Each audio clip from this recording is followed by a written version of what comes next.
Hi, this is Faith, and you are watching The Faith Factor. Holla.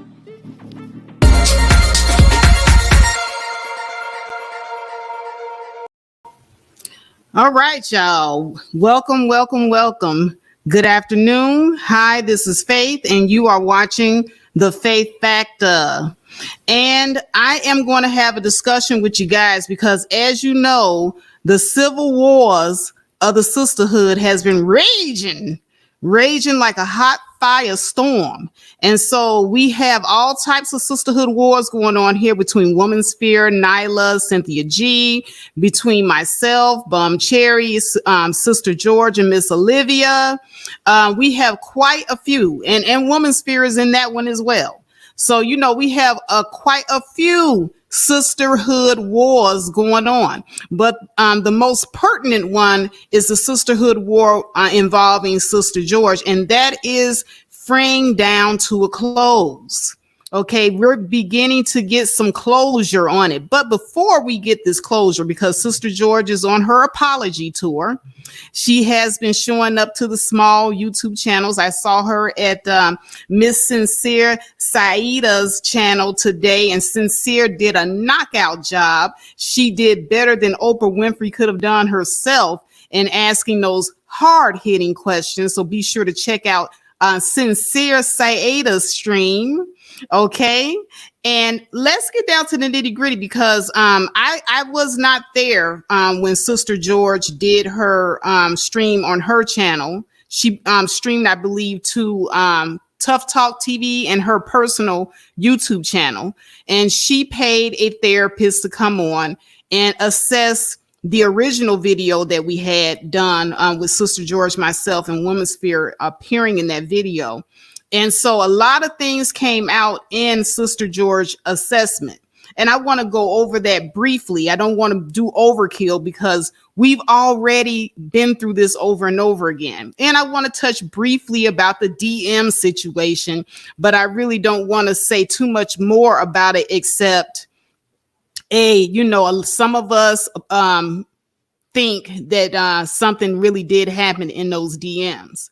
I'm inclined to agree with Bum Cherry and to believe Bum Cherry because of the situation with the dummy account in which Bum Cherry sent Sister George an email, and we saw her do this on live stream. And Sister George posted a copy of the so-called clone account on her page, and yet she somehow from the clone account was able to see Bum Cherry's message from a clone account that they allegedly had no access to.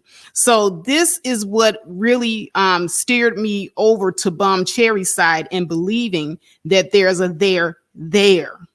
Okay, so you got to call a thing a thing. Okay, so that's their marriage, and the only thing that I have to say about that is nobody wants Sister George to break up with her man or end her marriage over some DMs, but there's definitely something that may need to be looked into, and that the two of them may need to talk about whether they believe that there's a there, or whether Sister George, because it's not up to us, it's really up to Sister George whether she believes there's a there.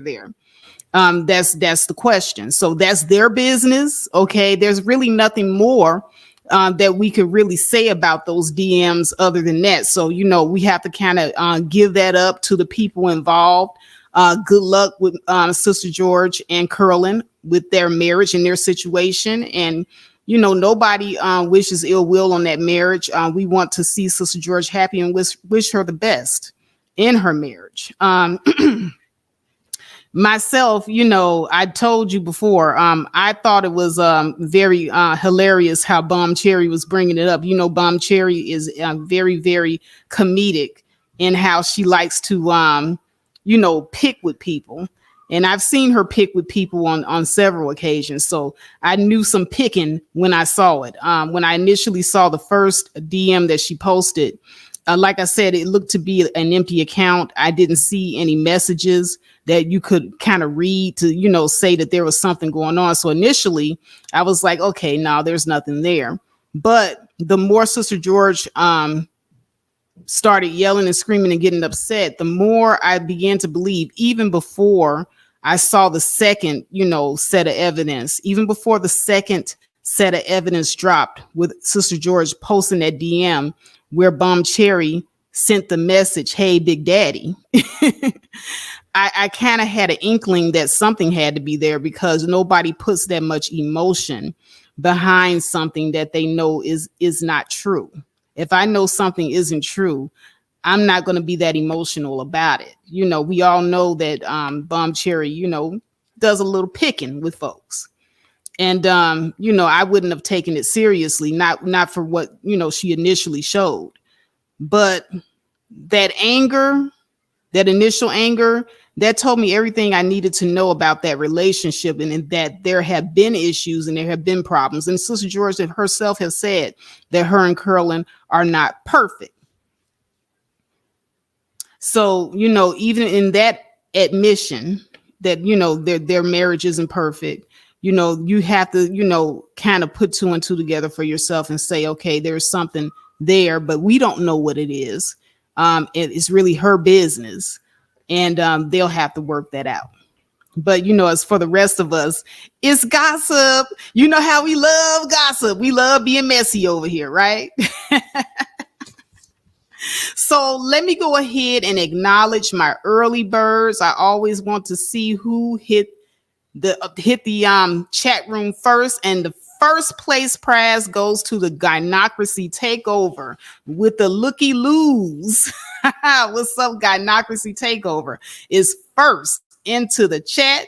Reigning Womb Man second into the chat. Hey, Sis Faith and everyone. She says Reza Chaser third into the chat. What's up, Reza? When you gonna start putting out some more content? I'm looking forward to seeing some more stuff from you. You just kind of went on a hiatus. And all things Nata Jean, welcome, welcome, welcome. I am pretty damn gangster. I love I am pretty damn gangster's name. Where is she at? There she is. I am pretty damn gangster. Love that name. She says, Faith, the Golda. Hi. Chef Disaster, what's up? A bit tired. Hey, she says, hey, at the Faith Factor. So these are all my early birds. Thank you all for filing in. All right. So like I said, we're going to get down to the nitty gritty of the conversation that Miss Sister George had in her interview with that. I think it was a therapist. And she did say that she paid that lady good money to do an online assessment of the situation.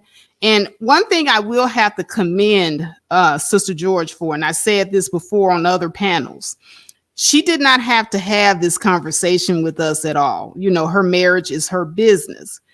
And, it was really for entertainment purposes that I was even having that conversation. Okay.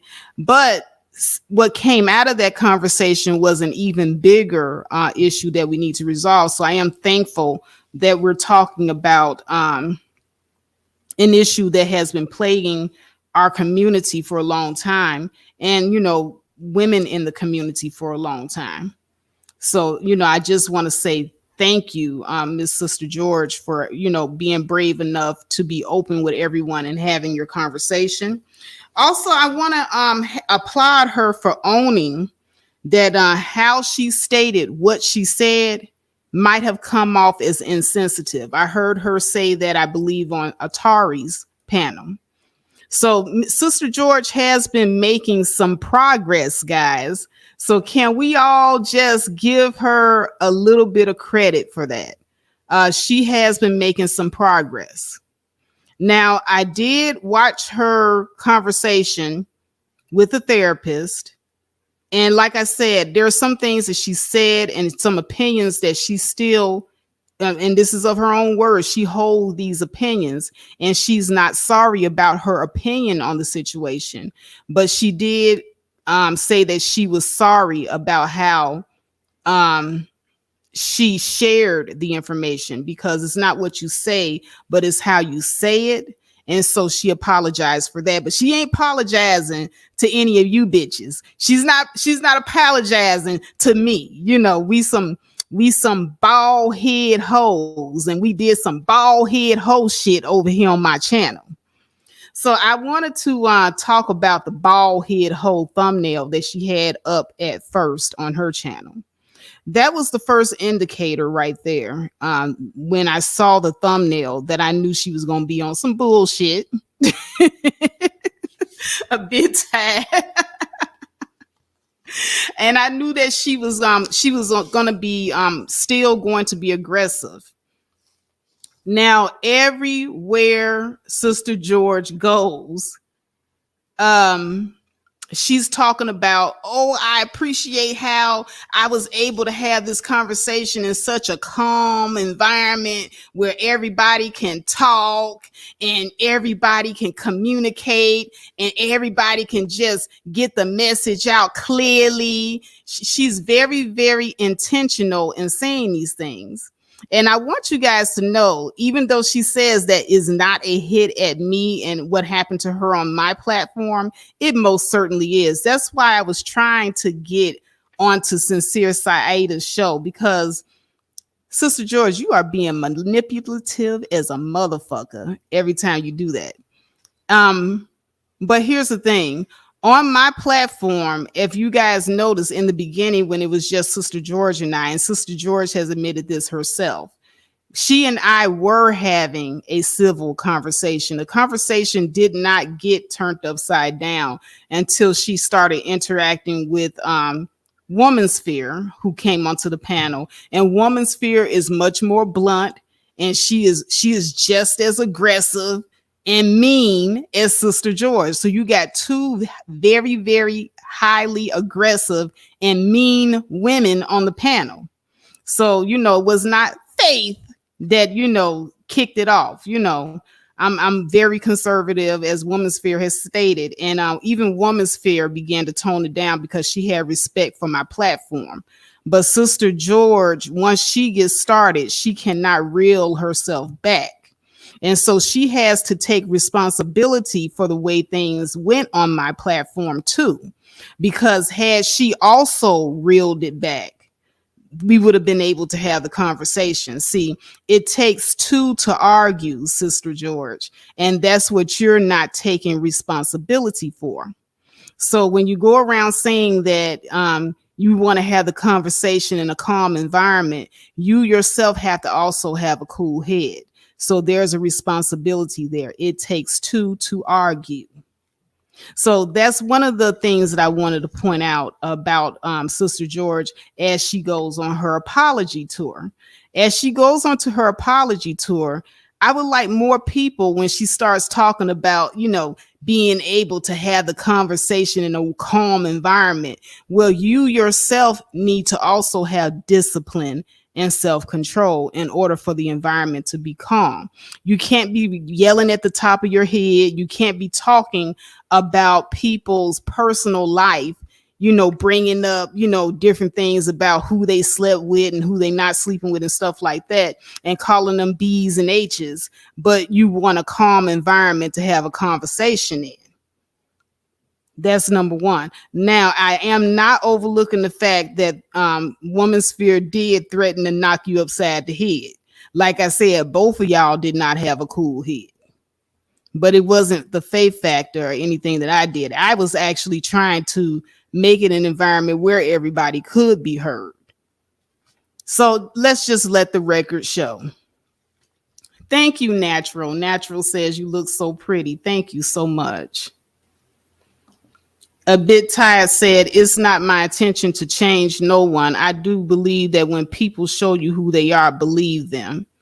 And I agree. And that segues me into the other thing. She does still stand firm in her position that children are not all innocent, and that women, are also, not innocent victims either. She still maintains and stands firm in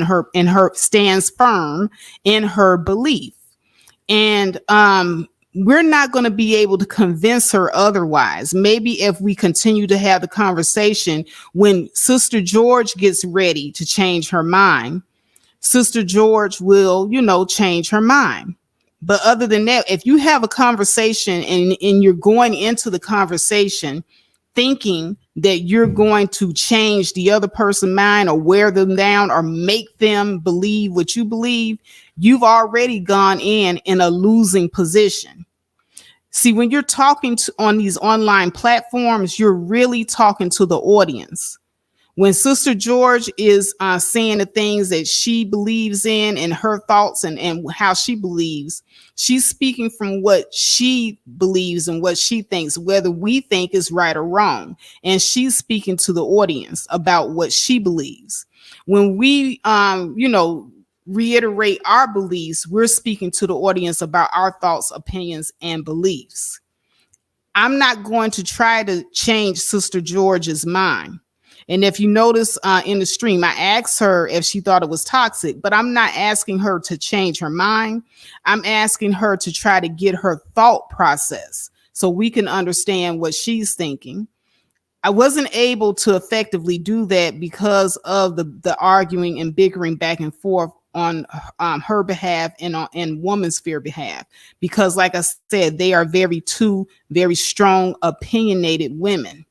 So when you got two strong, opinionated women on the panel together, it is very difficult to keep things under control. Plus, I was having some mic issues that day. Y'all know my mic is raggedy.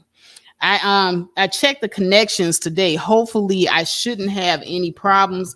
I noticed that I have to probably push this little arm thing that I have my mic on away from my elbow, because my elbow tends to knock against the cord, and it's probably messing with the connection. So I have to be mindful of that. But I had mic issues that day, so my mic was very low. If you listen to the playback on that video, everybody was drowning me out because I didn't have a good working mic. I was actually using my computer microphone that day, which wasn't doing me any justice. So today I do have my mic plugged in, so hopefully the audio is a little bit better. But yeah, she's not sorry. And she didn't want to talk about the situation that actually brought us to the table to have a conversation in the first place. And that is the DM situation. She didn't want to talk to her therapist about that. And that right there is kind of telling to me, because I know that there's probably something going on between her and Curlin in that situation. It's a situation that she's uncomfortable with. Every time women bring it up, she is visibly shaken by even anybody bringing up that situation about the DMs. She gets extremely angry if anyone even suggests that Curlin himself, speak on his own behalf, because he's the person that allegedly sent the DMs, right? So, it would seem like not an unreasonable request for people to say, hey, Curlin needs to, step up here and do his own talking. Why are you being his puppeteer? Why are you having to talk for him? He got a mouth. He has an esophagus. I've heard him speak on panels before. He can talk for himself, but some reason or another, they or she doesn't want that. And I find that to be very interesting, to say the least. I find that to be very interesting. So, I don't have much to critique on her live stream, because I think it was more manipulation, like Miss Oracle said in her live stream. And like I said, I don't want to be redundant of what everybody else has said, because you guys have already heard it. But I will take note that she did finally play the Kevin Samuels clip that she claims she never saw, which I think that is also a manipulative lie on her behalf, because how can you not see the clip? So you mean to tell me that you were having an opinion on my panel about a clip that you never saw? And let me point out that when she was on my panel, and when I asked her about that particular clip, she never once stated on my panel that she never saw it. She went on to discuss the clip as if she knew exactly what I was talking about. It wasn't until later on other live streams like Atari that she came up with the excuse that she had never seen the clip. So I find that to be interesting that after the fact, this is your mantra. I'm so glad she finally played the clip. And it seemed as if when the psychologist that she paid to have on her stream had issues with a lot of the things that Kevin had to say. Actually, the psychologist seemed to have issues with everything that Kevin had to say. She began to walk some things back. All of a sudden, well, I don't agree with everything Kevin has to say, but this is his normal content, Sister George. This is his normal content. His content is very, very derogatory towards women. And now, towards the end of his life, it began to be very derogatory towards single mothers. And then it finally trickled down to the children. And so this is what we are saying is problematic. The grooming process starts with the adults, remember?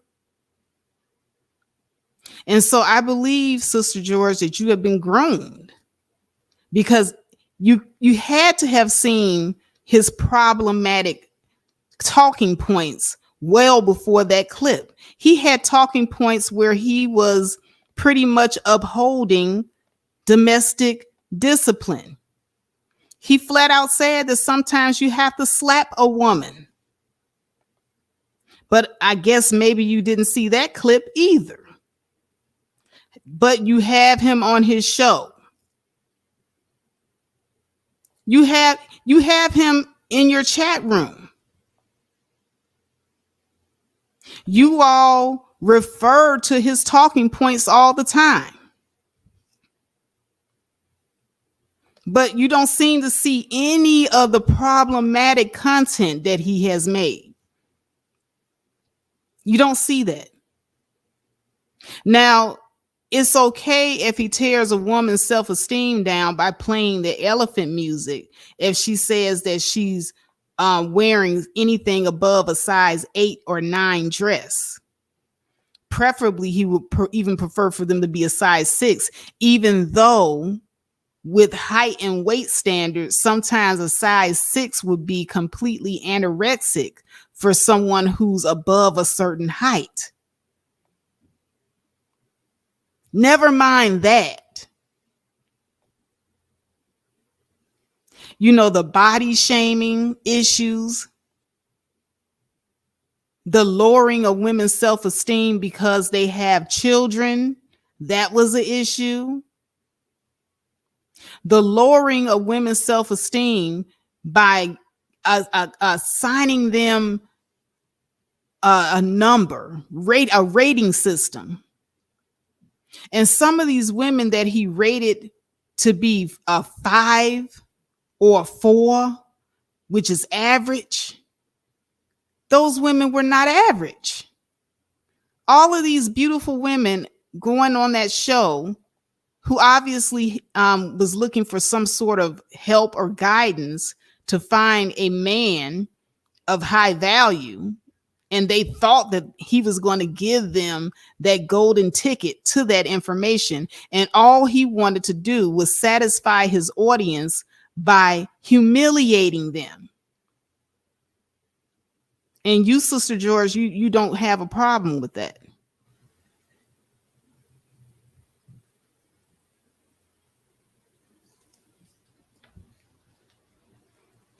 Right, Sincere. He wanted to tear them down. That was the whole premise of this man's platform. His platform was not to help anyone. He wasn't trying to help those women at all. He had a show. He was for entertainment purposes, and that was it. Now, his group, I forget the name of his group, where he's trying to put men and women together and all this other type of stuff. I think maybe 1 or 2 relationships came out of that group. It wasn't like it was a stellar hit, like he was just really, really, connecting Black women or women in general to high value men. And then even that particular part of his commentary and his content began to change, because then he began to tell women that, okay, you don't qualify for this type of man, so maybe you should lower your standards. Oh, if you're a single mother, why are you holding on to it? You don't have anything to hold on to. You should be giving it up right away, as a matter of fact. This is his teaching, and people act as if they don't know this. Now, I didn't watch all his videos, but when I saw the problematic videos, and every now and then I'll peep in and see what's happening, and I get the gist that this is toxic. I can't really expose myself to too much toxic programming, so I can't sit there and watch all of that. I can't. It does something to my psyche, and a lot of women came out. This is the thing that a lot of people don't understand. A lot of women were coming out and they were talking about how watching the Kevin Samuels program did affect how they felt about themselves and their self-esteem.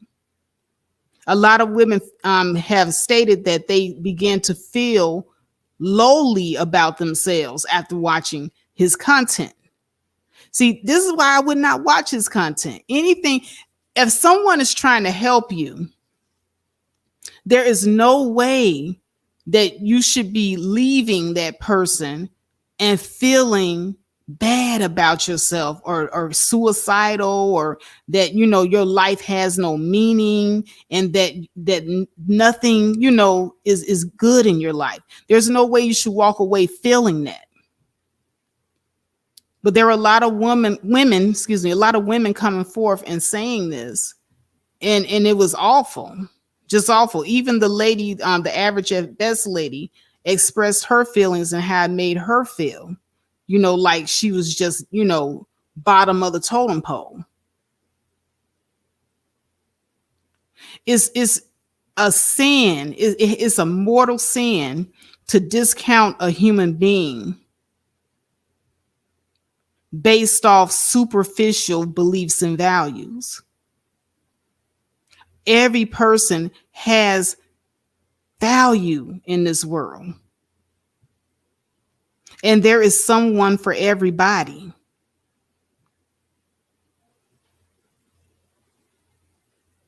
Now, Sister George is entitled to her own opinion about things. Like I said, when I go on here, I just want to have the conversation. I really don't want to try to convince anybody to lean my way, but I do want to gain an understanding and insight into how the other person feels. Let me go into the chat room and see what you guys are talking about. Let me scroll up a little bit. Hi, Incrumature. Hi, Sincere. I'm so sorry.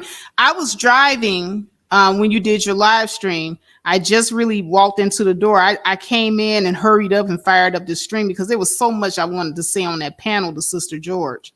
And, like I said, that thumbnail that she put up there, I really wanted to ask her about that thumbnail, because here's the thing. When Atari talks about Sister George, Woman's Fear, myself, and any other YouTuber, she puts our pictures up in the thumbnail. She doesn't put any derogatory looking picture in the thumbnail to make fun of anyone. She uses our actual images.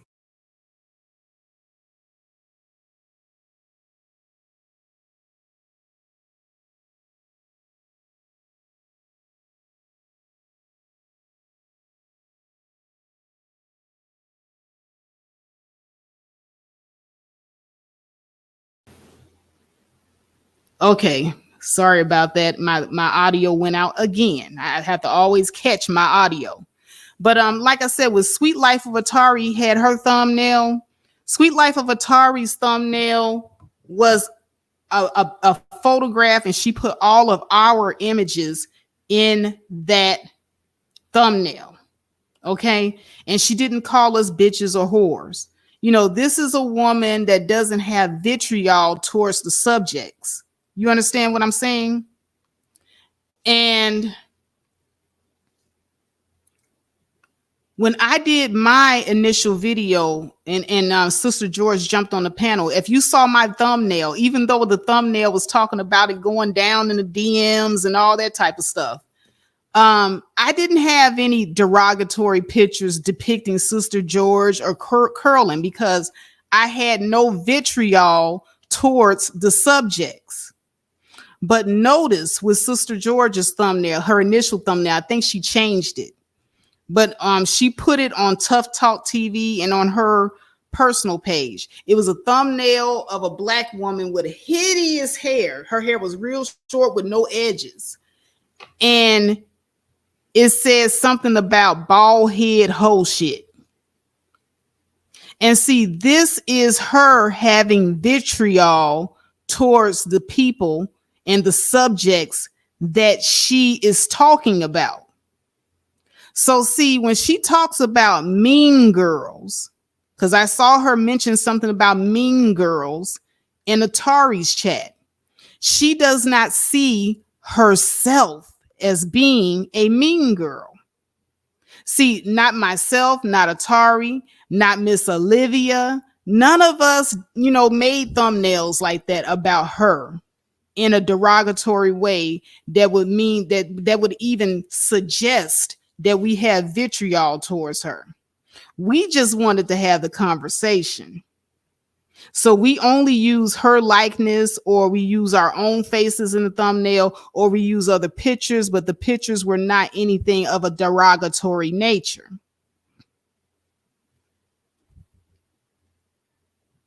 Yeah, she said bald head hoes post wall.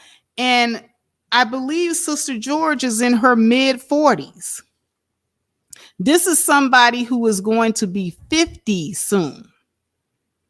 And she did say that she includes herself in that post-wall thing. But that's the mindset that everybody has been talking about. Sister George talks about other black women as if she herself isn't included. See, it's okay for you to say after you've done the abusive language and the abusive imagery that, oh, you know, I include myself in that. No, you don't. You don't include yourself in that because you don't see yourself on par with the subject matter. You have vitriol towards the women that you are speaking to, and you have vitriol against women in general. So you can't help yourself. So this is the reason why when you go and talk to some of these women, like woman sphere, I'm not picking on woman sphere, but I'm going to use her for an example, who's also a very strong and she can be mean spirited woman. If you approach somebody like woman sphere with a tacky thumbnail, like that tacky thumbnail that Sister George had up for her live stream, of course you are going to get that type of reaction. You're not going to be able to, quote unquote, just have the conversation because you have offended people, Sister George. And this is what we were saying to you in my live stream. I tried to be as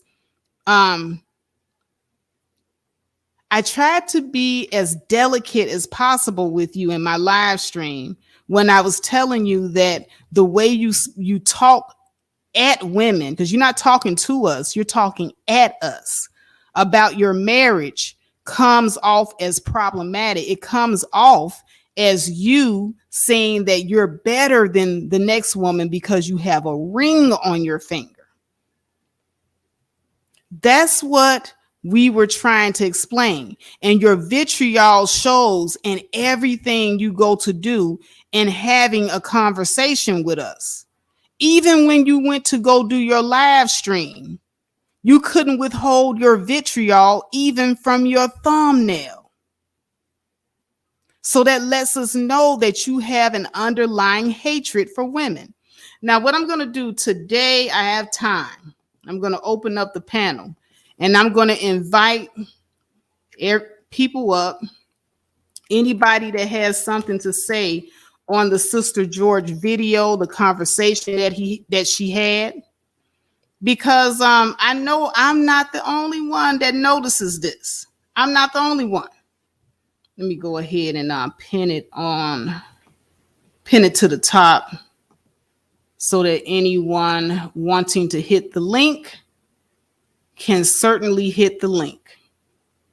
Okay, so the link has been pinned to the top, so that way I don't have to keep dropping it. Please like the video as you are coming in so that I can stay on top, guys. Share the video. Share. This is how word gets out and it helps my channel grow.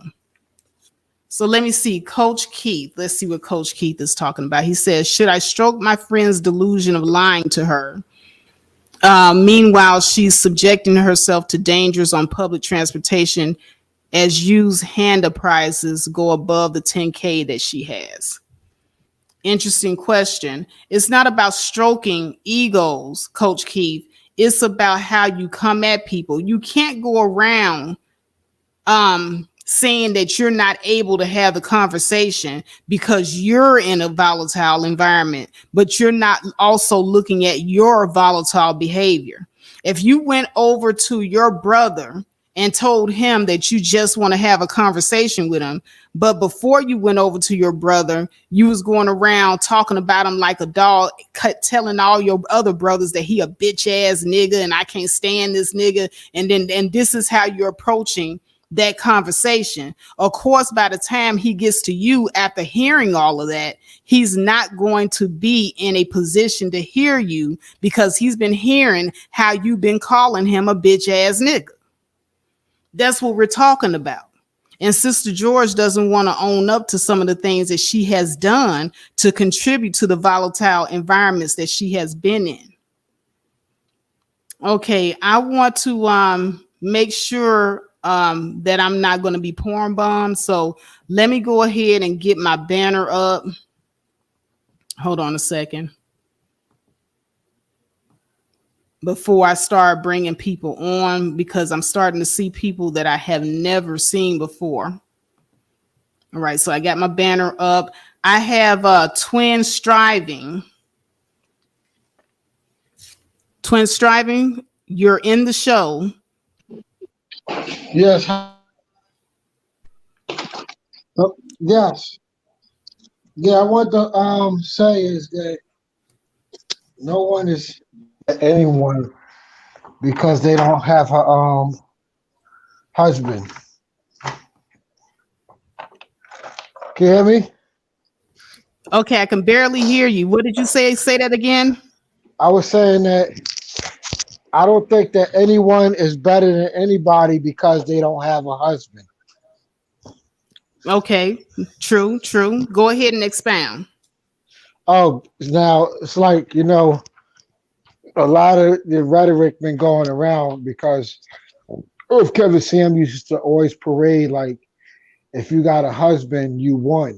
It don't matter what's happening to you, what's going on in your life. You could be in a bad marriage, but you won.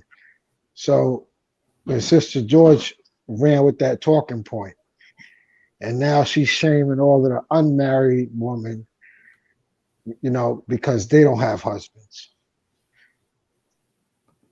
Exactly. And that's exactly what we were trying to convey to her as well. What Mrs. George doesn't understand is nobody is jealous of her.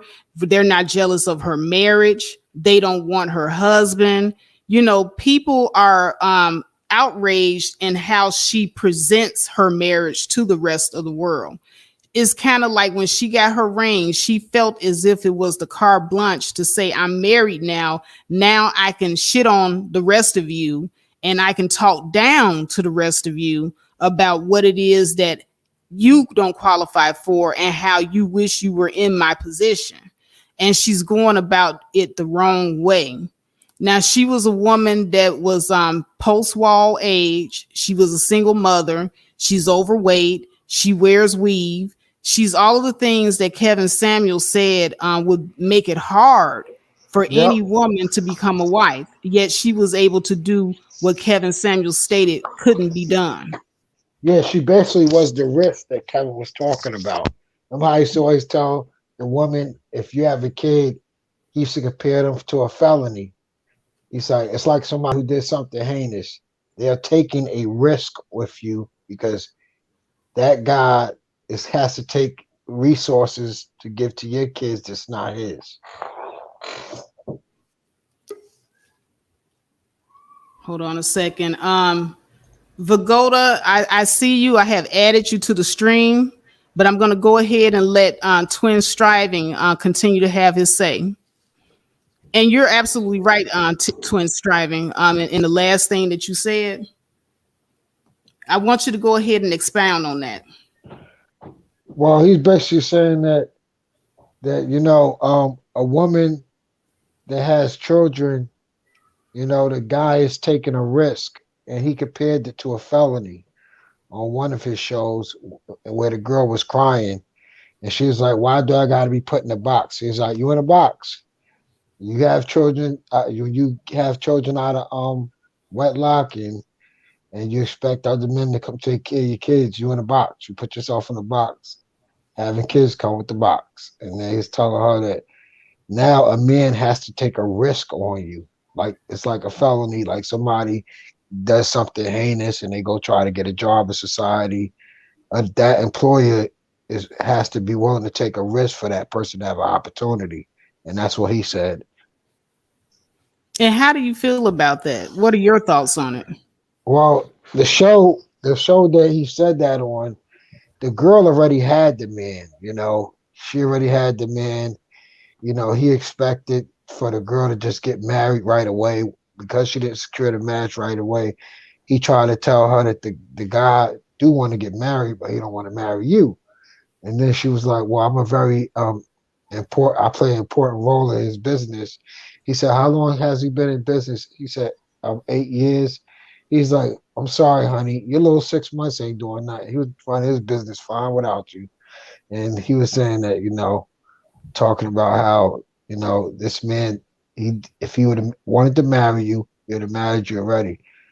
And she was crying, and he didn't even care. He said you could cry all you want with those crocodile tears. Yeah, I think I remember the show that you're talking about because he lacked any sympathy or empathy for that woman. That woman was simply coming to him trying to get advice on how she could increase her chances of meeting someone of value that she can add into her life, a high value man. And he pretty much told her that there was nothing that she could do. I remember that show. Yeah, but she already had the men, so it was no. I guess she was trying to find out how did she get to the altar faster. That's probably what she was looking for, and he was instead of her giving her pointers on how to ask him, he just went and bashed her down because he was like, "You got a kid, you know." He and the funny thing, you remember he had a child too, and he said the reason why he gets a second chance because he could take care of both. He said, "Can you take care of your stuff? Can you pay your bills? Can you handle your stuff? Oh, all right then. Then he's not in a box with you." So basically, he's going to discount a whole human being because they're fertile and they had children. Yeah, that's what he did, and he told the girl that the man he could have his kid. And he said that's the reason why he's taking a bigger risk because he's got to pull resources from his child to give to your child. Wow. And that's unfortunate that he feels that way because there are plenty of women with children who are getting chosen and marrying every day. And like I said, Sister George is a good example of that. Yeah, Kevin if Kevin knew curling, Kevin would have probably told curling he got a bad deal, knowing Kevin. Yep. Yep. Hey y'all. Hey, sweet life of Atari. Thank you for joining the stream. You're welcome. Hello. I Hey. guess I can go ahead and remove my banner. Hold on a second. Okay. But before I do that, let me go to Vigoda. Vigoda, are you still there? Yeah, yes, I'm here. You hear me? Yes, I can hear you just fine, loud and clear. Yeah, I think it's my first time in your channel. Oh, really? Okay. I think so. I don't remember that I came I don't, I to your don't, channel. I don't quite remember you. But what do you have to say on the subject? Sounds tough,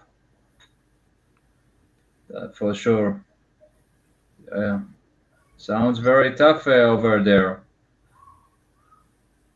So, do you know who Sister George is? No, I'm not. She's a famous person in the USA or something. Okay, no, so you wouldn't even know who we're talking about in the conversation. But Sister George is a young lady that came onto my panel a while back, and we had a conversation about her marriage. Oh, Her husband apparently may have allegedly been in another woman's DM, and that led to a conversation that led me to ask her a question about a person that she supports. His name is Kevin Samuels.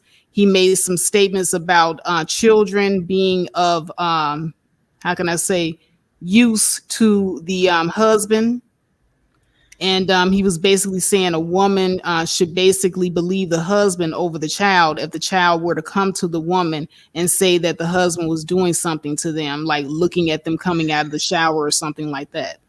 And so uh, Sister wait a George, minute. Wait a minute. We are talking about the biological father, no? no, we're talking about a stepfather. Okay, then she first of all need to believe her children, our flesh and blood kids. That's right. That's right. Uh, yeah, our flesh and blood kids come first. Well, what if they were the flesh and blood child of the father, and he was looking at the kid coming out of the shower? Then, first of all, it depends what the age of the kids. You know what? Not forget the age. If the kids said, then I'm not saying. You know what? It's definitely you should check it out, take it seriously, and check it out. It's not every day kids tell us that they say, "Daddy did this or this to me," or "Daddy look at me weirdly," or something. Kids don't say this stuff every day, so like I said, it should be checked out. Yep. Common sense. Common sense. Yeah, common sense. It's Well, key. It's a lot of people in this space mhm. trying to explain that away. Yeah, I was just going to say, I was trying to explain to him now. The lady that we're talking about, Sister George, says that children are not innocent. Preferably mentioned little girls doing things on the back of the school bus, like sucking, penis on the back of the school bus. And And what she age was we're saying talking here, if I may ask? 10 years um, old. 10 years old. She said 10? 10-year-old little girls. And so she was Suck. saying that look, they're fast, that they're The not 10-year-olds innocent. are dressing Wait a stupid. minute. You are telling me that the woman that told you that our husband is doing stuff to her kids, and she believed the husband. She told you that kids in age, girls in age of 10, are doing like you said, sucking on the bus. No, she was reacting to this I don't want to call him famous, but this man named Kevin Samuels, right? Kevin Samuels, he talked on the internet and he basically was saying that don't believe your child if she tell you this. He was teaching the ladies and the guys listening to him, don't believe your girl, believe your husband. So Sister George was listening and she made her comment, and I lost my train of thought. I don't know who is that guy, but fuck him. Yeah, he's With all due dead. He respect. died. He died right after he said that. He just fell over dead right after he said Right. And a lot of black women were happy that he died because of this was the type of rhetoric that he was putting out there. And Sister George was reprimanding the women for being happy that this man died, and telling the women, that they don't qualify for this, they don't qualify for that, and all of this. for husbands, and she's married and all this other stuff. I don't think that you need to listen to a guy that actually thinks that girls in the age of 10 are doing blowjobs in school buses. It's kind of sick to even think about. This guy should be in a madhouse. For God's sake. It's very. I agree. You got a lot of crazy people in the USA, I must say. No. Y'all got crazy people over there too now. Come on. Yeah, where are you from? Because I do catch a hint of an accent. A what accent? You have an accent. Where are you from? Yeah, I'm from the Middle East. Oh, you're from the Middle East. Okay. Are you here in the United States? Or are you still in the Middle East?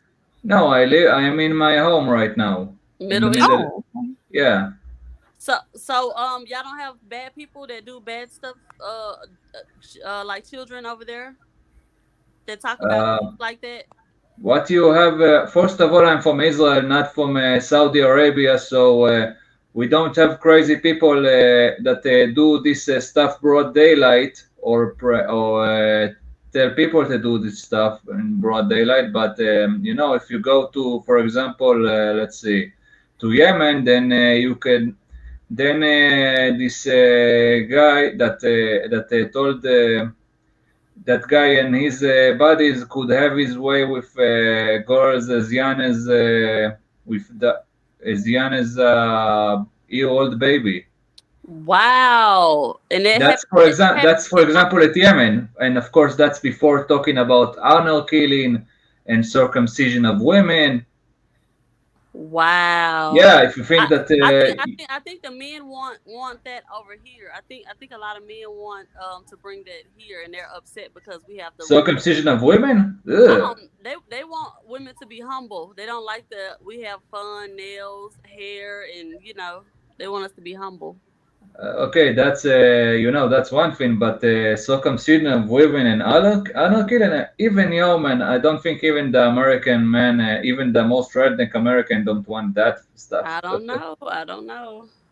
Well, a lot of men are saying that they would like for the women to be like the women in America back in the 50s and the 60s, where we were pretty much in the home. We kept the family secrets. We cook, we clean. We slave, that sort of thing, and we let the men cheat in peace, Yeah, but look at the bright side. At least even in those times, we didn't have circumcision of women and honor killing, like in a lot of places in the Middle East. For example, in Egypt, I'm thankful that we don't have that going on here in America. For example, in Egypt, close to 90% of the women there have got circumcised, and you don't want me to tell you what is circumcision of women. If I will tell you, will probably throw up. Oh wow! Yeah. Well. Why did the bad men do that to the beautiful, beautiful women? That's a part of control, And bad.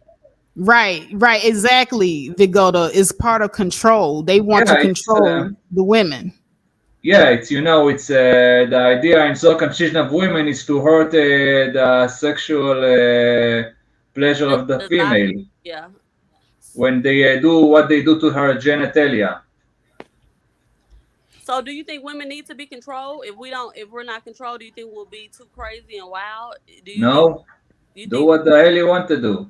Amen. As long as you don't do something crazy to me, I don't care. Very good, very good.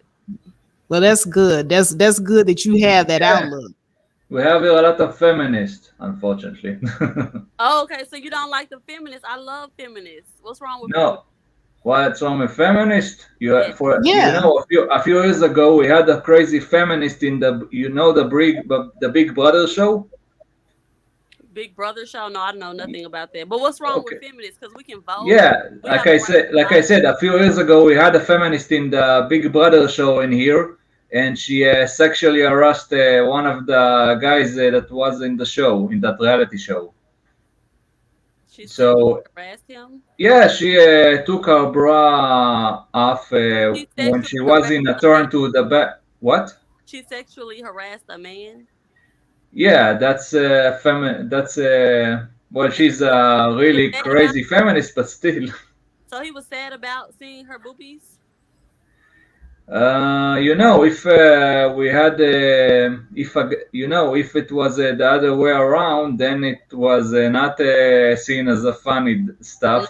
no. If she showed him his boobs, was he sad? Did he cry? Was he upset? What was He, going? she showed him her boobs because she wanted the person to the turn to the toilet, I think it was, and she Okay, so actually. did he like it? So Yes or no? Did he like it? Yes or he no? was more of a shock, but still, that's technically a sexual harassment. It's So like he a not grown like man will show you Exactly. his what he has in his pants to make you not take his not to if you're standing in a line to a bathroom.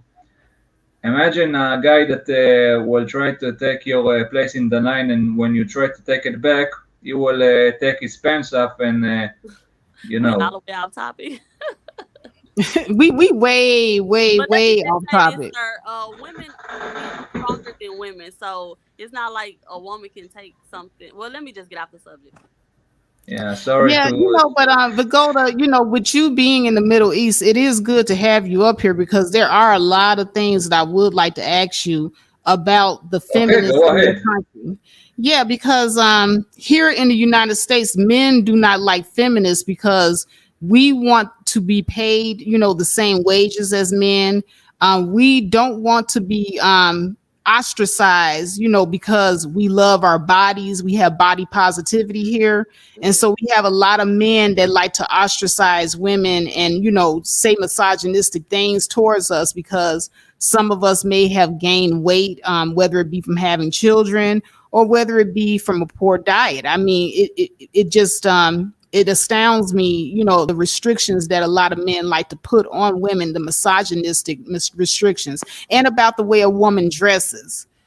They like to call women whores, if they dress a certain way. So how do you feel about that in your country?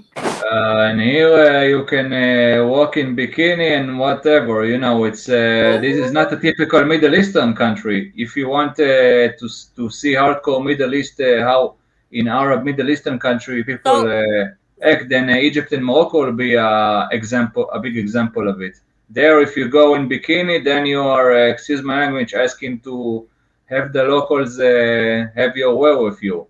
right. That's what you are. That's in So those so countries you don't go in bikini. if they wear a bikini, there is she like a feminist? Is she sexually assaulting somebody because she got on a bikini? First of all, yes, the local is will probably if a native, for example, Moroccan or Egyptian woman would wear a bikini in next to some dumb farmers or dumb, most of many, a lot of the population there don't know how to read and write. So in general, if you go, if of course, how Well, I say it, the men here, they're happy to see you in your bikini. They're happy for you to flash your boob. It's not harassment at all. They are very, very happy. They don't feel like you hurt them or nothing. They thankful. They're very, very thankful. So I don't yeah, know. but in those countries, if a woman is not cover up, she's a slut, according to what they Ah! think. Wow. That's what Yeah, they So, you think. said a lot. there's still a That's lot of it. misogynistic views in your country. Yeah, they Not in my countries. In Israel, we don't think like this. I said it in Egypt, in Morocco. I'm telling you, in countries Not in that Israel. surround us. Now, in Israel, you can work in bikini. You can do whatever you want. okay. Nobody's going to call you a whore. Good, good, good. Y'all very Relax. good, very good. And here So what we are are your civilized. views? Relax. What are your What? views on single mothers in that on that side of the globe? Because over here, the men tend to down single mothers and say Okay, that they're first not of all, married. I can ask my mom. Second, marriages don't work out, and if they don't work out, then you know, it's not the problem specifically the problem of the woman or the man. Then what if those women are? I don't see a problem with a single mother home. I grew up in one of those. Um, Did people date your mom even though she was single mom? yeah, that's yeah. I don't. There's no problem with it. Okay. There's a lot of divorce here and there. Yep.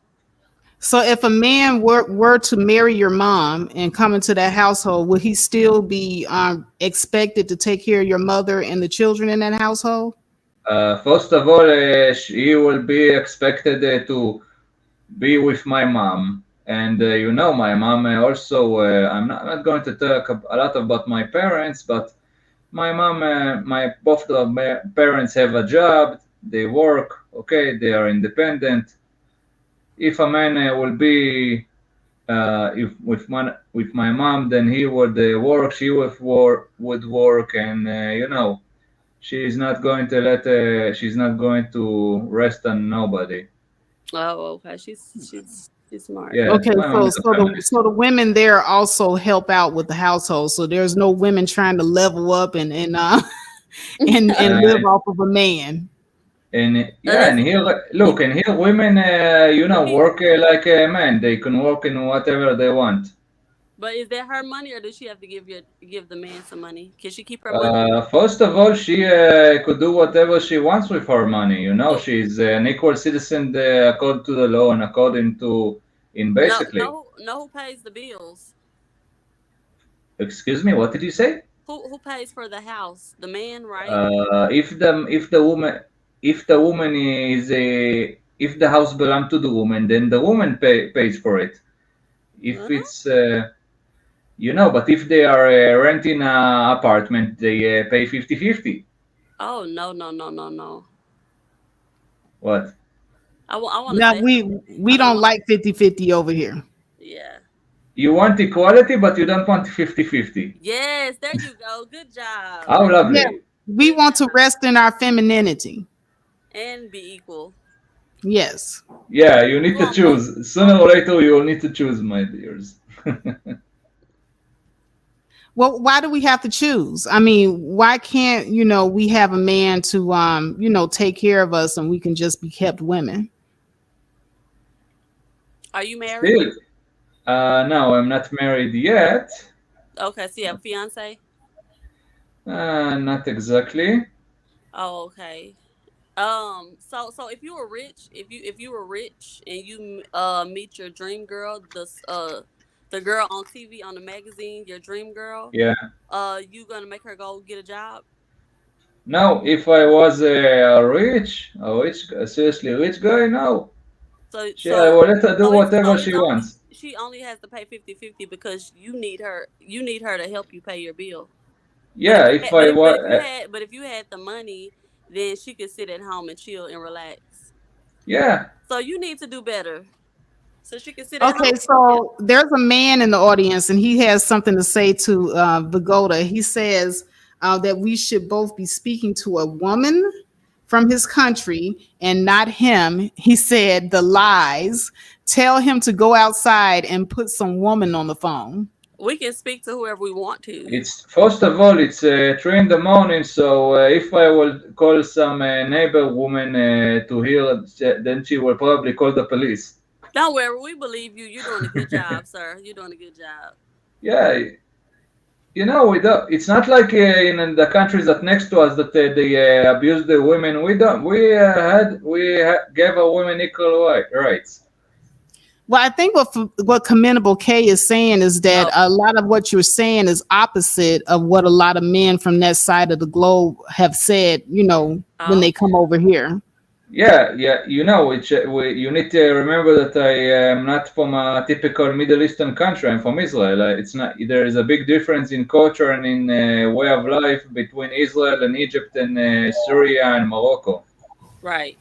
Okay, and first, like I said, for example, in Egypt, you have honor killing, you have circumcision of women, you have women's rights is a joke, and here He women said a rights is joke. something serious. So what is the name of your place specifically? The name of the city that I live in, Yes. Tel Aviv. Okay. So he audience. He's not talking about all of the Middle Eastern. He's only talking about his city only. That's It's my country. I'm talking about my country what's the name of your specifically. country? Israel. He said to Tivlat, I'm from Israel. If you didn't hear me, Islam. Israel.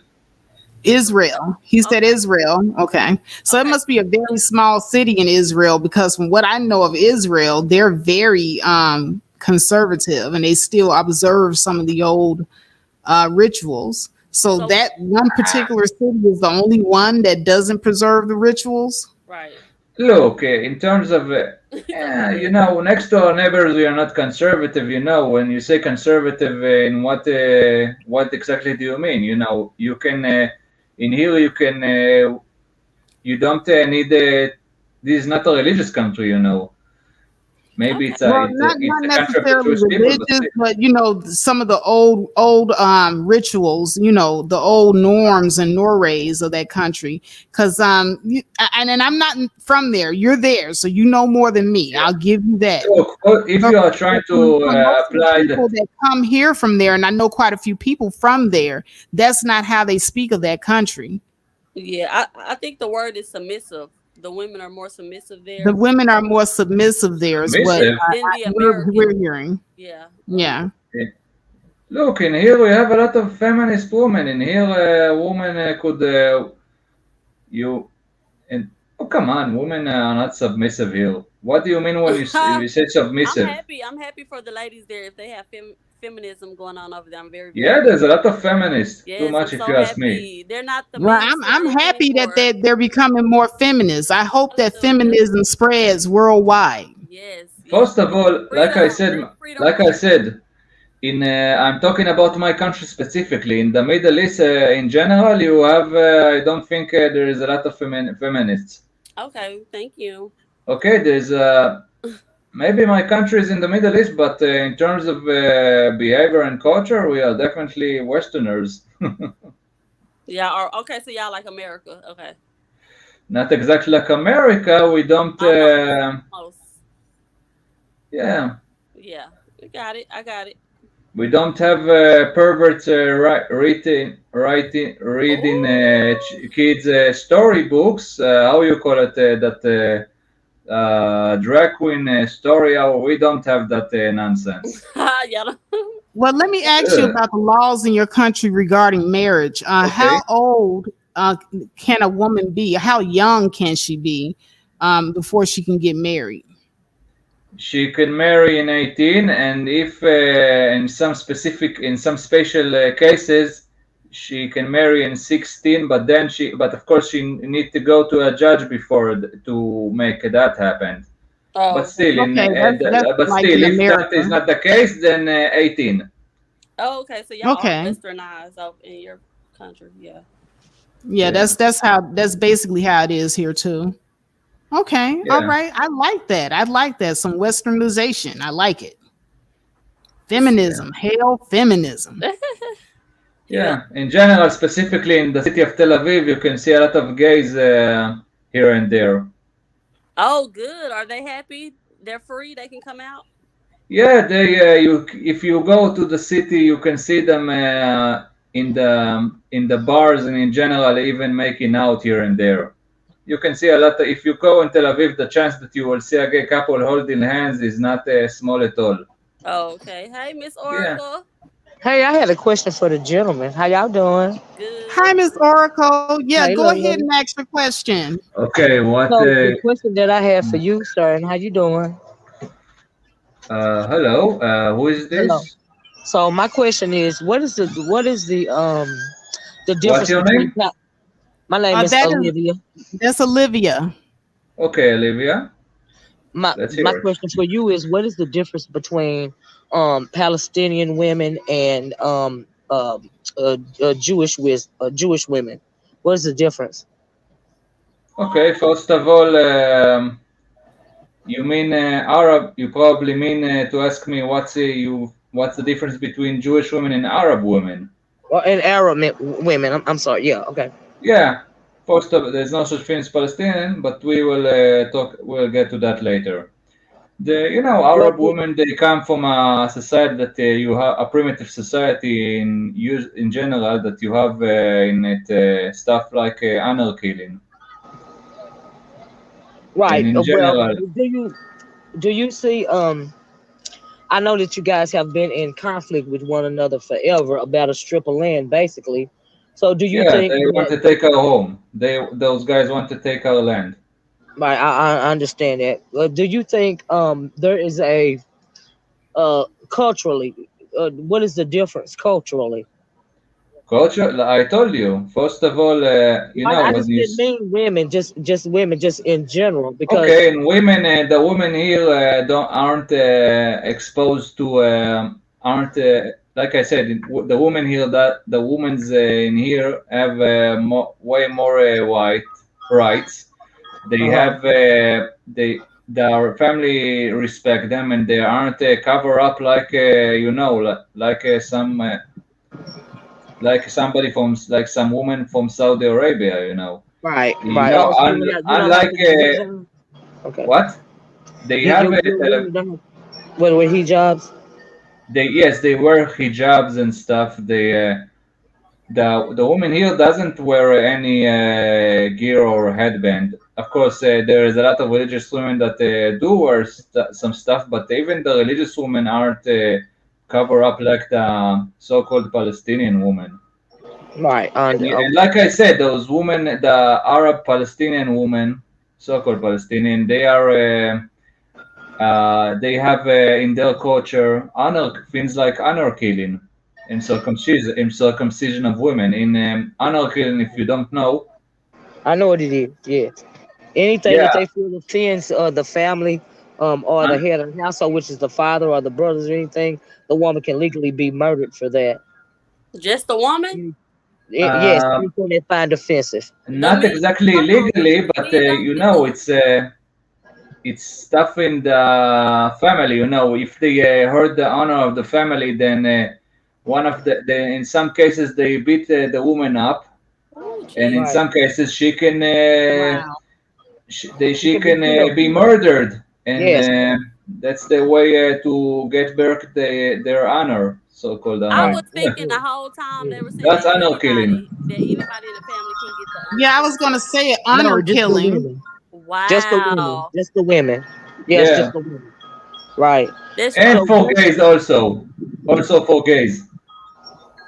right. Yeah. Yeah. So I also forget. Yeah. it's still very misogynistic over there then. Not Yeah. where Yeah. he's It at. is. Yeah. In the Are Arab you? Are countries, you? but Are not you? in Israel.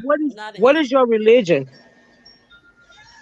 I'm Jewish. In terms of You're race and in Jewish. terms of Okay. religious, I'm Jewish. Okay. Yeah. I just didn't know if you were Jewish or Muslim.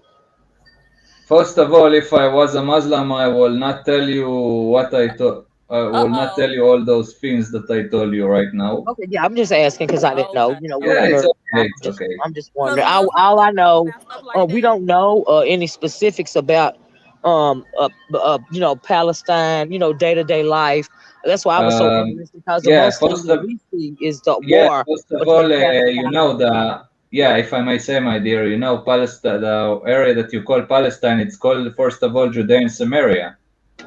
Palestine, it's a Roman name. Just saying. Right. Well, I mean, that's what we call it over here in the States. So, Yeah. of course, it's You going to be know, different. Yeah, I wanted it's to like say I will. something, Go ahead. Vagoda. Say hi to I wanted everybody. to ask you a question because see, I Yeah, have had men come from over there, over here, and they try to trick us American women to go over there. I know a couple women that was Okay. tricked into going over there, and they say that just like you, that is, okay, the laws are relaxed, it's kind of westernized, and then the women get over there and then they become oppressed. What? First of all, when I don't think I'm not telling you to go to a Middle Eastern country. I don't think that you are talking about Israeli men. From which country those guys were exactly? Okay, Well, I know it happened to Faith. I know it happened to Janet Jackson with her husband, and I guess he's Arab. I guess they lived in Dubai or somewhere like that. She Okay, had money to you do don't with her go there baby. if you're a woman. If you're, let me give you advice. If you go to those kind of trips, first of Right. all, don't go alone. Second, Absolutely. don't do anything dumb. In Right. those places, you can physically get whipped, and you Yeah. know Was they it have. still whooping? No, I'm talking about some guy. They can give you as a punishment a whipping. With a whip. Yeah. Yeah. Yeah. This is Yeah, not they like call it America. Yeah. You domestic know. discipline. Are Yeah, you yeah, I know them women that like serious? them Yeah. IG girls. In They 2022? take In Saudi Arabia, from what I know, they cut the hands of thieves. Oh my god. yes, yes. Yeah. And it don't matter if you're American or not. They do all. They can do whatever they want to do to you because you have no right as a woman. Actually, I So think they if get you're these IG American, they will girls. not. They will less mess with you, but they will not gamble on it. Right. Well, why Got do it. Anyway, they make? Why do they? What is the? Let me ask you this though. What is the preoccupation when it comes to some men like some I guess rich men like in Dubai and stuff, and why do they want the women to eat the feces? What does that signify? what? I've always Uh, wondered about that. wait a minute. Wait a minute. You're talking too fast. Wait a minute. No, seriously. Yeah, First of seriously. all, I am not from Dubai. Second of I know you're all, not from Dubai. I know. yeah. I was just Women wondering if you eat ever the heard of it. feces. Yeah, What? they eat. They get off on them eating feces. I don't know why the hell somebody will want a woman to eat a feces. I know. Ugh. I don't know either. I just But thought you might know. That's why I asked you. I had a crazy person message me from over there talking about can they eat mine? Yeah, they want the women to eat feces. Yeah. It's crazy. Oh, lovely. Ugh. Yeah, Yep. I think that a lot of people Sick. have generalized the men over there because of maybe one or two people that are sick in the head. Kind No, of no, like no, how Faith. No, listen, Faith. When you get out here, girl, go to some of the YouTube videos about some of the women. Doesn't matter the race of woman, especially American women like the IG models and stuff like that, Yeah. singers. They got so many stories about those men over there wanting them to eat, feces, and they pay them good for the experience or whatever. But they Yeah. have to do Actually, I all this. never heard They do about all that kind of stuff. yeah, they all kind of they Ugh. degrade them. They degrade them in all kind of ways, but they pay them wow. good. Yeah, they pay them. But if Yeah. they pay them But good, do but you it's Well, something. you don't think like I that said, that's the women majority rights of there the are guys low. over there? I don't believe that that's like the majority. I think it's a few perverts. But do you think it's like Yeah. I majority guess of they them? got so much I money. hope it's not the majority. It gotta be a lot of them, not the majority maybe, but if a couple of them done found their way in my inbox, then you know Oh yeah, I believe it, Tori, because you got to look Wow. for yes, you got to look at one of the girls that they want to come over there. Absolutely. they sure been in my message. I'm like, get your blocked. Yeah. Wow. It's a lot of videos, Faith, on YouTube. About Who would want to be trips a to human Dubai. porta potty? That's crazy. I'm telling you, girl, when you get off, I'd have got a whole education on YouTube. When you get offline and you got some extra time, type in Dubai, I guess, escorts in Dubai, something like that. You'll get all these videos Yeah. about these women doing testimonies about them, You know what, Miss Oracle? I'm gonna do it too. You know I'm gonna look yeah, it You up know because she I'm yeah, like, I look do can't her believe, research. wow. Hey, did do y'all that see research. that And I But must. Faith, you gotta do a video about it because you don't know. Because some of these girls, all they thinking about is the bag. But Mm-hmm. when they get over there, I'm sure they're really shocked at what the bag requires. Well, That's Yeah, why they post did the y'all? video. I was like I gonna ask said, y'all, ladies, if you did y'all go to see? those trips, if I may say, when you go to those trips, don't go alone, don't go at night, I don't don't do even any want to dumb go. stuff. Go in groups I did want to and go to go. Dubai, but I don't even want to go no more. Like they talking about they can whoop people over there. It's You crazy. know, in some Nah, probably it's the I don't want locals, to go but nowhere where I'm gonna be whooped. No, Yep. thank you. Or even the option to be whooped. I did not know they could happen over there. I had no clue. Yeah, in they could Saudi tell you Arabia like, they have it, and from what I know, in the Dubai, they can easily. From what I know, some crazy Israeli woman brought drugs to Dubai, and Listen, she was caught with drugs, and she's now going to be executed there because of it. ah, Yeah, Executed? You mean killed? that's what yeah, he they're going to said. execute. For bringing drugs. I mean, she shouldn't have did that. They can't just put her in jail. Tell that to him. They took the law seriously there. Ugh. Yeah, Jesus. you know, maybe those countries have oil. Maybe they seem very pleasant, but in the end of the day, in those countries, if He you put that do comment on their something face. dumb, you can get whipped and you can get even executed. Yep, yep. Well, thank you for the warning.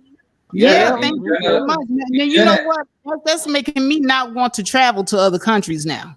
Because now Ah, you come got to look on. up and find out how they treat the women. No, because it's not Exactly. being a woman traveling to another country is different than being a man traveling to That's another right. country. Yeah, but I'm not telling Well, you to get it alone. Of course, if you travel Now we with a gotta go to group, the with a tour tour in guide, America. with men. You don't go America alone got there. well, everything. when you go over there, certain places of faith, like certain places like Jerusalem or Dubai, countries like that. In Jerusalem, you are We may safe. not all the details, but we know enough from looking at TV to know that women are not equal. They are not treated equally. In They have Jerusalem, you have, if I may say, in Jerusalem, it's the capital of Israel. It's a safe place. Of course, when you go there, you don't go to the Arab quarter, Mhm. but Yeah, never mind I that. still wouldn't travel. I still wouldn't travel in Jerusalem as a black person, as a African person, Oh, come on, for why? a Why whole lot of not? No. reasons. Well, No. For a first of whole lot all, of reasons. isn't there still slavery in some of these countries, especially the No. Arab And countries? yeah, in Muslim countries, absolutely, there are Actually, still slaves. look, Yes. in terms of actually, if you brought this stuff up, first of all, you know what? In Jerusalem, before I will touch about the subject, I will want to say something about Jerusalem. You know, in Jerusalem, we have a street after Martin Luther King, so that's What did could be I don't interesting for you understand to what you visit. said. what did you I say? Can you said say that Slow again? down, slow down. I said we have a street after Martin Luther King in Jerusalem. Okay, we asked about the I'm slave. sure they do, but here's the thing: they treat the because we know that there are a lot of when it comes to Africans and a lot of people over there. A lot of the in the bloodline, is African. The bloodline is African bloodline, except for the Ashkenazi Jews. But my thing is, What? why do they treat the Sumerian not Sumerian the one of those people they're Jewish, but they're African, and they brought a few. They let them come over there and give them refuge, but they treat them bad.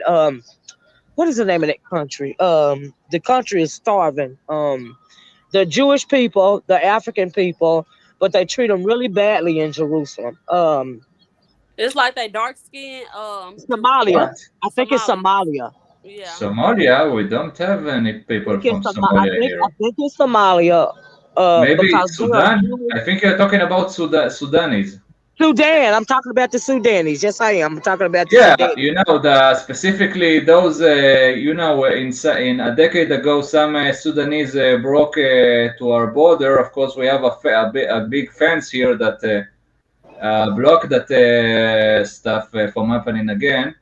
But they broke to our land, and there's a lot of problems to get to get them back to where they came from. But still, it's like somebody will broke into your house. They don't. Well, You try don't to have to give immigrate. them. They They try to what? immigrate there. Well, I heard they tried to immigrate there because they were starving. And they wanted to, but they are Jewish also, so they were seeking asylum in What? Jewish countries or provinces. The guys in Sudan and Eritrea aren't Jews. That's what I can promise you. Um, Look, like I said, if somebody breaks to your house, you have the right to kick them out. So those guys, they are living. A lot of them are slowly living, and Oh, if they're they living. want, and let me remind you, ladies, that my country is not a country of migrants. So they Right. can want to America. immigrate. What? America is the country of Okay, migrants. so they should go to America, not to here. If Wow. Wow. Wow. yeah, maybe If you some talk to people will somebody find it long enough, you offensive, got. but that's the truth. Here's the thing. If you talk to somebody long enough, ladies, especially a lot of some of these foreign countries, you realize that they are really no different than the dominant society here in America. Do you see what I'm saying? Yeah. And so it's about the misogyny, it's about the patriarchy, it's about the racism, and but those are things that they all have in common, you know. Yeah. Do And y'all so not have room for those people? What? You can say that again, please? Do y'all not have enough room for those people to come? First of all, it's not their land. They don't have any right to claim a part of our land. You know, we aren't going to. How So it's I like will say it like this, ladies. okay. We don't. We did a lot to be free and to have independence, and we're not going to let foreigners to colonize our land. But you Okay, know what? we I are not a land respect of that. I migrants. I don't respect think they that. were trying to colonize your land. They don't have the resources to colonize your land. Don't First need of to be all, worried about we Jerusalem trying to blast you off of your land. These Sudanese people, they were just simply asking for help because they're starving in their country. And are not you starving. want the whole world to have empathy for Palestine, but you don't want to have But empathy what for your he's saying, own Oracle, people. what he's saying is that they're not the United States. The United Oh yeah, I States, know we what will he let said, but everybody in. right, We but let everybody in. they want us to have empathy for them, but you can't have empathy for my ancestral people. So why should What? America have sympathy for Palestine because of what Jerusalem is doing to them? What? That's my Look, lady. question to you. Okay, first of all, calm down. Okay, calm down. Oh Okay, my God. okay. Okay, okay. Vagoda, what is your race and culture? You I told you my Palestinian. race. I'm Jewish. No. Jewish is not a race. Race is like black, white, Asian, that sort of Uh, thing. You're talking about your culture. What is your race? I look in here, and let me tell you a The secret, my skin dear. color. They go Outside by tribe. of the They go USA, by people tribe. see. You want me to answer or not? They go by Look, tribe. I'm sorry, but I'm just letting her know that Oh, you okay. I thought they were identify black and via white. So tribe. okay. Yeah, but you guys It's identify different. via tribe, but here we go by race, like your Right, color, like whether you're right. black, whether I you're can answer white, that, whether you're ladies. Asian. Ladies, I can answer to your questions. Yes, please answer. Okay, okay, then let me answer. First of all, let me tell you a secret. Outside of the USA, people don't see skin color as a race. Right. Okay, Right. Absolutely. Yeah, he's right okay. about So a lot of people see the Arabs as a race, the Turks as a race, and the Jews, and some people see the Jews as a race. Okay, or as an how you say it in English, an ethnicity. Okay, if you want to ask what is my skin color, I don't see how that is relevant, but I have a right. pale skin. I have a pale skin color. Okay, Right. so Yeah, so that's what I you're said. white. But They identify but they I have identify cousin. as But I have tribe. cousin that have skin color that are very Middle Eastern dark. Right. For example, my dad's brothers have kids that look like somebody from people like they came from Yemen or something.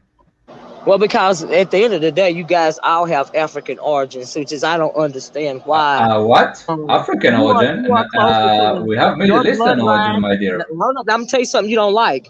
Your bloodline is probably you probably got more African in your bloodline than I do in my bloodline because I am a Black American, and we were in out. My ancestors were stolen from our ancestral land, but you technically still are in our ancestral land.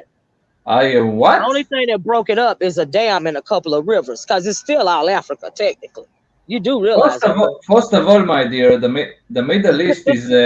I'm talking about Israel is in Asia, not in Africa. Well, I mean, it's a canal separated, but technically it's still Africa. No, that's not. That's Asia. Asia. Okay. And second, Uh-huh. I have a Middle East. First of all, in terms of DNA, I have Middle Eastern DNA. Okay, my dear. We Right. And have Middle a. Eastern DNA is a lot. Have you ever did an ancestry.com DNA test? Because if you do, Yeah, I did. ancestry.com DNA Actually, I test, did, what is the and percentage of African that you have in your blood? I don't Because have you probably have African more than I DNA. do. I Huh? don't have African DNA, but I Yes, you have do. DNA. But I can trace myself to the relevant area of the Middle East, aka Israel. If you Okay. right in Israel, and Israel was once occupied. Who occupied Israel first Uh, before Abraham? Before Abraham, what people occupied Israel? Jerusalem in particular. What people occupied Jerusalem? And be honest and tell the people who the occupied it Canaanites. before Abraham. Okay. Mhm. First of all, if you want me to go back to the cavemen that been here, I'm not talking. You ain't or got to the go back as far Natufian. as the case, man. You got to go back as far as Abraham. That's Okay, how. you ask me. Listen, you ask me who occupied Israel first. Uh huh. Then let me answer. Okay. First, if you want me to be specific, the Natufians were the first one that settled in this land. The who? The who? Natufians, you heard about they were actually some of the first cavemen that actually settled in And the world. the Natufians, and after them the Canaans, right. and I of was course talking about the Canaanites. That's who I was talking about. The Canaanites. okay, we in terms of And the history, Canaanites were who?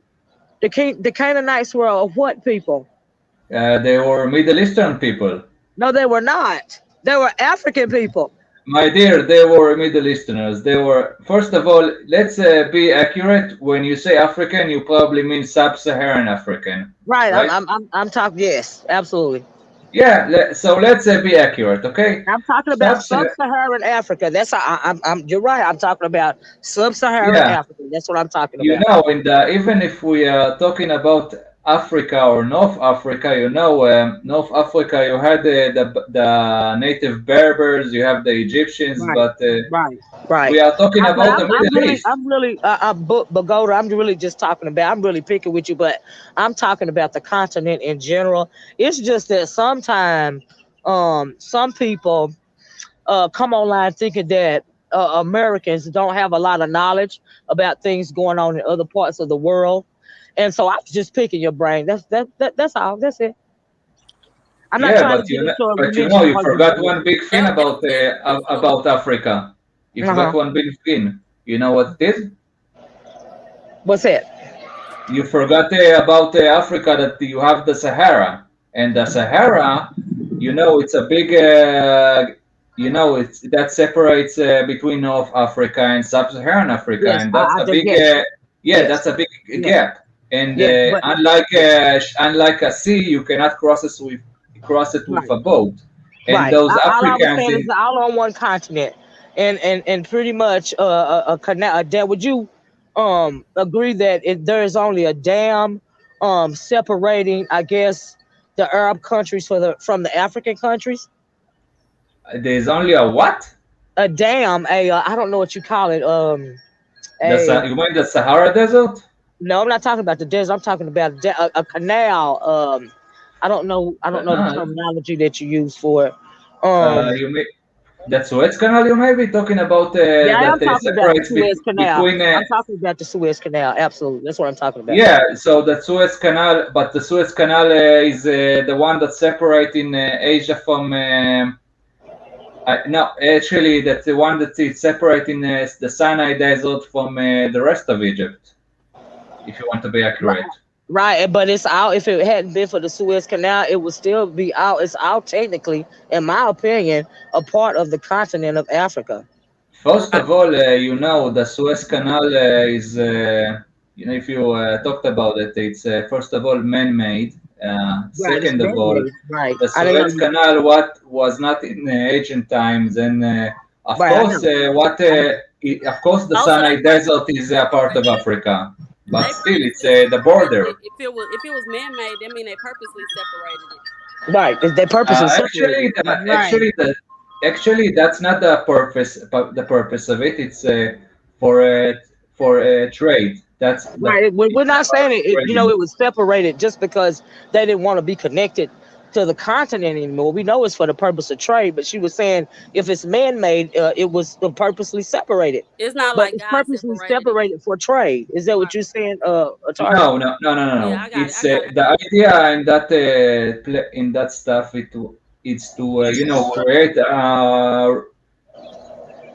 excuse me. What I'm trying to say, it's the idea of the Suez Canal is to create a new a way for you to trade to get Right. stuff in a boat from India or from Right. China to Europe in the Right. most efficient way. You don't need to cross all of Africa Right. to you get it. Right. That's the idea. Including. It's Now, not about is it a way to trade or to take resources from Africa? Oh yeah, I'm actually taking it's about it's to help you get stuff from the Far East. If you think about it. Because everybody. So if you think Africa. about it, I think that everybody has taken resources away from Africa. yeah, Absolutely. that's that's true. Unfortunately, Everybody. Yeah. Yeah. yeah, Africa But is anyway, I'm have a lot sorry we of got so resources. far off subject. I'm sorry, Bagoda, that we got so far off subject. I just found it interesting that you are Olivia, I want to ask you, Palestinian. what you think about the about bomb song? Girl, that song About is who? definitely a chart topper. I put it on my wall, Tori. I was What like, no, song? Tori Hold on a second. What You song? gotta go to my page and play it. Hold on a second. Let me go to Sweet Life of I think. Atari Wait a minute. page. I think about what? We Hold talking on a about About something we second. else, talking about Pagoda. something else. Remember we was telling you about Sister George. Remember we talking about that. Right. That's Okay. what. Yeah, I came up here to comment about Sister George too. As a matter of fact, I just got sucked into Pagoda Yeah, we had in to this catch him up on conversation. Kevin Samuels and stuff like that. He was like, "Nah, what he didn't agree with Kevin Samuels in the Right. don't believe your kids stuff." Whoa, Right. hold on a second. New hit record. I got to play this. Hold on, Go y'all. ahead, Hold on. play it. It's a good one. Do while I'm missing you, Godfather.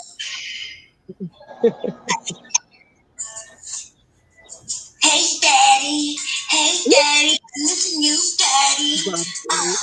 I'm over here, saddy. I'm missing you, daddy. Making cat for the Kevin Samuels dead ass.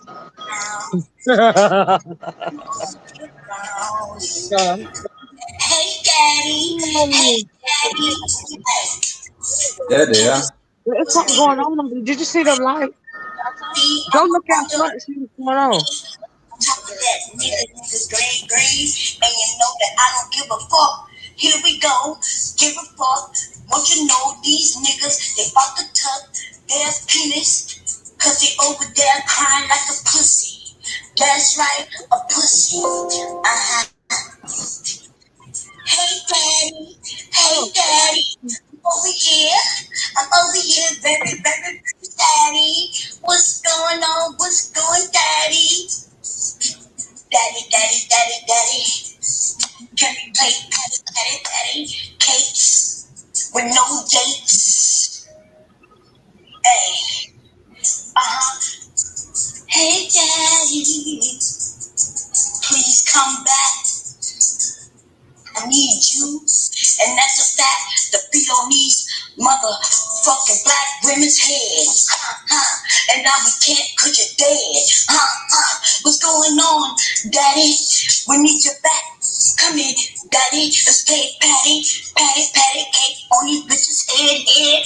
But we can't cause you over there, dead. Hey, daddy, we miss you. Come back.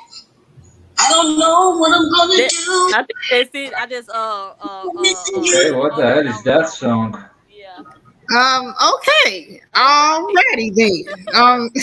Oh, Miss Cherry Bomb. All right. Yeah. Okay. All right. I was like, Anyway, ladies, do we have some kind of a big white block he that wants you to because of it I can't see wipe the who block is off. talking exactly, so there's a way to remove it? You know what? I put it up there because when I have new people on the channel Oh, that you I want to don't get on know, camera? yeah. If you get on camera, I'll remove it. But yeah. Now it says your devices are not connected. Oh. Okay, well, I just want to go back. I'm gonna put him in the back until he get his devices together or whatever, or I'll just kind of kick him off because he's like unconnected now. Right. Um, And can I say this, Faith? I was reading the comments, and what I was talking was not hotep ideology or whatever it is that they're saying in the chat. Like, go Google the information yourself. Like, did you go to school? Like, it ain't even that deep. It's just that I know that a lot of people from foreign countries, they live for politics and they Right. live for those types of conversations. That's the reason why I was asking them that. Yeah. You know, because I can have a whole lot of different conversations, but anything I said, go Google the info for yourself. What are you talking about, hotep? I'm not a freaking hotep. Just because you don't read actual books don't mean what I'm saying is false. Okay? I'm just saying. Yeah. But I Or you thought that smarter than a fifth grader. I'm talking about for the chat, y'all.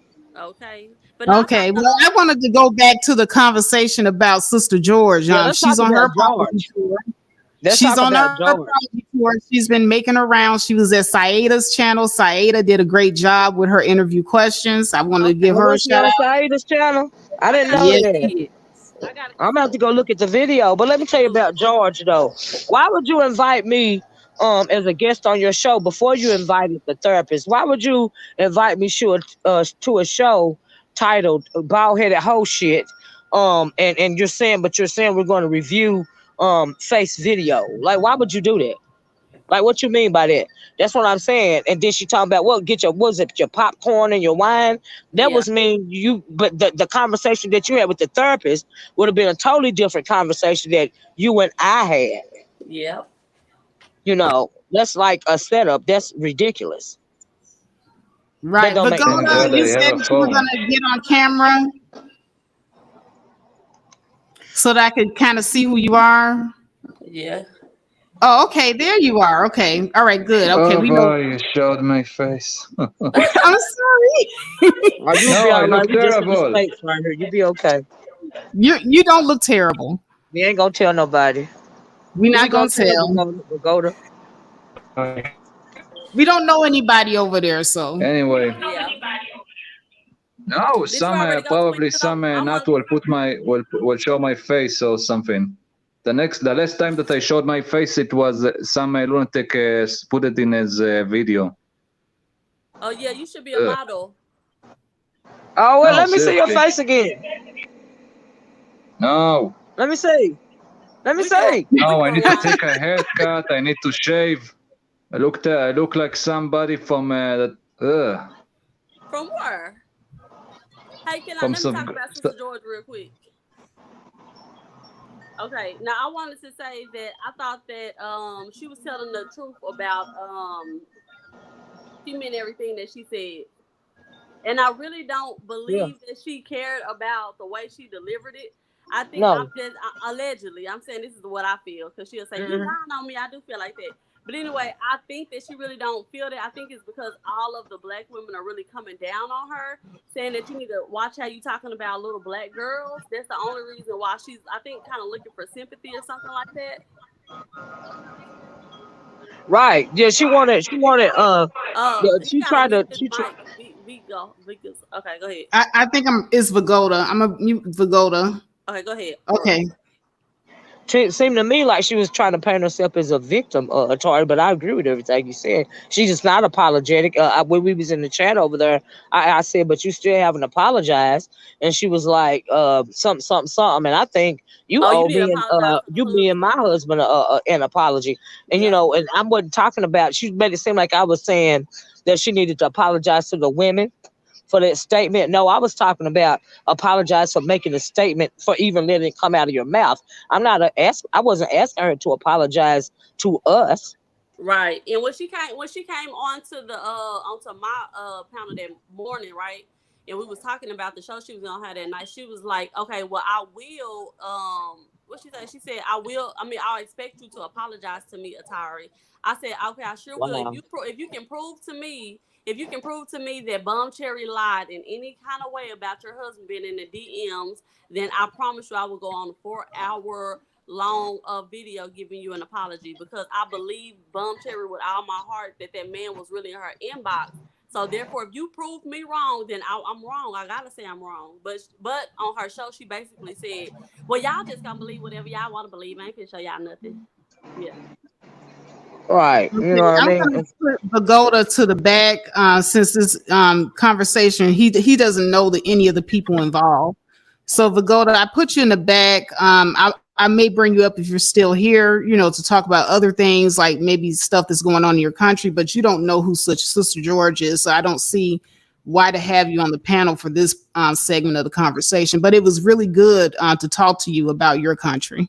Yeah, I Yes. enjoy talking to her. I love geopolitics. It's fascinating. But yeah, as far as George go, George is trying to. She really want is because she's so narcissistic. What she really wants, in my opinion, is for people to not even necessarily forgive her. She's not sorry for what she said. She meant what she said, in my opinion. But what she wants is for people to accept what she said and move it right along. In my opinion, at the end of the day, that's the reason why I feel the woman was up on the panel last night.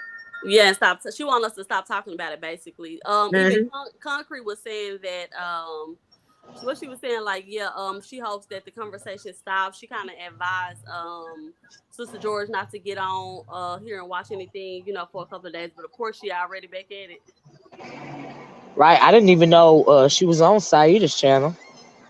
Well, I had kind of hinted at that, when I was telling her about how she always takes the bait, how she always feels the need to run up and say something. Like a Right. lot of times you don't really have to, keep defending yourself over and over again. If you feel the need to have to Right. keep defending yourself, that's because you feel guilty about something. Right. And that's Right. why I said I ultimately began to believe Bomb Cherry, because she kept trying to defend herself and curling, and I'm like, Right. what for? All she got is a empty looking, inbox with no messages that we Right. can read. Yeah, she could have laughed it out. She really could have laughed the whole thing off and kept it pushing. But she doubled down to the point to where she changed the whole narrative and turned it into, a traumatic situation.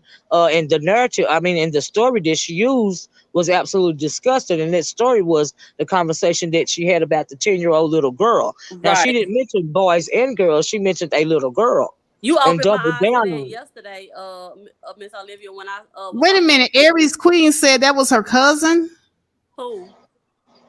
that therapist. Oh my God! I don't And think then that. her therapist, the lady, her cousin, is not very knowledgeable. Oh, So I would like child, to you know when said it, she. not me. You said it, not me. Yeah, I But was but really. Miss Olivia opened my eyes yesterday to the fact that she brought up the conversation about the little girl, right? We wasn't talking about the little girl, right? Right, Then when we got offended about the little girl, then she said, well, y'all don't want to talk about the little boys. right. You But she see, the one brought up the little she girl. brought up to the so she didn't present the question of what are we gonna do about our black sons and our black daughters. She Right, specifically honed in on the little girls, and then right, she attacked us for not including the boys. Like, if you right, brought the conversation up, you were supposed to first out of your mouth say boys and girls. I was like, oh right, my gosh, I didn't even realize that trick. right. She could have said children on our children are on the back of the bus doing A, B, C, and D, but she specifically said little girls, 10-year-old little girls, And then switch it to we're not worried about little boys. It's and like we're you. not. She Oh switch. my Yeah, god. she keeps Yeah, that's switching the very goalposts. problematic. But Yeah, Miss she keep Olivia, moving the goalposts. I wanted to bring something else up that nobody else really brought up. But did you see that thumbnail that Sister Yeah, George had up at first? I saw the thumbnail. I saw the title, bald headed whole shit. I saw. Yeah, I did. Hit the wall. Before she No, okay, changed it. now didn't she tell you that she just wanted to have the conversation, that she Yeah. didn't want a volatile environment or a Yes. volatile situation? Yes. Yes, Now she that did. thumbnail was anything but volatile. Yeah, it was very incendiary. It's very incendiary.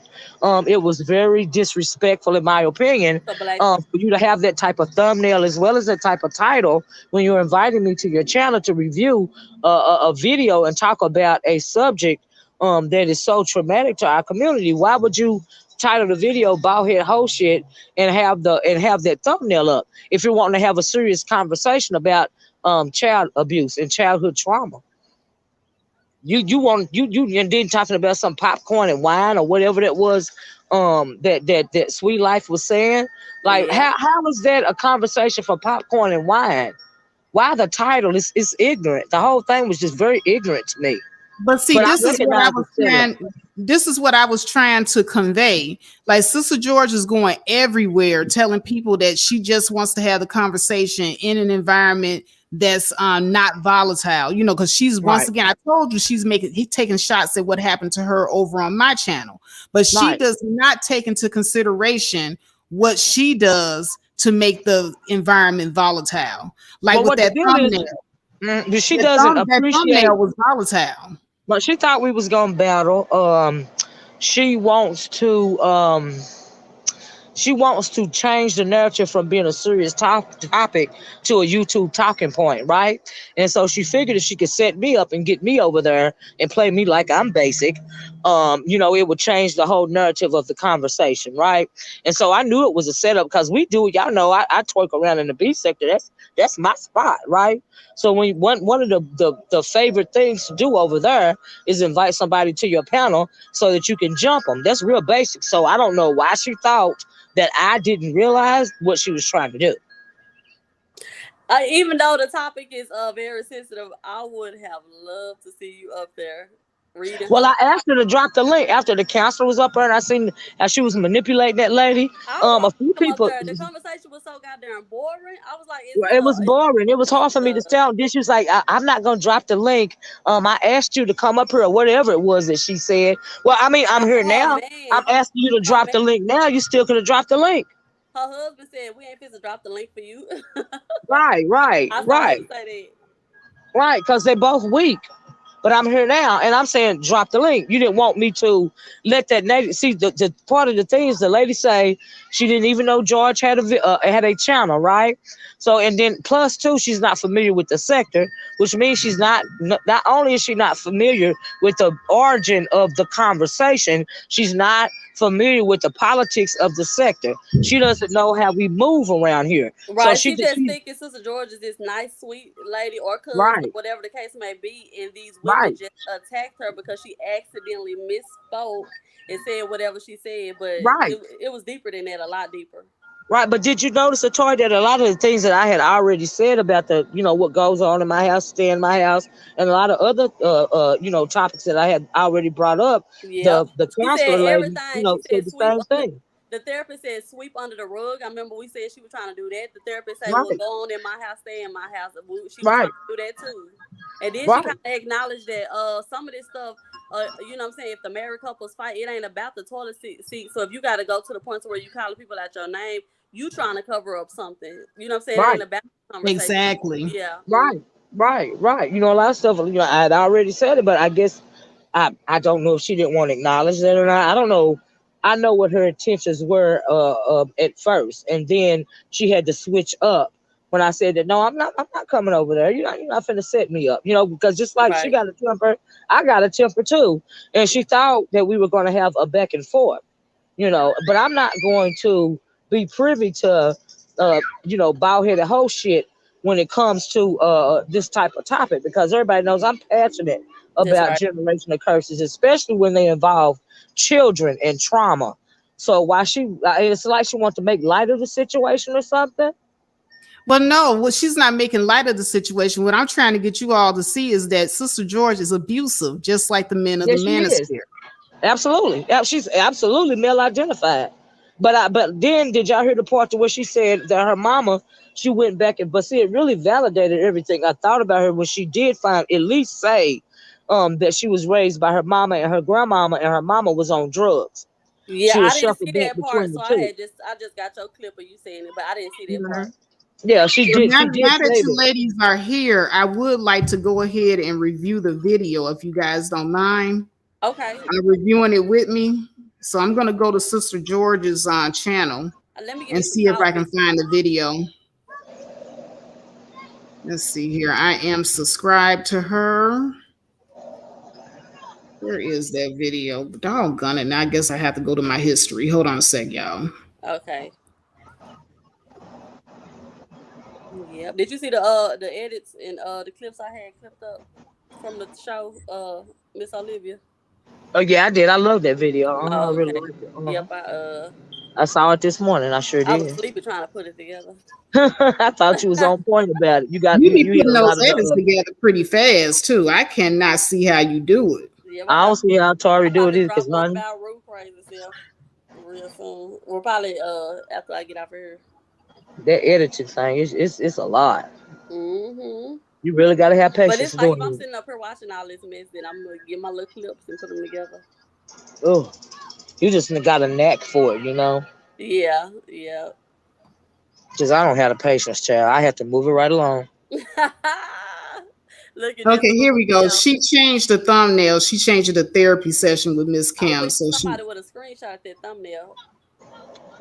okay. So I'm gonna go ahead. I'm not gonna show any video because there's really nothing to show. I'm just gonna play the audio. Okay.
Is this still doing it because it's not charging? Ah, there we go. What's up, everybody? I am live. I am live. How's everybody doing? If you are new, please hit the like button. If you have not subscribed, subscribe. This should be a really, really interesting conversation. So much has happened over the last week and a half or so, almost 2 weeks. And, I wanted to take some time out to review it for myself. And I also brought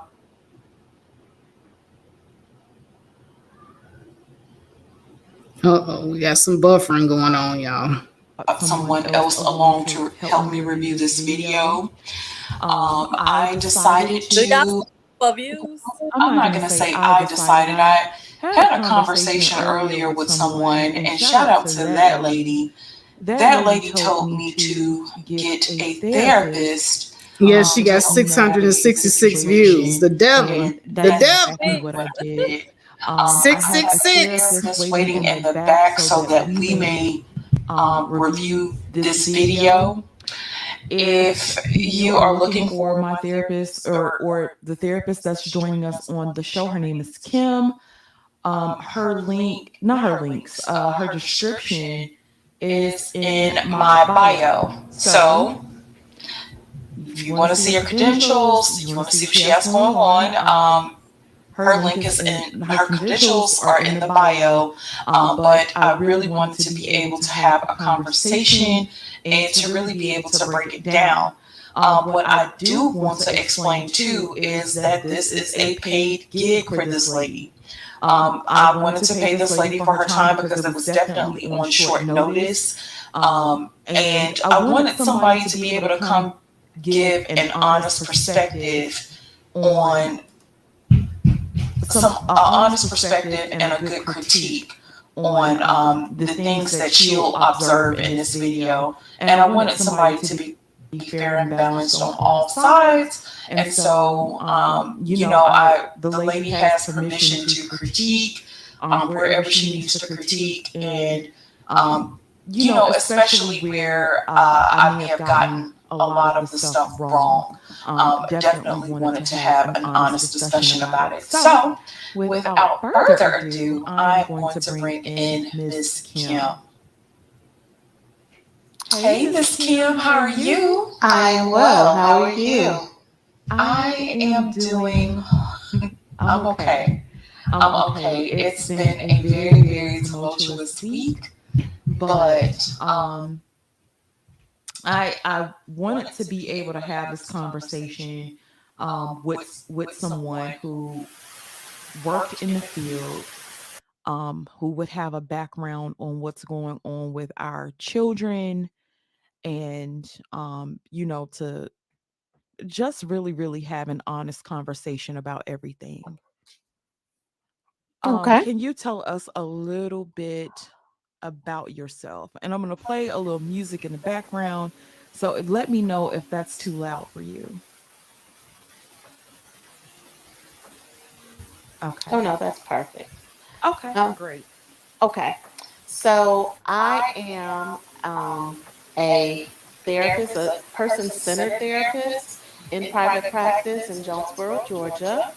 I came about this. This is kind of like a passion of mine because I have always been the one that my friends came to ask me, my opinion and how I saw things. So for me, it was just a natural progression, although in a very untraditional path, because I came out of accounting and Uh-huh. people are like, you went to accounting, but it's funny because see, you never know what the Lord's gonna put in your way. I remember being 23 years old, sitting out in the park and saying, one day I'm going to have a master's degree in accounting and psychology. And I thought that was the craziest thing ever to say, but I said it. And lo and behold, I did it. So there's power in your words. Okay. So, Okay. Well, to kind of give you a preface to this conversation, this conversation is probably going to be very triggering. Um, a lot was said. A lot was said. Shout out to Factor. This conversation happened on the Faith Factors channel, and it was a very, very tumultuous conversation. It was very chaotic, and I definitely take responsibility for my part in that. But as opposed to having beef and going at it from an angry perspective, I thought, why not turn this into something that I definitely can learn from? Now, if somebody else is able to get something out of it, you know, more power to us. But I definitely want to see what I can gain from this conversation and what there is that I can learn from it. Okay, so she's starting off pretty good, guys. What do you think? I think she's not trying to. Her purpose is not to. We have when she said what she said, we have been the ones that try to get something out of the conversation, not her. She just wants to double down on the ratchet stuff that she said about the 10-year-old. So now all of a sudden you're giving a darn about whether somebody's getting something out of the conversation or not. That's manipulation to me. Yeah. That's just my Okay. opinion. And I want to say, I like Kim. Like she really didn't give too much of her opinion and stuff like that. But I don't know, just some way she talked or something like that. I really, really like her. But I also want to take this time before we get deep off into it. I want to shout out to the black women who got these people explaining stuff to us. You know what I'm saying?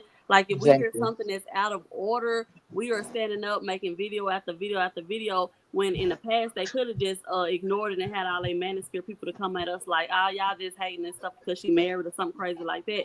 But Right. because of us, Sissy and Jeff responded, you know what I'm saying, to the Up the Unicorn stuff, and the JV Desaline stuff, and also we got Sister George explaining. And I don't think this would have ever happened in the past if it wasn't everybody coming together.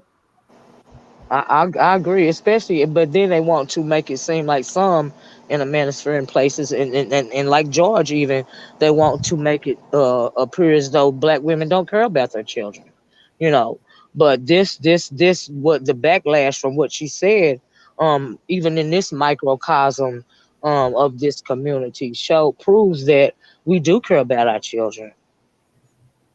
Very much so. Well, I'm gonna go ahead and hit the play button and see what else she has to say here, because I'm listening to it. This is my first time hearing it from the very beginning, so my reactions are, pretty much what you guys are seeing right now.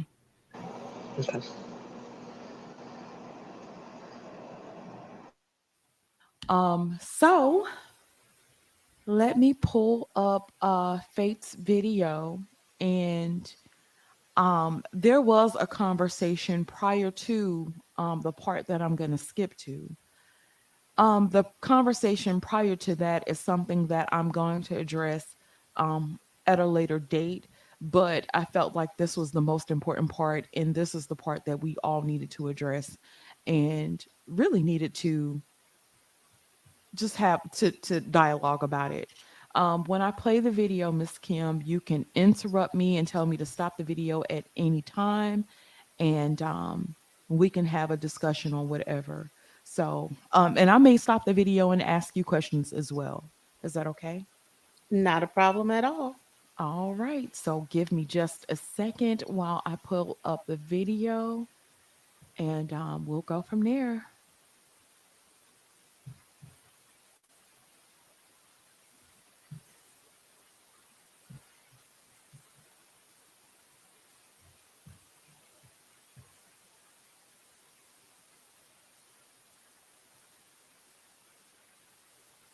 Okay, I'm gonna speed it up because we all know Okay. what the conversation was.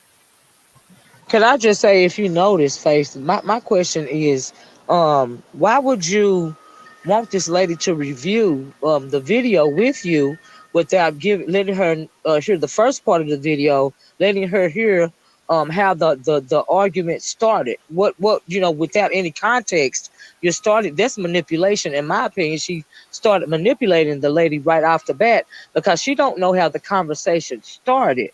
You have to have context. How can she properly review something and she don't know how it started?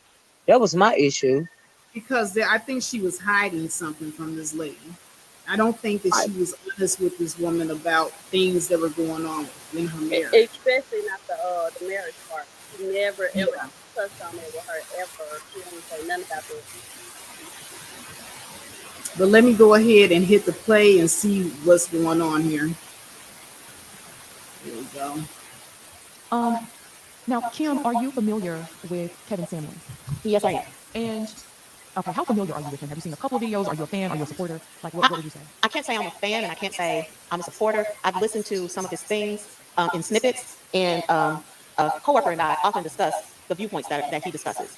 And it was kind of another friend of mine and I discussed how it appeared that people were celebrating the fact that he was dead and how sad that was. However, everybody has their own opinion, and unfortunately or fortunately, people tend to take things the way they view it, and not they look at things microscopically, which is up close and personal, instead of macroscopically, which is from a further view to take in the entire situation. Okay. So, long story short, I have no outstanding opinion. Okay. Okay. Well, I do have very strong opinions about women celebrating his death. I thought it was awful and despicable. I thought it was a horrible thing to do. I'm not saying that you have to mourn his death. And this is my opinion. I didn't think people had to mourn his death, but to celebrate it to me was a different animal. And a lot of women feel like Kevin had disparaged them and disparaged Black women as a whole.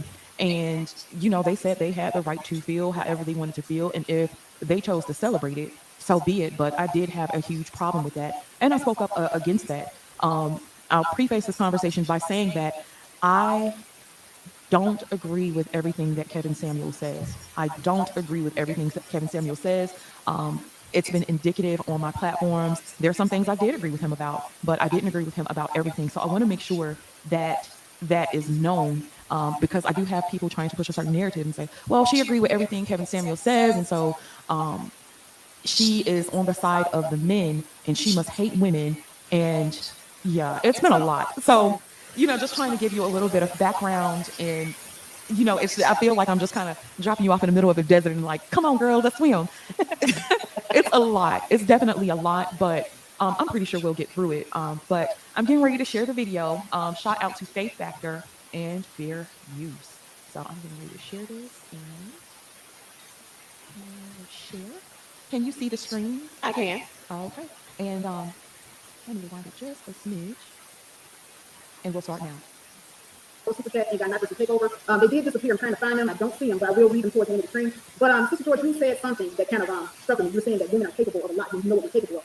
But what about what men are capable of? Men like Kevin Samuels. Now, did you see that stream that we were all talking about where he was basically grooming this woman to not listen to her child? If the child tells him or tells her that the husband touched or looked at them getting out of the shower. You know what? Do you not think that that's toxic? I absolutely think that that's toxic, but I've also had conversations where women have accused men of doing stuff. I've seen situations where children have accused men of doing stuff that wasn't true. I'm going to tell you, I'm not going to tell you to dismiss your child or disregard your child if your child ever comes to you and tells you some shit like that. That's deep. That's crazy. That's fucked up. You should absolutely pay attention to your child. But you should also understand who your children are. If you think that children are not liars or manipulative or children won't sit there and lie or do something fucked up, then you have another thing coming. You have another... That's how we starting off, Miss Kim. Okay. A lot of... So I was the one speaking and saying that I do think that you do have children that that are manipulative, that do bad things that we as adults don't necessarily give any credence to. I'm going to keep playing and keep in mind it gets to be even deeper. So I just want you to keep that in mind. Okay. Okay. But then But can I please say something, please? See, this is where. Because Sister George, you're talking about the minority of children. We're not talking about the majority of children tell the truth. What I'm saying to you is, if your child comes to you and tells you something like that, you should fully investigate. I will sit here and tell you that if my child, let me finish. Well, I'm going to talk, and I'm going to continue to talk because we're having a discussion. So let me clarify my thought process. That's all I want to do. I know you triggered because of the stuff. I'm not triggered at all. I think you're triggered yourself. No, I'm just talking. Because I just talking. Okay, but you're. Okay, I gotta move on mic because I'll talk about you. Look, I unmute you, but you gotta go one at a time. Sister George, please finish up in a minute, and then it's gonna move over to woman's here so she can get her say out. I understand that you're saying that that's the majority of children, and I am telling you to do a full-fledged investigation. You're saying that majority of children tell the truth, but a lot of times most people won't acknowledge the children that do lie. And if I have a friend that's a principal at a school, he's a principal at a grade school. And the shit that comes out of that grade school, the things that are happening in that grade school, you're talking about homosexuality, bisexuality. They're sucking dick on the bus at 10. The girls are dressing sexy at 10 and trying to be seductive. Yeah, but this is the thing that we don't. You're despicable. You're despicable. Let's not talk about you, sis. Let's not do that. And the whole thing. Okay. Like I said, it was going to get deep, and it is deeper than that. But I do want to know what your thought process is so far, because a situation was introduced to me. The Kevin Samuels video in question, I do want to review that video after we review this video. I've never watched the Kevin Samuels video. While I did review some of his content, that wasn't a thing that I reviewed. And I think it's important that we review it together, but I do want to think, I want to know what your thought process is behind what you heard so far. Okay. So far, what I've heard is you clearly saying your opinion. However, you did not fully give the background of the parents should investigate. It did kind of sound like you were saying, but that is true. There is truth in your statement that children can be manipulative. Okay. So, I mean, in dealing with kids, especially if there's a single parent situation and they don't particularly care for the person, they might do something like that. However, like you said, you have to know who your child is. And you have to know who the person is that you're bringing into your home. Okay. What about... So we all had stigmas. I grew up in Mississippi, and my grandmother was old school Baptist. For the most part, my grandmother raised me. For the most part. My mom was off and on drugs throughout my lifetime. So I lived between her and my grandmother. The first half, my grandmother, the second half, pretty much my mom. And the word fast was used quite a bit and a lot. And for me, and I guess I have to break down what fast was to me. To me, it was like little girls being hypersexual or overly sexualized, which I do feel like that's on the parent.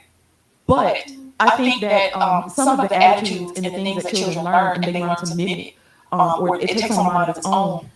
When I described the little girl as fast and saying that they were trying to dress seductively, a lot of people have issues with that. And I want to know your thought process on little black girls being called fast. And just give me your thought process on that. Okay, for me, anytime we tend to hang labels on our children, and unfortunately, the children are, especially from birth to 7, are sponges. And so they're just mimicking the situations that are presented to them.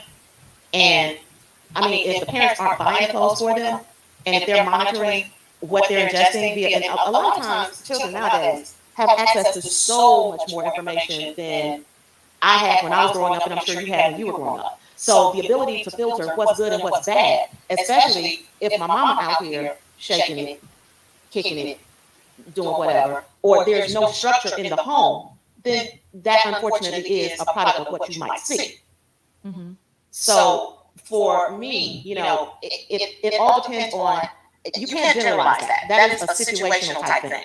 Because I think in the Black community, that's part of the problem is we tend to generalize a lot of things that cannot be generalized, but they're situational. And part of it too, in my opinion, is the breakdown of the Black family. Because if we had more two-parent situations where children were brought up with a strong man in the house and a strong woman in the house, and they saw that interaction between men and women, a lot of the things that we're witnessing right now, again, in my opinion, would not be happening.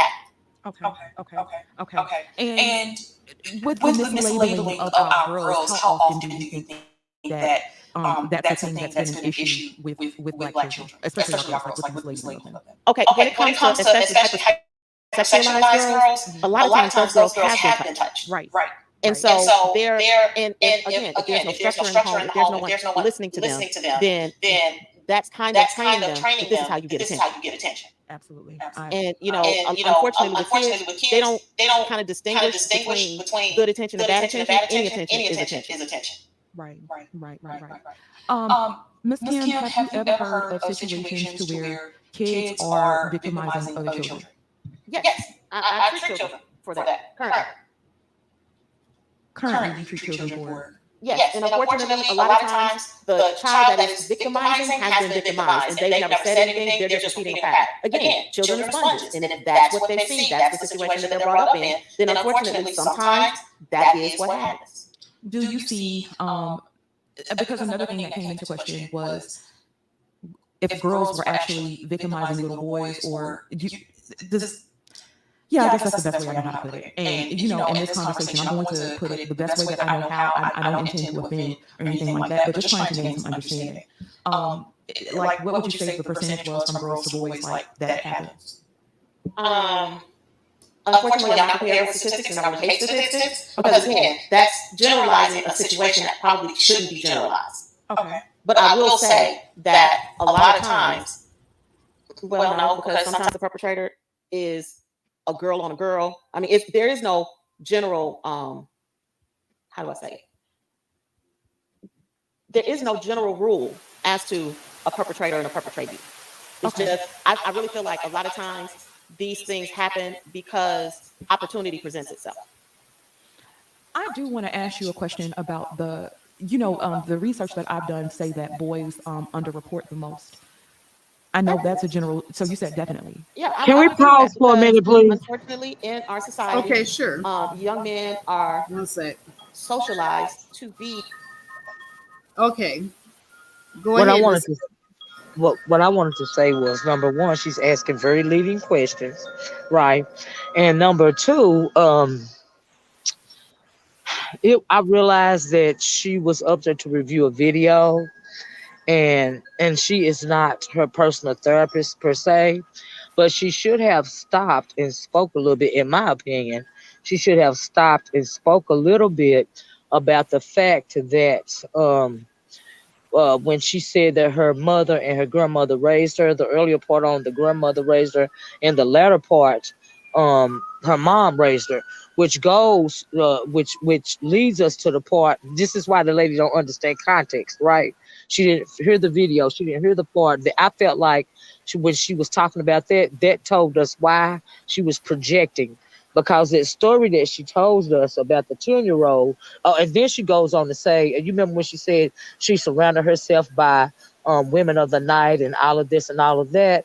I think that her mom was probably still on drugs when she got her back, and she was in an unsafe environment, and ain't no telling what type of childhood trauma she had to endure. And this is why she has the opinions that she has. I think she's built up a wall, a male identified wall around herself because of what went on in her childhood via her living with her mother. and I would have spoke about that a little bit. I thought she could have spoke in general about that. When she fast forward and she asked her the question something about when children children that may have been traumatized, they go and experiment on the other children. I would have liked for the therapist. She said she didn't have statistics, but statistically, okay, it is boys that will offend more than girls, even at a young age. That's Even right. when it comes to prepubescence, it is boys that will offend other children, be it other boys or even other little girls. That's why you even get boys in high school when you hear these hazing rituals, like they're sticking broomsticks up the behinds of boys and all of this and all of that. That is real sadistic, but it is sexual in nature, and who knows what they had. There's a reason for everything. So I wish you had went in. The therapist would have went in a little bit more depth as to why children at such an early age may try something sexual with another student. It is because they've been abused, but it more oftentimes than not, it's little boys that will do that. And then also, it was something else that she said. What did she say? Um, it was something else that she asked her, but I just hate the therapist. She had so many opportunities to expound on the situation, on the trauma, and I think that I wish that she would have done that more. But maybe she is her cousin. Maybe she didn't want to go too far with the conversation. I don't know why she didn't, and I understand that she said she's only been a therapist for 2 years. But even if you've been a therapist in 2 years, and I think she said at one point in time when the video first started, she had a master's degree and was all of this and all of that, and she was now a counselor. And I'm thinking, do you have your licensures and your certifications? Because this conversation really is very basic. You don't need statistics, right? If you went to school for this, if you got fully educated, if you have a master's degree, the conversation should have been more fluid. In my opinion, she missed a lot of. She left out a lot of important information, in my Well, opinion. see, the problem that I have with her disregarding the statistics is that she's absolutely right in one regard about the statistics, is that they can be skewed and people can Right. use Yeah, them she's right about one way that. or Yeah. the other. Right. However, it's still important though Right. to look at the statistics She because didn't these are, even, yeah. I'm just gonna yeah, say face. She didn't right. even need statistics. If she went through clinicals, right? She got a master's degree. She went through Mhm. clinicals. She did an internship to become a therapist. You have to have licenses and you have to have certifications, which means you have to do even more classes than the normal classes. Like I think she said she had an undergrad in psych. So you even have to go further in order to get your master's degree, as well as your licensures and your certifications, right? So this information, she didn't even need to rely on statistics. That's true. That's Yep. all I'm trying to say. That's really just very basic. She didn't even need to rely on statistics. And You I know, want to piggy off that Mhm. comment that you had put up there, where somebody was saying that she trying to lean it in and make it seem like the little girls are abusing boys. That's like the feeding questions that she was feeding to the therapist. right? Have you Yes, have you yes, seen a little girl do this to a boy? And would you say that this happened? And then why what are the don't boys aren't boys right, victimized? It's like everything that she was saying in the right. conversation with Right, on your channel. She wanted the therapist to say, "Oh, she right." So at the end of the day, right, the response video to her talking to the therapist could have been the therapist agreed with what she was saying. You see, y'all blaming right, me, y'all picking on her for nothing. She was telling the truth, but I'm happy that that therapist said, no, it happens, on both ends. And right, yeah. right. Exactly. And then So plus basically, two, the she looking at the therapist. little girl. She looking at the little girl still in her heart, in her mind, while she's talking to that therapist, while she Hmm. apologizing and pretending to change. She's Hmm. really looking like the little girls is still the fast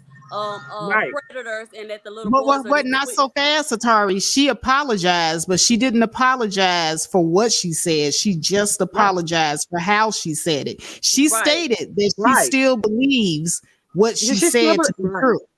right. And I And think then she's she want to doubling double down. down. I think she's doubling down right now Uh-huh. on what she Yeah. said, and I think she wants that therapist to agree with her. In her Right. eyes, I really believe that she believed that little girls are sucking A B C D F G, and I do. Okay. And I really believe that she feel like little girls are some fast hoochie mamas, and I really believe that she feel like the little boys are some innocent, sweet little creatures. You know what I'm saying? I'm not saying that they're not, they're children, but I'm saying this is the brush that she's painting this with. This is Right. the But narrative But that she's trying this to is push. what she was willing to do, Atari, to right. deflect from answering the Right. question about Kevin Right. Samuels. And then too, she knows, the therapist knows. I'm sorry, the Mm-hmm. therapist knows that when it comes to these types of traumas in children, that little boys, if they don't get therapy and they don't get help for what happened to them, they grow up and they even start at an early age. We seen an example of a little boy that's clearly had some kind of trauma happen to him with that Royce Reed, that basketball wise son. He kept getting kicked out of school because he was he was assaulting other little children. Boys Mm-hmm. in general grow up, if they don't get help for their abuse, they grow up oftentimes and become abusers themselves. Little girls, however, more often, sometimes they will grow up to abuse, but more times than not, they will grow up to abuse themselves. They turn into prostitutes, they turn to drugs, they harm Right. themselves as opposed to harming others. So I don't understand why the therapist didn't mention that either. Well, Exactly. that's what the statistics say, and that's the reason why I was kind of raising my eyebrow at the therapist when she said she Right? If doesn't she like to went to refer to the school, statistics. right? If she went to school, then she would know that she don't need a statistic for that. If she went to school, so So I was are y'all confused by trying to that. say? But Are okay, y'all trying to say could be a fake therapist or what? I'm not saying I'm not saying she a Well, fake therapist. The I only, haven't the seen her only thing I think credentials. maybe she came at it from the angle of she knew that Sister George, not knew, but maybe the way Sister George was asking questions, maybe she Right, knew something had happened to her and she right, wanted to like calmly walk her into, well, what did you think about what you said? You know what I'm saying? Maybe it right. was like that. That is what I would have done. What do you feel about why do you think you brought up the subject of the 10-year-old little girl on the back of the bus in particular? Why did that come to your mind in the midst of you being triggered, right? In the midst of you blacking out, why did that pop into your head? What made you come up with that? First, yeah, you're right. right, and You know, a bit Ty says, and that's the craziness. She didn't get that what she said altogether was wrong. It and she wasn't still just don't about get how it, she said it. right? Yeah, And she still don't she's get not it. gonna get it. She's not gonna get it Uh-uh. until She's she's not ready gonna to get she it. really see it from the eyes of little girls or some fast little girls and whatever they do with a boy, they're abusing. Because she's projecting. What she's doing is projecting. I don't know, and I'm assuming the lady did want to call her out on that. I guess she wasn't supposed to. She paid her for the, But see, whatever it was if she the was. therapist was really legit, she would know that there are some statistics. We do know that there are some Right, outliers in the statistics that you can't use. But right, generally, the statistics are pretty accurate based off of what information right, they were able to right, gather. right. So And we I do understand know she that didn't have them in front of her. little boys Yeah. don't report as much as little girls. All right, right, However, right. statistically speaking, when it comes to violence, the level of violence, men and boys are more violent physically than Yes. women and girls are. They will go on to harm others as opposed to women harming themselves. Exactly. And statistics do state that. And I understand, I get, she said she didn't have the statistics right in front of her. I get that. But if she would have properly prepped, perhaps I don't even know if Sister George let her know what was going on ahead of time. Like She didn't. I She don't didn't have understand. a clue, and she said I just found this out at 5 o'clock, just a few hours Right. ago before Because we she went thought she live. was gonna do the interview with me, right? So she had to find somebody else to review the video with. She thought it was gonna be some bald headed hoe shit. Okay, let's not forget about that. She thought. No, and Some, I have not forgotten about that. The mere fact that she had that thumbnail up there and then she's going to yeah, invite somebody to be on the show tells yeah, me that she wanted those men. Like I don't know who said it down here in the chat room, but that was a cat call to the men. She put yeah, that absolutely. thumbnail there specifically for the men so that they can Mm-hmm. come and react. Mm-hmm. Mm-hmm. See, Yeah. it was a whole setup. You know what I mean? Like I remember you said she set you up. You felt like she set you up. Well, that's the same thing she was trying to do to me. But like I said, girl, I know all the tricks. All right, I'm in the sector that don't pull no punches. This a girl went over the other weekend, Friday. She went to jail for harassment in the B sector. Okay, child. I ain't even had time to talk about that. She went to jail online. Wow. Went So to I jail? Wow. what'd you What, say, she Fanny? went to jail for harassment? Online. Yes. And she called the police to she was going back and forth with a guy, and she didn't know that the guy had already he lives in New Mexico, she lives in San Antonio. Some kind of way he got a warrants taken out on her for harassment. She thought they loved to play the police back and forth calling game. And so she didn't know that he had called and got warrants taken out on her in ahead of time. So when she called the police, they came to her house and they took her to jail. So now her Wow. Woo. mugshot is all over the B sector. So she kind of set herself up because she called the police. But yeah, I'm used to all the setups. Yeah, all over. Mm-mm-mm. Right. Wow. And so, Well, let but that me little go stuff, ahead George. and Yeah, oh, I'm go just ahead. gonna say I'm that little sorry. stuff. I was just gonna say that little stuff George is trying to do, girl. Go ahead, Faith. I'm sorry. All right, let me go ahead and start play the audio again. Be virile and to be, oh, you're a handsome young man, and do you like this girl? It's an unfortunate thing. So if something happens to them, and I mean, even when boys are younger, they're taught if they fall, don't cry, man up, be the man of the house. You're 12. What do you know about being a man? Absolutely. Absolutely. Um, well, I'm going to continue to play the video and we'll go from there. The whole thing is we want to sugarcoat and think that everybody is innocent. We're talking about children. So then if my co-host, wait a minute. So then You're a black male apologist. no, I'm not a black male apologist. No, ma'am. But no. So let me ask you a question. Let me ask you a question. We can't talk at the same time. Let me ask you a question. No, we really Let me ask you a question. Let me ask you a question. Dick, it means they were abused, you fucking idiot. You bitch, you are not going to talk to me like that, bitch. What you the fuck you're talking to, hoe? It means they were. Okay, y'all don't listen to my position. Y'all fucking get my mistake. You know what you the fuck you talking? Miss Kim, like I told you, it was going to get very volatile. Yeah. Yeah. That was pure emotion. And unfortunately, when we get emotional, we don't necessarily speak from our head. We speak from our emotion, and we stop being able to process our thoughts clearly. So, and that's what I'm hearing. I'm hearing and my father used to always say, and I didn't understand this until I got older. He said, if you walk up on a fool and a smart person arguing, the person that walks up doesn't know who's who. Okay, you're absolutely right. Now I definitely think that it triggered a number of people the way I talked about that situation, and I want to know your thought process on a better way to have handled that situation because, and I'm not going to sit here and tell you that I'm perfect or that I always try to handle things with care or concern. The lady that I was arguing with, I'm not very fond of her. And I felt like I was trying to have a good conversation with her, and I just felt like she kept coming, and I didn't want to hold it back. I'm not even going to say I lost it. I didn't want to hold back, and I want to know a better way to have handled that. Yeah, I could tell that you all didn't have, because it sounds like you both don't have a very high opinion of each other, and so any type of constructive conversation would have had to come from somebody backing down. Okay. And especially when the host was like, y'all messing with my monetization, as a blogger, anytime somebody says you messing with my money, I'm like, yeah, you know what? I'm not trying to stop you from making your money. Let me chill out, hear what she has to say, and then respond accordingly. All right. I'm going to stop it right there. So I agree with the therapist because, see, right there, I was trying to throw out the hint that y'all fucking with my monetization. Chill out. And Woman's Fear got it. But Sister George didn't chill out. Did y'all remember that kind of happening that way? Yeah. Well, she did. Yeah, well, she didn't chill out because by that time she's triggered. She all the way triggered. She all the way on 10. She in total defense mode. She couldn't contain herself. She couldn't keep her decorum, And And so, she's yeah. already pissed off because of revealing those messages. Yep. She was already pissed off.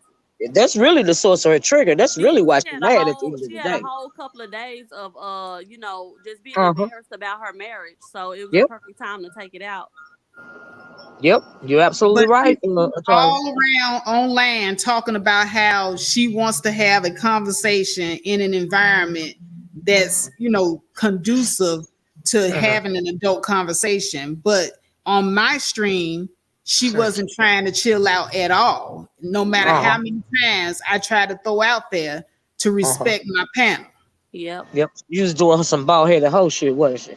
She was Yep. doing some bald headed whole shit. Yes. Uh-huh. And I also want Uh-huh. y'all to pay attention to the way she's trying to explain to Kim, like the reason why Woman Sphere was coming at her was because they had got into it previously. She been not liking me, and we been had words, and I messaged Mhm. somebody about her. You know what I'm saying? Yep. Versus Woman Sphere being extremely triggered because she said something awful about baby girls on the bus. You know what I'm saying? And I Right. don't understand how the lady wasn't able to say, Kim wasn't able to say, well, but you said something that kind of triggered her. She kind of fed off into Sister George's, yeah, oh well, y'all didn't like each other. Well, you probably had the conversation with the wrong person. But no, Woman Spirit was not on that. She was upset by what she said about that little baby girl on the bus. Right. Yeah, Exactly. Woman Sphere wasn't even really on talking about her marriage. Woman Sphere told her, Mhm. she facts. said, I She really came don't up care really about your defending marriage. her. She came up really defending Sister George. And Right. she really did at first. Yes, she did. Hmm. She was trying to give her the benefit of the doubt. Yep. That is true, Atari. People seem to forget that. But yeah. Yep. I don't forget Yeah. nothing. Not a plant. Yeah. But yeah, you're absolutely right about that. Thank you. That's the reason why she was like, I changed my mind about you now. I don't like you now. Yep. They fit make this You whole know. thing about her and Woman Sphere having beef instead of about the little girl. Right, right, right. But, she wants to make herself out to be the victim. Yeah, You know, exactly. Yeah. she came to Faith's channel and we just attacked her, but she didn't do Mhm. anything. Right. She didn't do nothing. She didn't do Exactly. nothing wrong. Actually, she came there to attack. Yeah, yes she did. Because of the title of your video, Yep. because of the embarrassment of what Curlin did to her, and yeah, she Hmm. came there to attack, and that's exactly what she did. She even admits it when she says, I saw the title of the video and I said, hey, this video must be about me. And it was about me. But she And ain't said y'all that heard what she friendly. said. But I wanna Mhm. I wanna point something out to you, as I pointed it out earlier. Atari, when you post video links about people, you post their images, don't you? Yes, yes, yes. Okay, and you don't say anything derogatory about them. You just pretty much keep it to the topic of what's going on in the situation, Yeah, pretty much. Yeah, I try to right? get people to And click, and but and yeah, and, pretty much. and in the initial thumbnail of my video, even the one that I did about Sister George and Bum Cherry, did I put any derogatory information or thumbnail out there about them? No, but to me, that's a whole manosphere tactic. Like Kevin Samuels used to put, pictures of black women with their hair all over their head, and just, in crazy positions or whatever case may be. But yeah, it's just to trigger black women or to trigger Olivia or be funny with you. Like they know what they doing. And also even with Miss Olivia, when Miss Olivia does her videos and her titles, she don't really put out no messed up looking thumbnails. She pretty much keeps it to the person and the situation.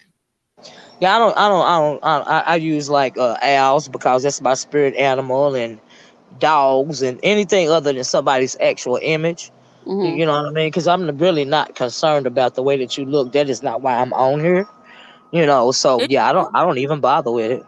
it But my just speaks whole to how thing she. is you don't really have vitriol towards the person. Oh You may no, have huh? I don't know these vitriol people towards personally. the talking point.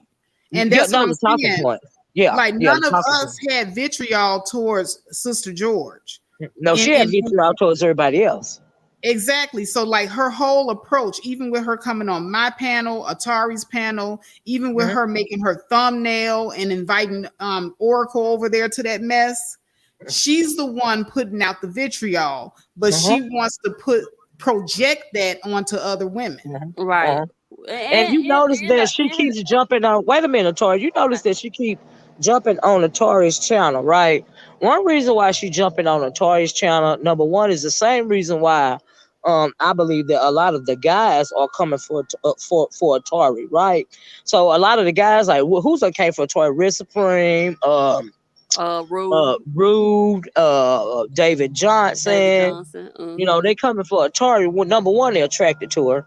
Period. And George sees this. I don't even know if George is attracted to her, but George fell away because they are coming at Atari. She keep jumping on the panel, and she really wants to dominate over Atari.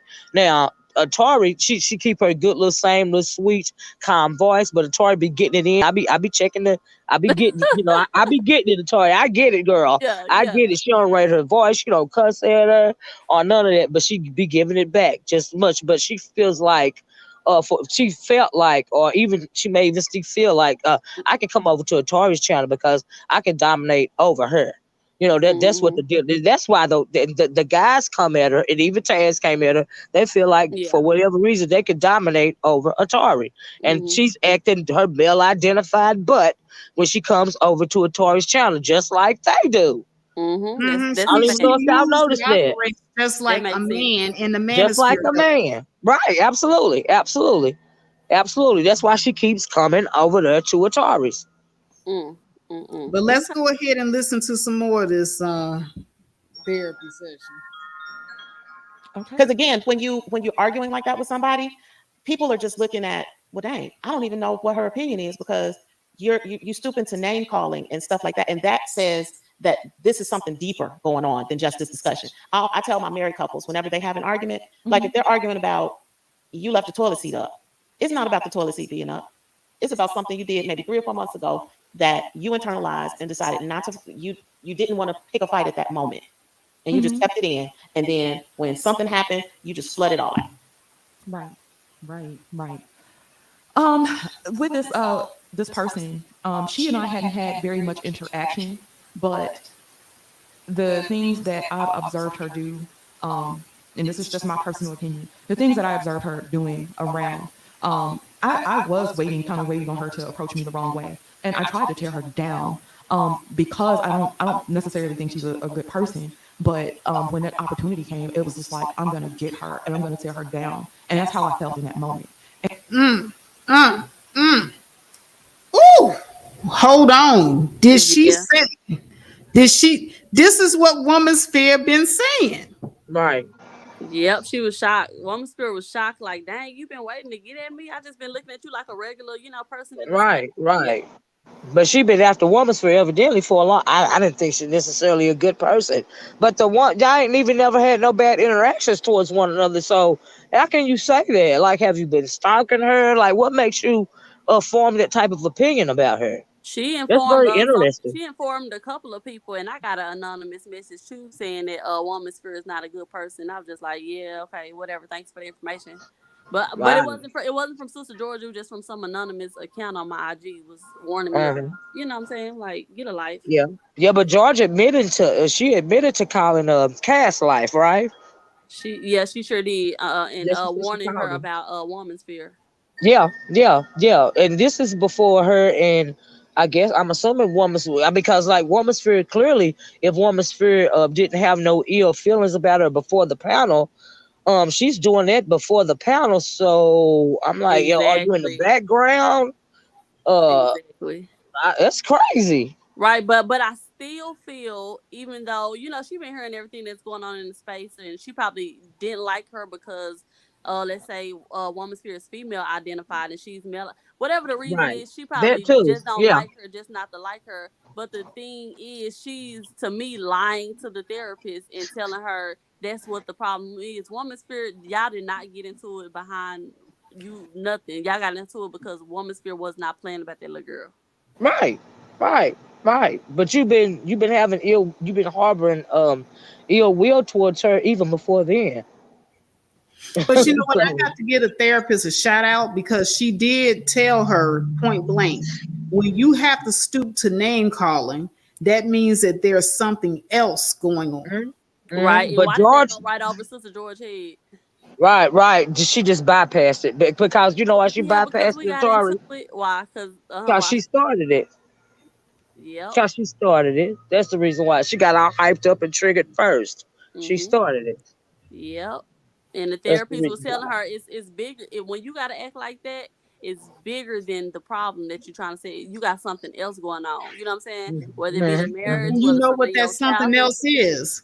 huh? That something else is that she's got a lot going on with what she's dealing with her marriage and things that she's dealt with in her childhood Right. and throughout Yep. her entire life.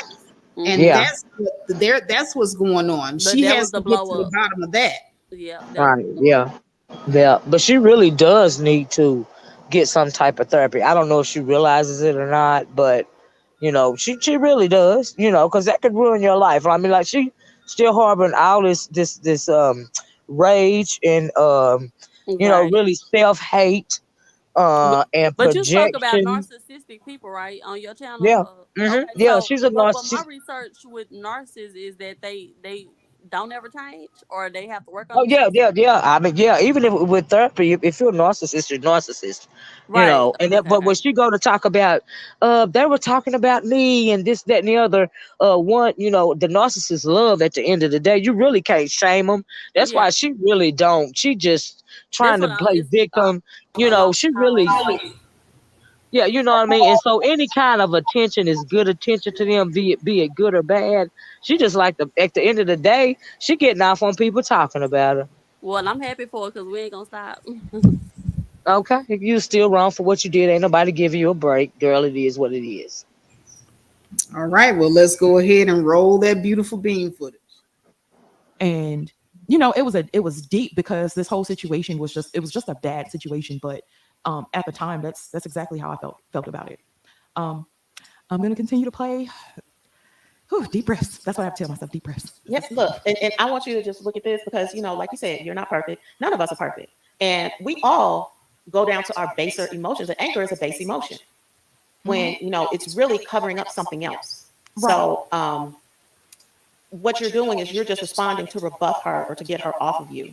And she's doing the same thing. So it's like two bulls on a bridge and neither one of y'all backing down. So it just makes it messy for everybody else involved. Oh, absolutely, absolutely. I'll continue to play. Okay. Wait, hold on. Next Yo, you better get too bad. I'm not her. I'm not her. But what I keep trying to explain. So then if your child goes to school and she victimizes a little boy and she's the one who's initiating the act and she's trying to take your little child off into a back room, we're acting like women don't do fucked up things, and that's just not true. It's not true. It happens. If you go and do an investigation, if you go and do your research, they do fucked up shit. I swear to God. I swear. Yeah. So that was my thought process on kids, and I want to know. We discussed it a little bit already about the nature of kids, but I want you to reiterate that some things these children are victimized, but it's not like they don't victimize other children. Is that Yep. a good way to put it? That's a fair statement, but it's not a one-to-one ratio. Just because a child has been victimized does not necessarily mean that they will go and victimize someone else. Okay. Let me ask you a question. Now that you're listening to this, Mm-hmm. what are your thoughts on how you handled yourself? It's like and I'm probably gonna get a little emotional through this. Okay, I want you guys to catch what the therapist said. The therapist told her that just because a person has been victimized does not mean that they will necessarily go and victimize other kids. Absolutely. Yeah, I've That's been right. saying it. Because she was trying to make it seem like that's what it was, right? Right. I think she was trying to Because make it she's seem trying like. to validate when she was saying, they doing whatever in the classroom to each other or on the Yeah, back of and the you school see the bus. little girl is always the aggressor in her stories and her Right. examples. It's your daughter was trying to take this little boy to the back room. Right. You see what I'm saying? How she feel about Right. little That's the girls. right. Yeah, she's trying to, back up her narrative, with the therapist agreeing with her. Hmm. And so Mhm. yeah, All that's right, all well, she's let me trying to go do. ahead and continue to play. I have to go home. Oh God, what in the world was that? Oh, Got it. When I play the video, Miss Kim, you can interrupt me and tell me to stop the video at any time, and we can have a discussion on whatever. So, and I may stop the video and ask you questions as well. Is that okay? Not a problem at all. All right. So give me just a second while I pull up the video, and we'll go from there. Okay. Okay.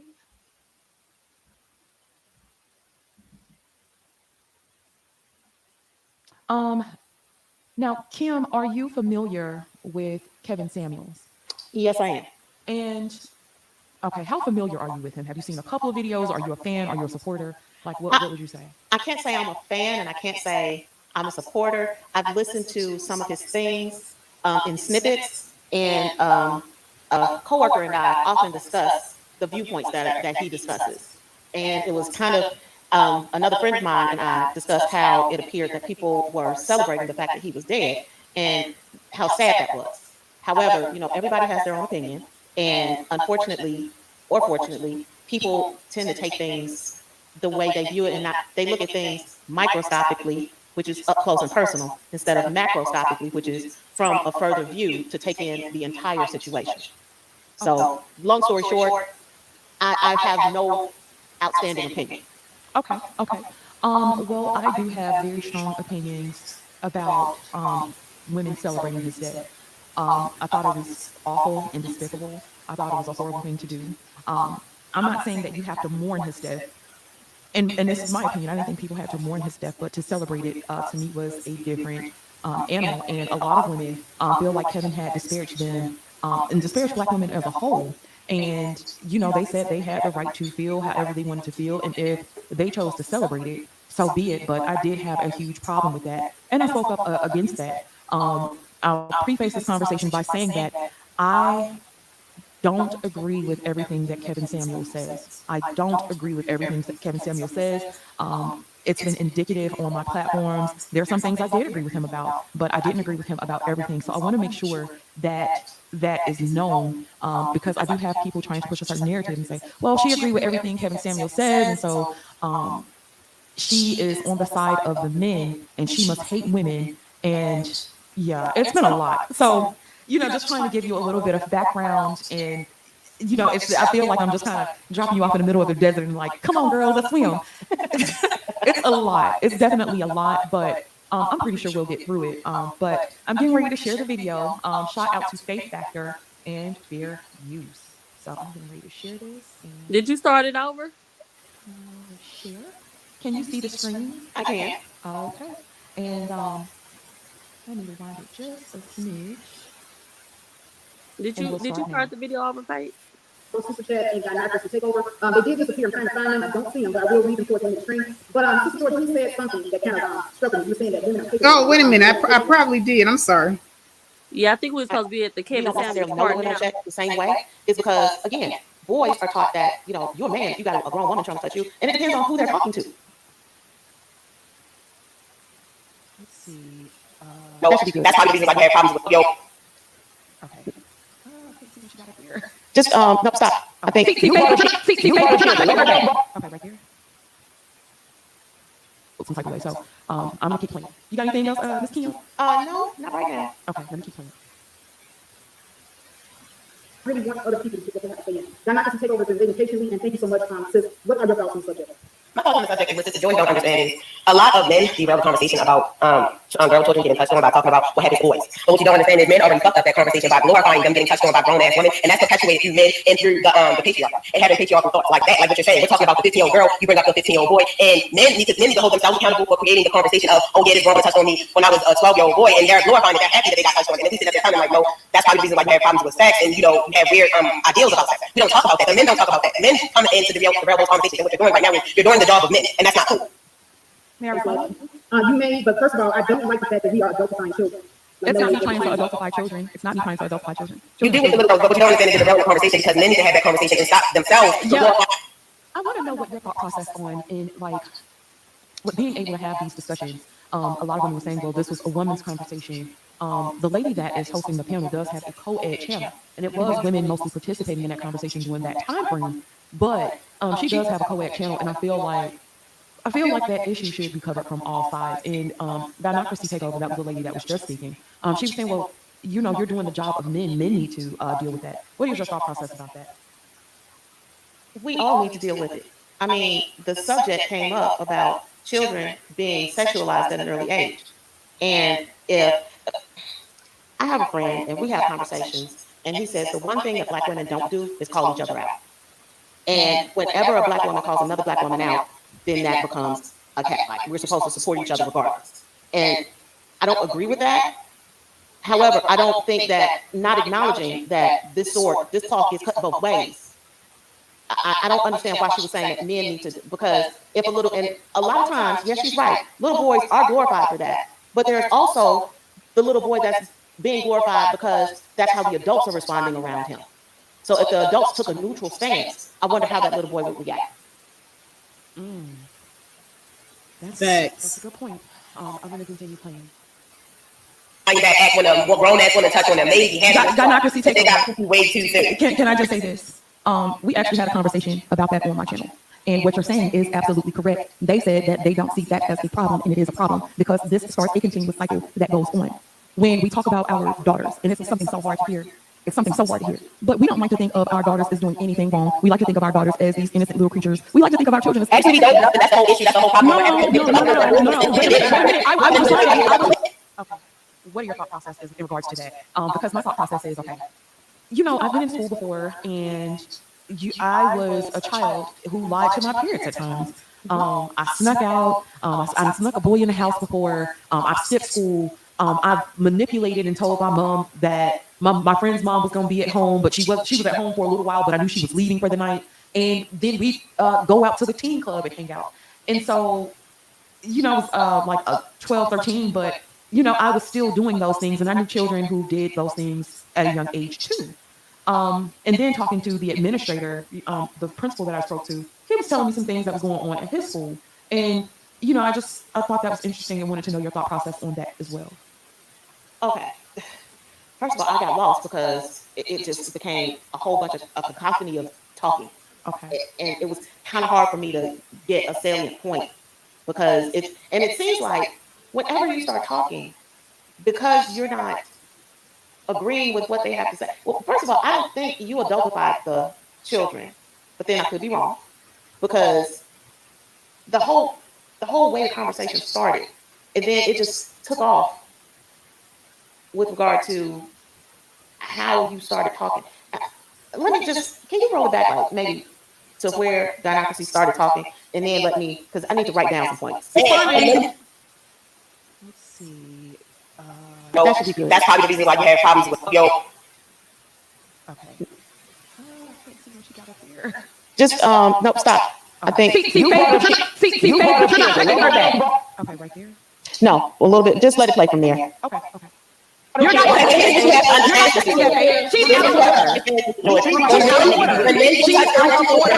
She's out of order. Bitch, don't talk. Listen, bitch, you'll get cursed out too. Okay, wait.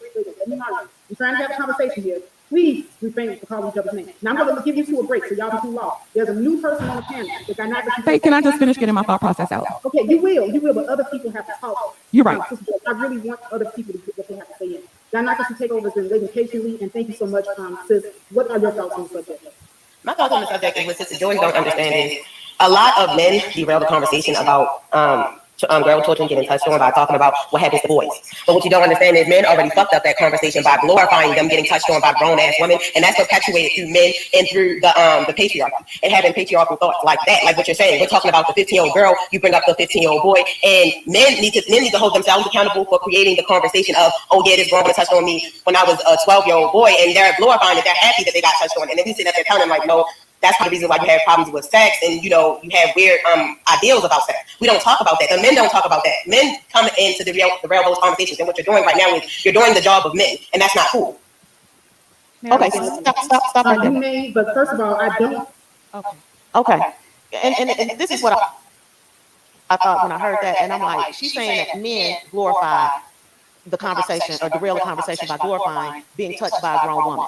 Mm-hmm. But my question is, she's saying that this is a woman's conversation. So do the women check each other about touching a little boy? Absolutely not.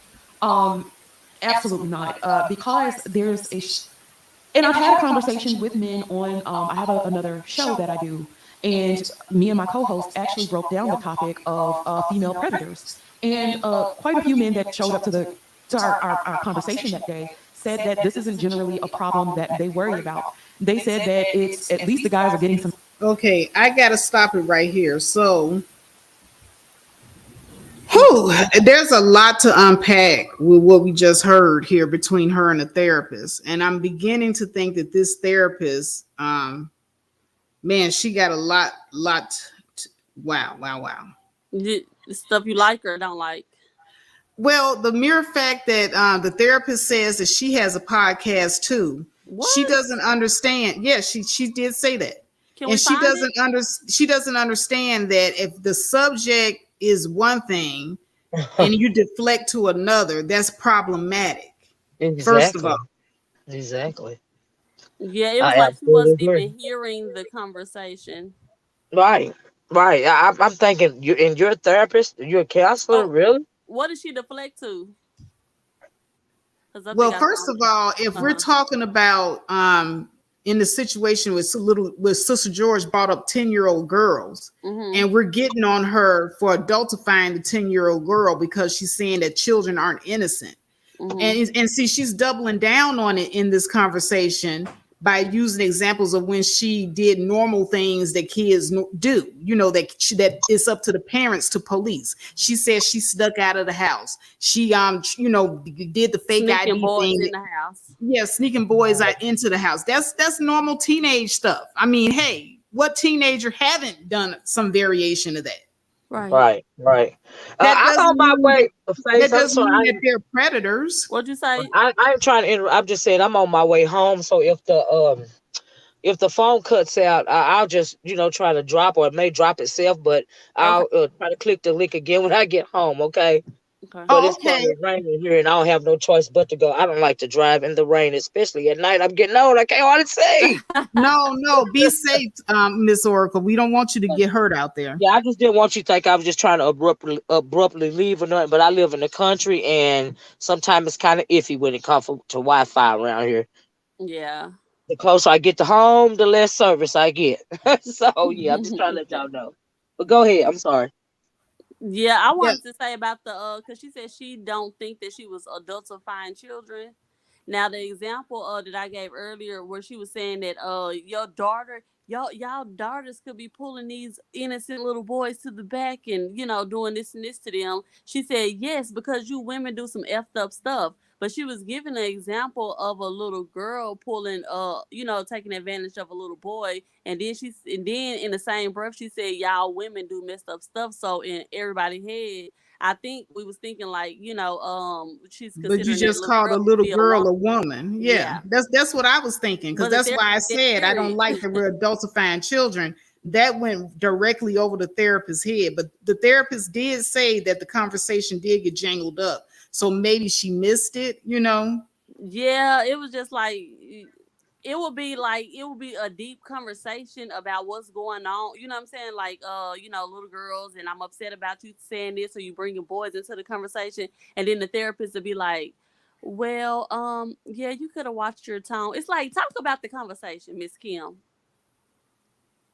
Yeah, I don't think that the therapist did a good job really at listening, Uh-uh. to gain insight and understanding at all. I think that this woman, it might be a friend or a relative of Sister George that she bought in. Uh, right. But if she was saying that she was like a little girl who just was doing all of these things, that don't mean that every little girl did it. You know what I'm saying? So a lot of her views on little girls is just projection.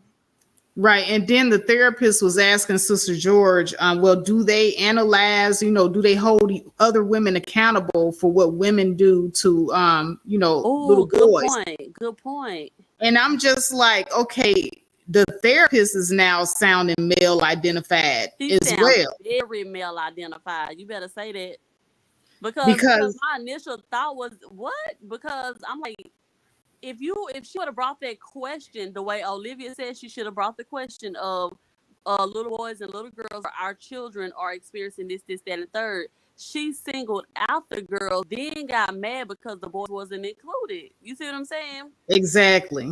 So, Exactly. That's a great observation, but Atari. the thing is, I was like, none of those women on the panel would agree with a woman having anything to do with a young man under a little boy under 18. Nobody on the panel would. No woman that I know personally would. Now, does it happen? Does it exist? Because these men do have this story. Of course they do, but ain't nobody going around saying, yeah, you know what I'm saying? Like you have like what's his name? Rue was trying to say something about oh, well, if your daughter's 17, then why are you gonna lock the dude up if he only 19? No, women not going for that. Women are not going for that. We looking at for our sons too. Exactly. That was just a common sense thing, but yeah, it was very male identified. She was like, "Well, what about them? What they do?" Yes, if the question is ever presented, I'm sure every woman gonna stand on their square and be like, "Nope, you cannot, deal with a boy under 18." But how about the point that we are holding a woman accountable for adultifying children? She missed that. She missed that. But I do like what she said as far as the fact of I don't know, she said her neighbor or her coworker or somebody was saying that one thing that women don't do is hold other women accountable, and I feel like that's exactly what we're doing. That's exactly what has been going on. But that Yeah. whole point has been missed because Sister George has successfully manipulated the situation and made herself a victim Right. in And the if this is a eyes of everyone. cousin or a Yeah. friend or something like that, she don't want to see her in that light. You know what I'm saying? Now when she go back and listen to the whole full videos, and maybe she started her channel and listen to whatever going on and see that like days before that her husband was busted, whatever the case may be, then maybe she'll start getting a better understanding. But just like I feel, she just was thrown in, and she likes Sister George. Like even right now, a lot of people in this space that like Sister George, they refuse to admit that what she said about that little girl was wrong, or just children, or just her views and stuff on little girls is wrong. Just in general, they refuse to admit it because they like it. You know what I'm saying? Because it's just like, come on, y'all. Just because you like somebody, don't mean you cannot call them out. You know what I'm saying? Just like even since Joyce was saying, I don't agree with people with everything. I don't agree with Kevin Samuels with everything. Y'all got the right to do that too. We talking about kids here. If there's ever a time to stand up for somebody and to call somebody out, this is it. And the thing about it is, most people that like to play in your face as far as their abuse and their predatory behavior, they Mhm. are very likable people. Right. So, the community as a whole has to get used to, tearing down their idols when necessary. Exactly. Yep. Yep. And stop idolizing people. Stop putting people up on this pedestal like they, a god. They regular normal people, and nobody is above reproach. That's why I don't like the whole in my business. Like, first of all, nobody have any cameras. You know what I'm saying? Nobody know what you and your husband is doing behind closed doors. If the information got put out by a woman who he messaged, then that's just what happened. Y'all have no business talking. I mean, y'all have no problem talking about Ari Fletcher's business, Jada Pickens. You know what I'm saying? Y'all don't have problems talking about people's personal business. So, I mean, don't act shy when it come to you. Exactly. Yeah. Well, let me go ahead and continue with the replay. Hold Okay. on a sec. As was almost like the attitude of that. But I guess my whole thought process is, especially if when I talk to womanizers and guys that are considered womanizers, generally they've had sex at earlier ages than quote unquote normal guys. And then when I think about sex workers, it's also like the same trajectory. Like, not saying that all people who get molested turn out to be that way, but the people that were molested, the people that end up like a sex worker or a womanizer, generally have been molested before. At least that's what I've read. And so I just kind of lost my point right then, but yeah. Yeah, I hear what you're saying, and this is a difficult conversation no matter what. Yes. And until it is fully addressed on both sides and having a civilized and open discourse about it, because I mean, like you said, men that tend to be womanizers possibly have been touched or have had sex earlier, and or could have been exposed, because I mean, they don't necessarily have to have had sex to be exposed to sexual acts or sexual things. And so, and like I said, with the advent of social media and the various ways that information is brought into the home nowadays, it's a slippery slope Yeah. that we're on. Yeah. Very, very, very much so. Let me continue playing. There's a couple of comments that I wanted to address. Alana B says, OMG, you are lying. Women do check women. Any child being touched by an adult is disgusting, and that adult should pay. That's right. Lana, Right I don't on, right on, necessarily agree Lana. with that. I guess it comes down to when it comes down to children and young children, I think everybody is on that same path. Like if it's an adult and a young child, absolutely. But if the child happens to be, it's still a very hard conversation to have, very hard. And I'm trying not to say anything wrong or fucked up, but it's like we've seen situations, and it's my opinion that I don't feel like the women in this sector and the sector surrounding us necessarily check each other on issues like this. Now, if it comes down to some bullshit, I feel like we'll check each other on that. But certain aspects of these situations, I don't feel like women are held to the same account that men are. And women will say, well, it's because men do it the majority of the time. And, I've even had people say, well, majority of men do this. And you have to watch out for black men. But the women aren't doing anything wrong. And so, Lana, that's my perspective from what I've observed in this space. For me, and that's but Sister George is a black male protector, so why don't she have the I guess a lot of times the reason why we don't necessarily know that women are checked the same way is because, again, boys are taught that, you're a man, you got a grown woman trying to touch you, and it depends on who they're talking to, where that message is coming from, because the messaging that our boys get versus the messaging that our girls get is totally different. Yes. And the fact that a lot of times our boys are learning from not an adult in the home. You've also got to factor in, there are a whole bunch of things that you have to factor into that kind of a conversation and where they're getting that messaging from. Right. You're right. Let's keep reviewing. I like the fact that we are adultifying children. It's not me trying to adultify children. You do, but what you don't understand is the development conversation, because men need to have that conversation and stop themselves from like that act when a grown ass want to touch on a baby. They got way too soon. Can I just say this? We actually had a conversation about that on my channel. And what you're saying is absolutely correct. They said that they don't see that as a problem, and it is a problem because this starts a continuous cycle that goes on. When we talk about our daughters, and it's something so hard to hear, but we don't like to think of our daughters as doing anything wrong. We like to think of our daughters as these innocent little creatures. We like to think of our children as actually, that's the whole issue. That's the whole problem. No. I was responding. Let's have the conversation. I'm talking. I shut up when you talk. Bitch. Your mother's Children are supposed to let's keep it up. Children are supposed to conversation. That's what we're talking about. You're only going to say it, so you're only going to acknowledge the abuse of little girls. So why not take over? You're only going to acknowledge the abuse of little girls. So you're only going to acknowledge the abuse of little girls. So that's little boys, right? That's little boys being fucking like this, like you grown asshole. Little boys, right? So you're grown asshole. You have a fucking abuse of little boys. And nobody's going to find anything about it. Because you're baby bitches and not what you're doing. Child. Yeah. I really couldn't even hear what she was saying. I can rewind it if you would like, but I couldn't hear what she was saying either. I just felt like somebody was yelling at me, and I felt like there was no acknowledgement of boys being talked about, and I felt like that conversation needed to be had from both sides, and I was just yelling and going. Yeah. I'll keep playing. Let me know. Okay. If you want to stop.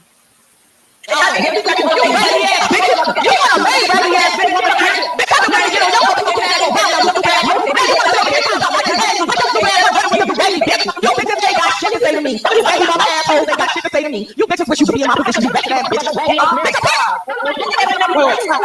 Play that, please. I don't even trust her around children. What did she just say? Like, why are we all sitting here like this is fucking normal? This shit is blowing my fucking mind. What this bitch just did to little girl, and now trying to use the comparison and say, well, what about little boy? This ain't how you led the conversation. You raggedy ass battle ass. Okay. First off, why do they keep bringing up your marriage? I talk about certain aspects of my marriage on my channel. Me and Curlin are approaching our first year, and I will talk about my marriage on my channel. Mm-hmm. And I talk about how happy I am, how excited I am, and a lot of women seem to have problems with that, and they say that I brag on.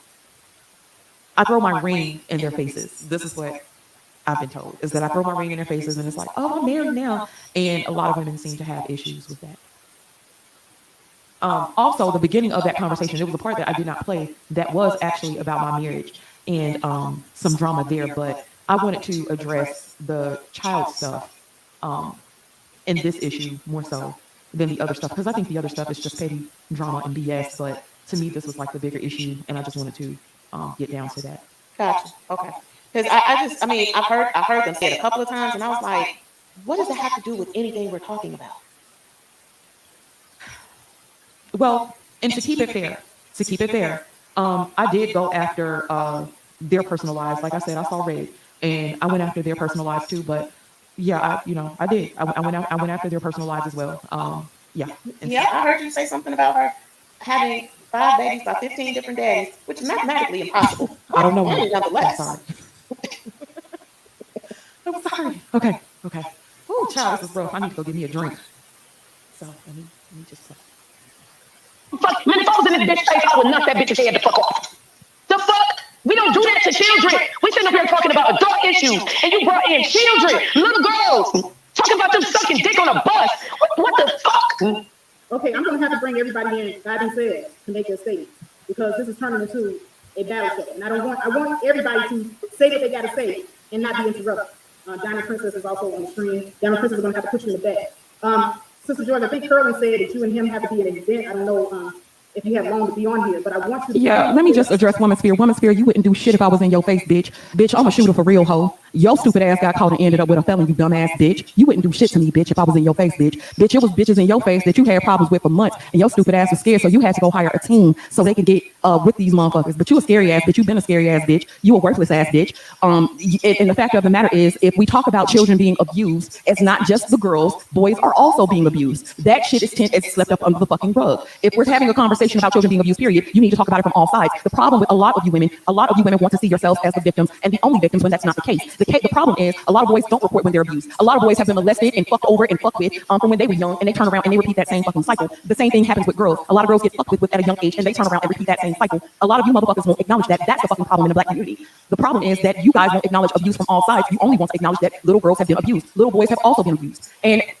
cycles beget cycles. That's the fucking problem. Y'all want to be so quick to sit over here and talk shit to me, and I would sit over here and hold up for a man. A motherfucker wouldn't make it to court fucking with me if you fuck with my kids. Anybody ever fuck with my kids, they wouldn't make it to court. Don't you ever in your fucking like you raggedy ass bitch sit over here and tell me what the fuck I would allow when you the motherfucker fucking with felons, when you the motherfucker fucking with dope boys, when you the motherfucker fucking with scammers. Bitch, you done had so many motherfucking niggas in and out of jail fucking with your stupid ass that you don't even know which fucking way you're going. Bitch, are you sure they even your fucking baby's daddies? You don't even know who the fuck your baby's daddies are. And you sitting over here trying to talk to a bitch like me. Bitch, I'm your queen. Bitch, you not my queen. Bitch, you don't know shit. You don't know shit about me. Woman spirit. Bitch, if you ever decide to pull your stupid ass up in the A, contact me, bitch. We can get it. We can get it. And bitch, you wouldn't shoot me and get away with it, bitch. Your ass blind gonna fucking bite back fucking with me, ratchet asshole. You've been a ratchet asshole for a long motherfucking time. Ain't nobody ever told you and really sat down and talked to your ass. You talk about you for black women. You are for the victimization of black women. You are actually for the victimization of black kids, especially black girls. You are the motherfuckers that people really need to be the fuck worried about, because you only see the fucking girls as victims. If your son came to your stupid ass and told you that girls was fucking with him, you probably tell him that was a part of his manhood. You probably tell him that's what needed to happen. And that's the fucking problem. Bitches like you, not bitches like me. A bitch like me is a motherfucker that's gonna call it out on all sides, because our boys are being abused by ratchet assholes. Didn't they say your stupid ass? All right, back to me. That was Sister George, and I gave you Who Kim? Honey. Child, you gonna earn your money today, honey. Honey. I'm so sorry. You want to know what? And I just had a thought.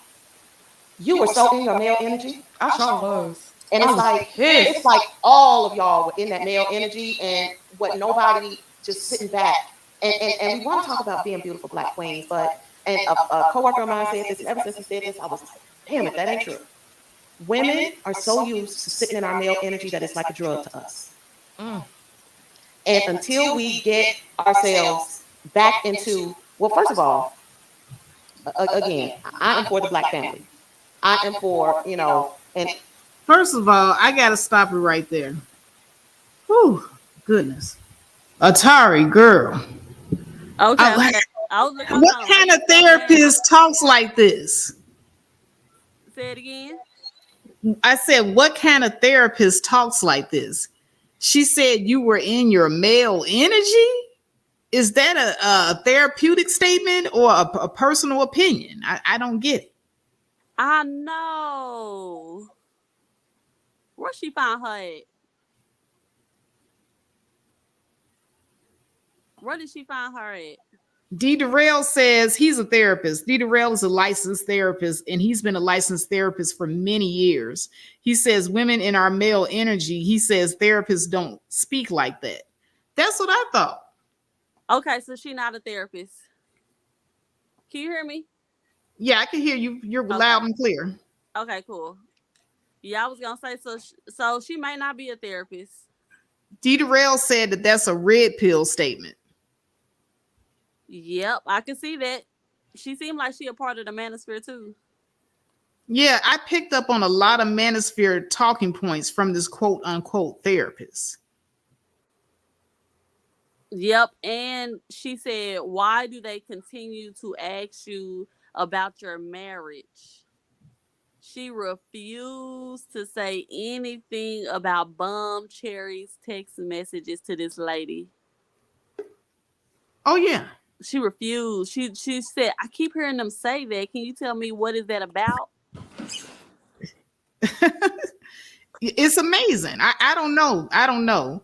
But we do have a real therapist on the stream. I want to What's, welcome to the show Mr. D. Durrell.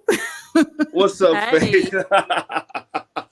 Faith, I'm gonna have to say this as a person who's probably trained at least 50 therapists or more, as a supervisor, I've been licensed for over 16 years. I've been working mental health, doing therapy for over 20 years.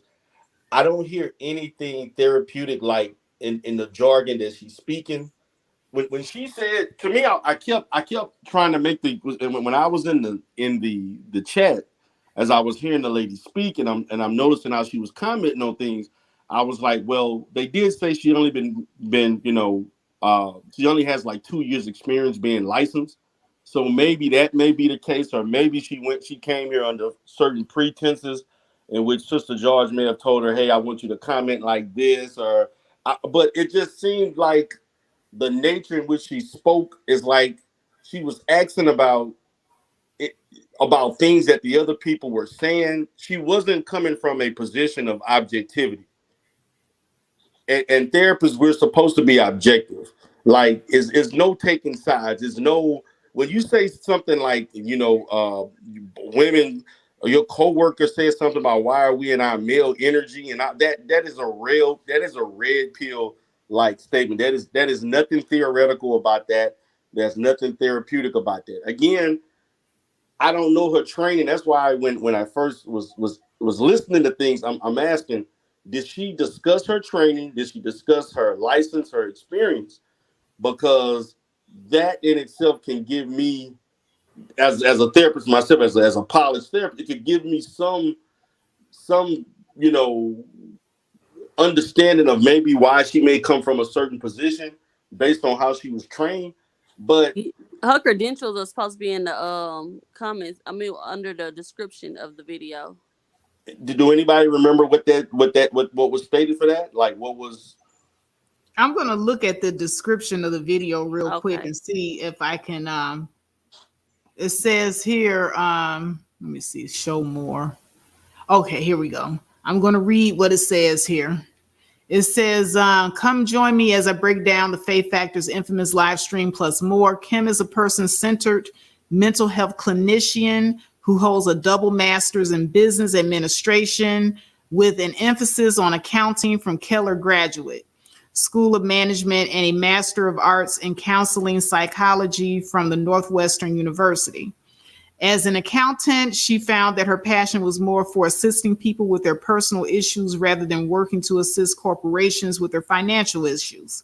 I don't. She has, You can stop right there, Faith. I don't hear anything about a license. If you're not coming, first of all, Uh, the term person centered, that's a therapy that I use. Nothing that she stated was related to person centered or what we call client centered therapy. Number two, from what she explained, unless you tell me you have and she didn't lead with any. She told me she has a degree in counseling, but she didn't say she was licensed in counseling. That's two different things. I didn't hear an LPC. I didn't hear an LCSW. I didn't hear anything that said license. If you don't have an LMFT, an LPC, or an LCSW, you have no credibility. well, Trinity 111 says maybe she got her license from a Cracker Jack box. Because those are the licenses that are recognized professionally, and they're also recognized from insurance companies, and to operate clinically, you have to hold one of those licenses. And she didn't express that, because if you're a licensed person, the first thing you should be leading with, that I am a licensed so and so, and then you talk about your master's degree and other different trainings. You should be leading with that in the description. Yes, you're trained to put that on your cards. Any type Well, of she said she did an internship. that doesn't mean you're licensed. That don't mean you licensed. Well, she don't sound like she's licensed, so I'm fishy. I'm trying to give her the benefit of the doubt, maybe, but she's not a licensed clinician, and it's obvious she's not. Okay. Because number one, a licensed clinician will lead with the fact that they're licensed. Look, there are plenty of people who have master's level education and they have experience and they work on a quote unquote non-clinical level, which is probably what she's doing, meaning that she's probably doing case management, or if she's under some capacity, depending on the state laws, she's probably functioning under the supervision and guidance of a licensed psychologist, psychiatrist, or an LPC like myself, or something of you're under the supervision of someone who is licensed. She sounds like a person that's probably working case management or doing some things like that in a community orientated environment. But yeah, because it says here in the description, says she's worked with clients completing mental health assessments, individual and group counseling, and she's currently a therapist in private practice with K&K Counseling Services, working with a wide range of clients from youth to seniors. So they ended her credentials there. But she didn't mention anything like if she's saying I'm a person-centered therapist, a person-centered therapist should be a licensed clinician. That's not even a credential. That's just you utilizing a therapeutic intervention. That's all that is. So Sister George is probably once again manipulating the audience. I can sit here and say every therapy that I use, I can say I'm that type of. I can say I'm a cognitive behavioral therapist. I can say I'm a solution focused. Saying that you are a client or person-centered therapist doesn't say anything. What says something is if you have a license, because that's matter of fact. She didn't even mention whether or not she's an intern. Since she wanted to say she completed an intern, there's two types of interns. There's an intern you complete, your internship that you complete before you graduate. And then you have a 3,000-hour clinical internship that you must complete before you become licensed. She didn't even give a designation of whether or not she was an LPC associate or intern. She didn't even mention that. Let me ask you this. This is the $1 million question, D. Darrell. Would you ever do a therapy session on a YouTube live stream? Hell no, that's unethical. You would lose your license for doing. Are you serious? Yes, you would. Matter of fact, I can't even comment on diagnoses. I almost got in trouble for commenting on, like, say, I actually did some stuff where I was talking about people misusing the term narcissism. I can't even do that. I can't even speak. I can't say so and so appears to be narcissist. I can't even say stuff like that. That's funny because I sure said Kim, the therapist, diagnosed Sister George. You know what I'm saying, on my video. Kim, she diagnosed her online? Online. That's what I put. That's unethical. You can't do that. You cannot say anybody has anything unless you have clinically interviewed them or saw them face to face. So this leads me to believe that she's not a true therapist then, because from what you're telling me, no true therapist would do the things that this woman has done. I'm going to say, what I'm going to say is that the way she has presented herself, it sounds like a person who may be en route to being licensed, but she's not a bona fide therapist. She's not. Because a bona fide therapist would list their credentials specifically, and they would speak in therapeutic terms and theoretical terms in regards to whatever they're being interviewed for. Say, like, let's say if you wanted to interview me on something, some type of intervention or something with depression, I would be speaking theoretically based on my own clinical knowledge type of clients that I have seen, and I will be referencing the DSM or and things like that. That's or I'd also be referencing things from other psychological or counseling related organizations. She didn't do any of that. I'm not gonna. I don't want to, speak ill. I don't know what she. I don't know. I'm not. I'm not. She doesn't sound like a licensed person. She didn't express that she was licensed, so that's going to lead me to say she is not a licensed professional, and she is not qualified to be speaking on whatever she was attempting to speak on. And the way she responded to things, nothing was. She didn't speak anything counseling related. So I'm gonna So her I'm gonna comments let was you all like make your own, masculine. assessment of what I'm saying. I'm not gonna flat out say it myself, but that's my observation. Yeah. Okay, thank you, Deidre. Thank you. That's all I needed to hear. Yeah, so I just wanted to come up and just state that because I kept listening and listening, but when she said the statement about or her female, nobody speaks like that in the counseling. Nobody's saying something like black male identified or I'm black. Nobody speaks like that. That is YouTube or that's red pill jargon. So when she said that, that was my sign. I need to come up is because that is not a therapist speaking. When you That's saying right. something like this, therapists do not speak like that. And every therapist that I've known, I've seen uh, exposed the manosphere and other people who've spoken on red pill. They've all spoken in terms of red pill in a negative manner in regards to it being ineffective and it being something that's necessarily something that people should not practice. No, Mm, no therapist I've ever known worth a damn ever spoke positive about red pill ideology or statements. Facts. mm, So mm. none. Well, I'm getting ready to close out. I can't do the full video because I have things that I have to do. So what I want to do is I want to get your thoughts, Deidre, on this entire situation. How do you feel about Sister George doubling down on her statement that she still feels that girls are not innocent, and children in general are not innocent, and that they lie and they do things and that sort of thing. See, the problem with that is um she doubled down on the fact that she's painting girls in a manner relative to her own experience and maybe the environment that she grew up in without necessarily being cognizant that that's not everybody's experience, and the fact that that's actually a small minority of girls that do that. Now, notice when you listen to Sister George talk, she's spoken a lot of how negative her upbringing was. And so my thing is that, when we talk about something such as tunnel vision, and what we mean in tunnel vision is that you're only looking at things from one perspective, and that one perspective is only a conducive to the experience you had.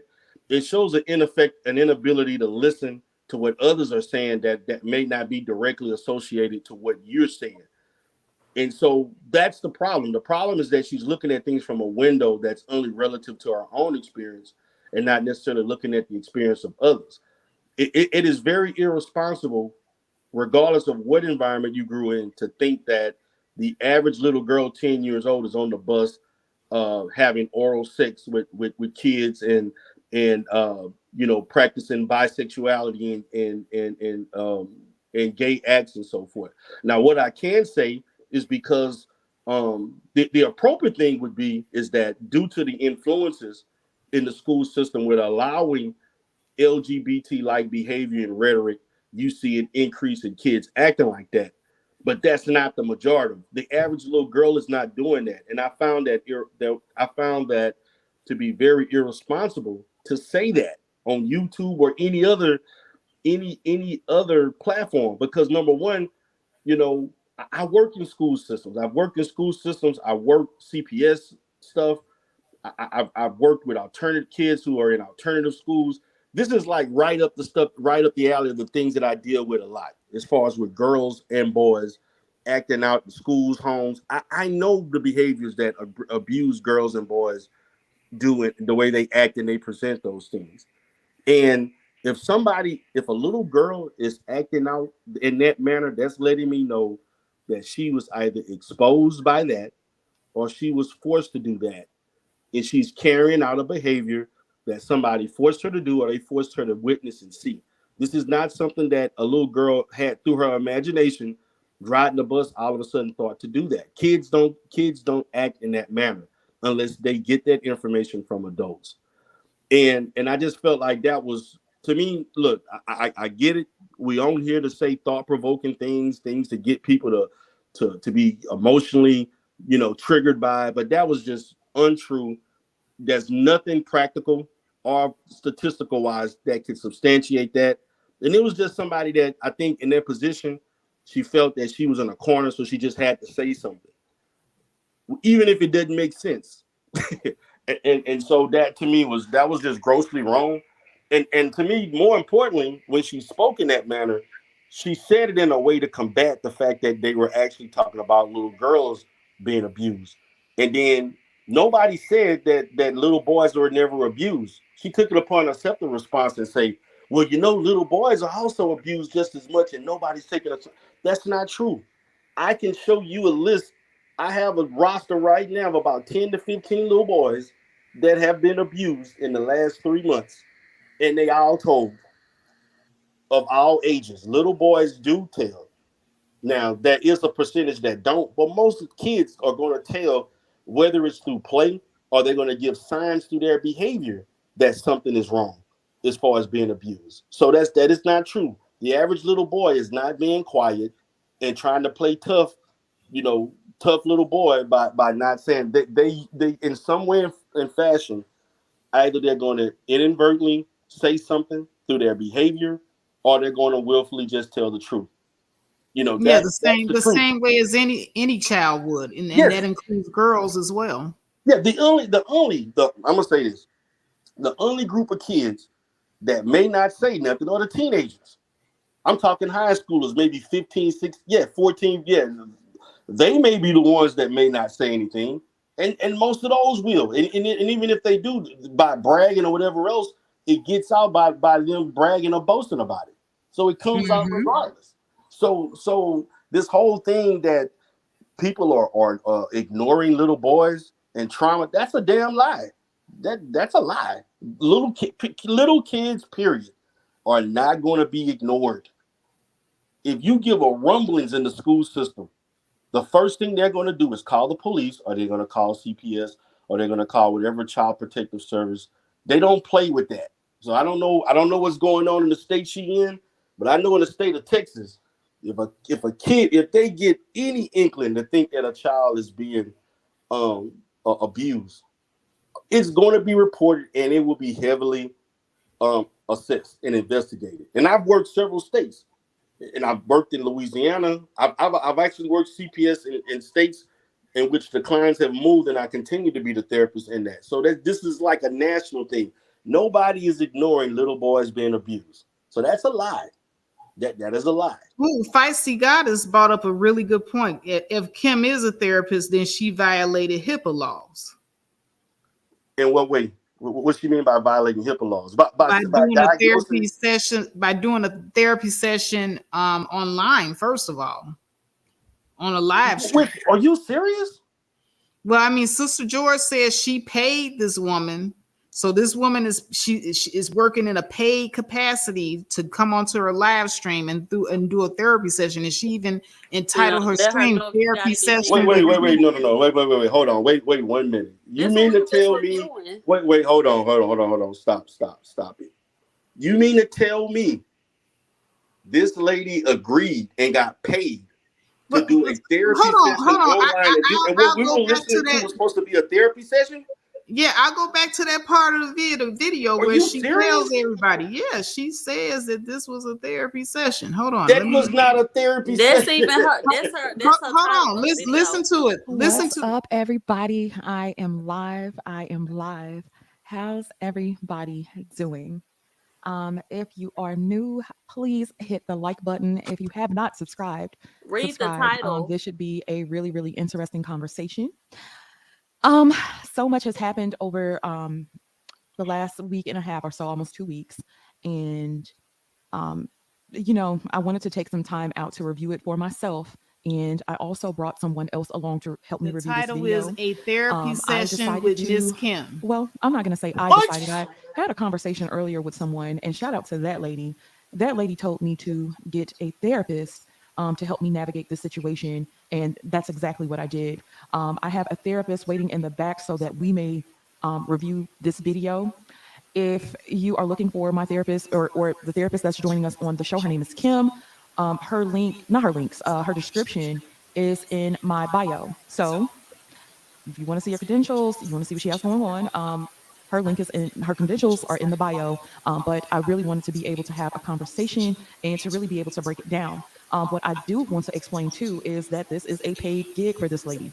I wanted to pay this lady for her time because it was definitely on short notice. And I wanted somebody to be able to come give an honest perspective on honest perspective and a good critique on the things that she'll observe in this video. So And she I did wanted a somebody to be fair and consultation, not balanced a on all therapy sides. session. And so, the lady has permission to critique wherever she needs to critique. And, especially where I may have gotten a lot of the stuff wrong.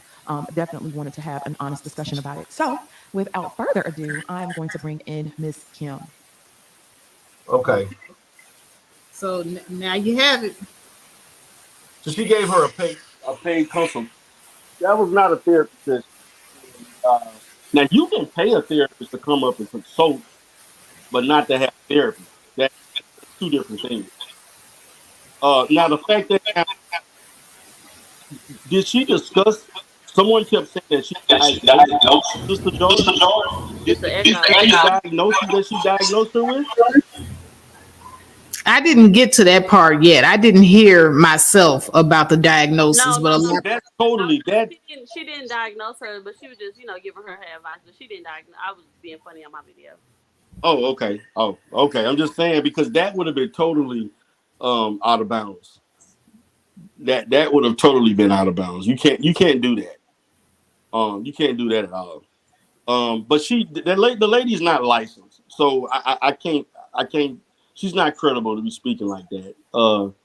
Um, if she was licensed, she would have said she was. She didn't mention any licenses in her.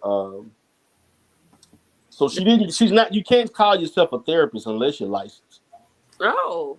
To be honest with you, you can't even say you're a therapist. So she's not a therapist. She's not a therapist. All right, we finally got to the bottom of it.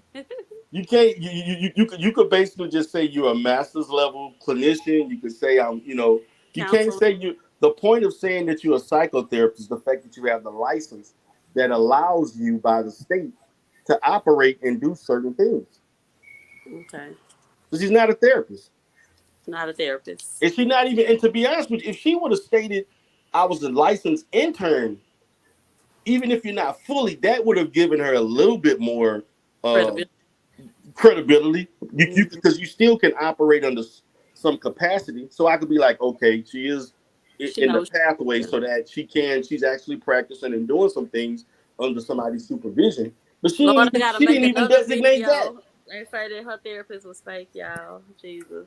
She sound. I mean, I'm gonna say this. She did mention the education that she has, but she didn't talk about the clinical training. The clinical training is what makes you a therapist, along with the license itself. I just want to be fair because maybe Sister George didn't know to put those credentials in the bio. So the lady herself didn't. No. I can't give her that because any competent therapist is going to lead with those damn credentials. That's just like if I was going to be licensed and I mentioned everything except the fact that the most important thing is that I'm a licensed therapist. The therapist did get on and right when Sister George introduced her. So let me see what she said. Hold on. Let's see if she gave her credentials.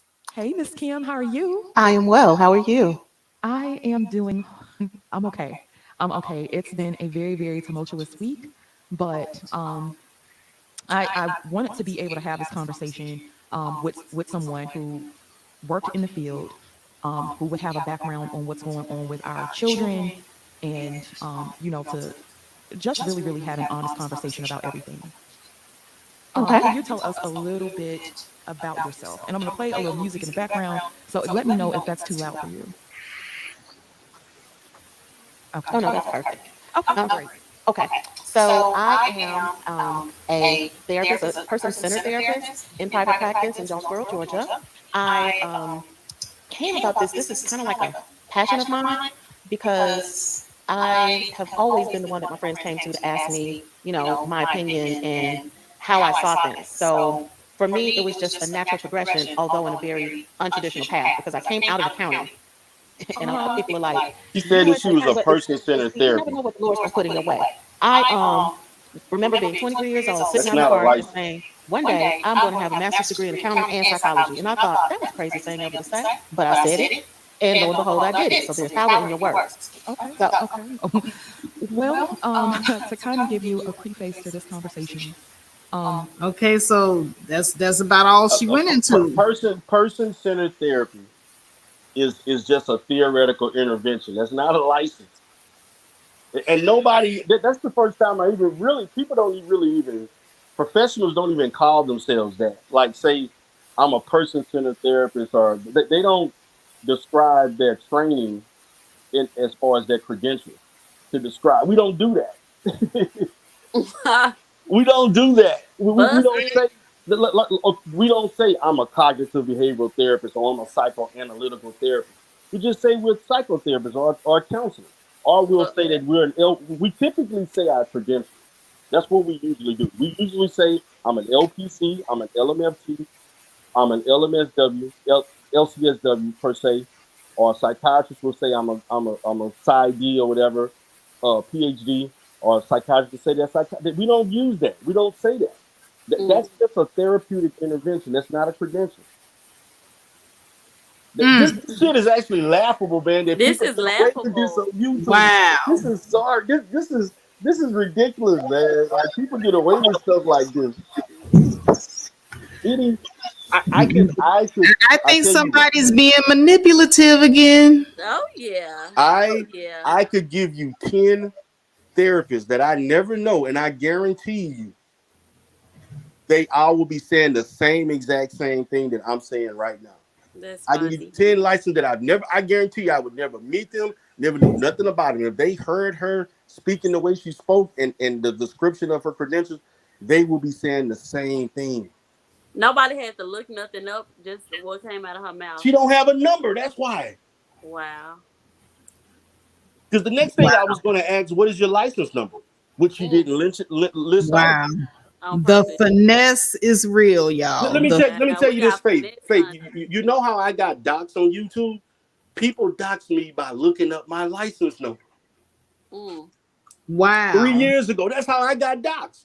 They saw I gave them my credentials, and my credentials had my license number, and they went on the state website and looked up my license and stuff. That's how they found me out. Wow. So, that's how people found out my real name. They found out this and that about my businesses and so forth, stuff that I do in therapy and stuff like that. So do you think they had a conversation saying, hey, come on, YouTube, pretend like you're a therapist?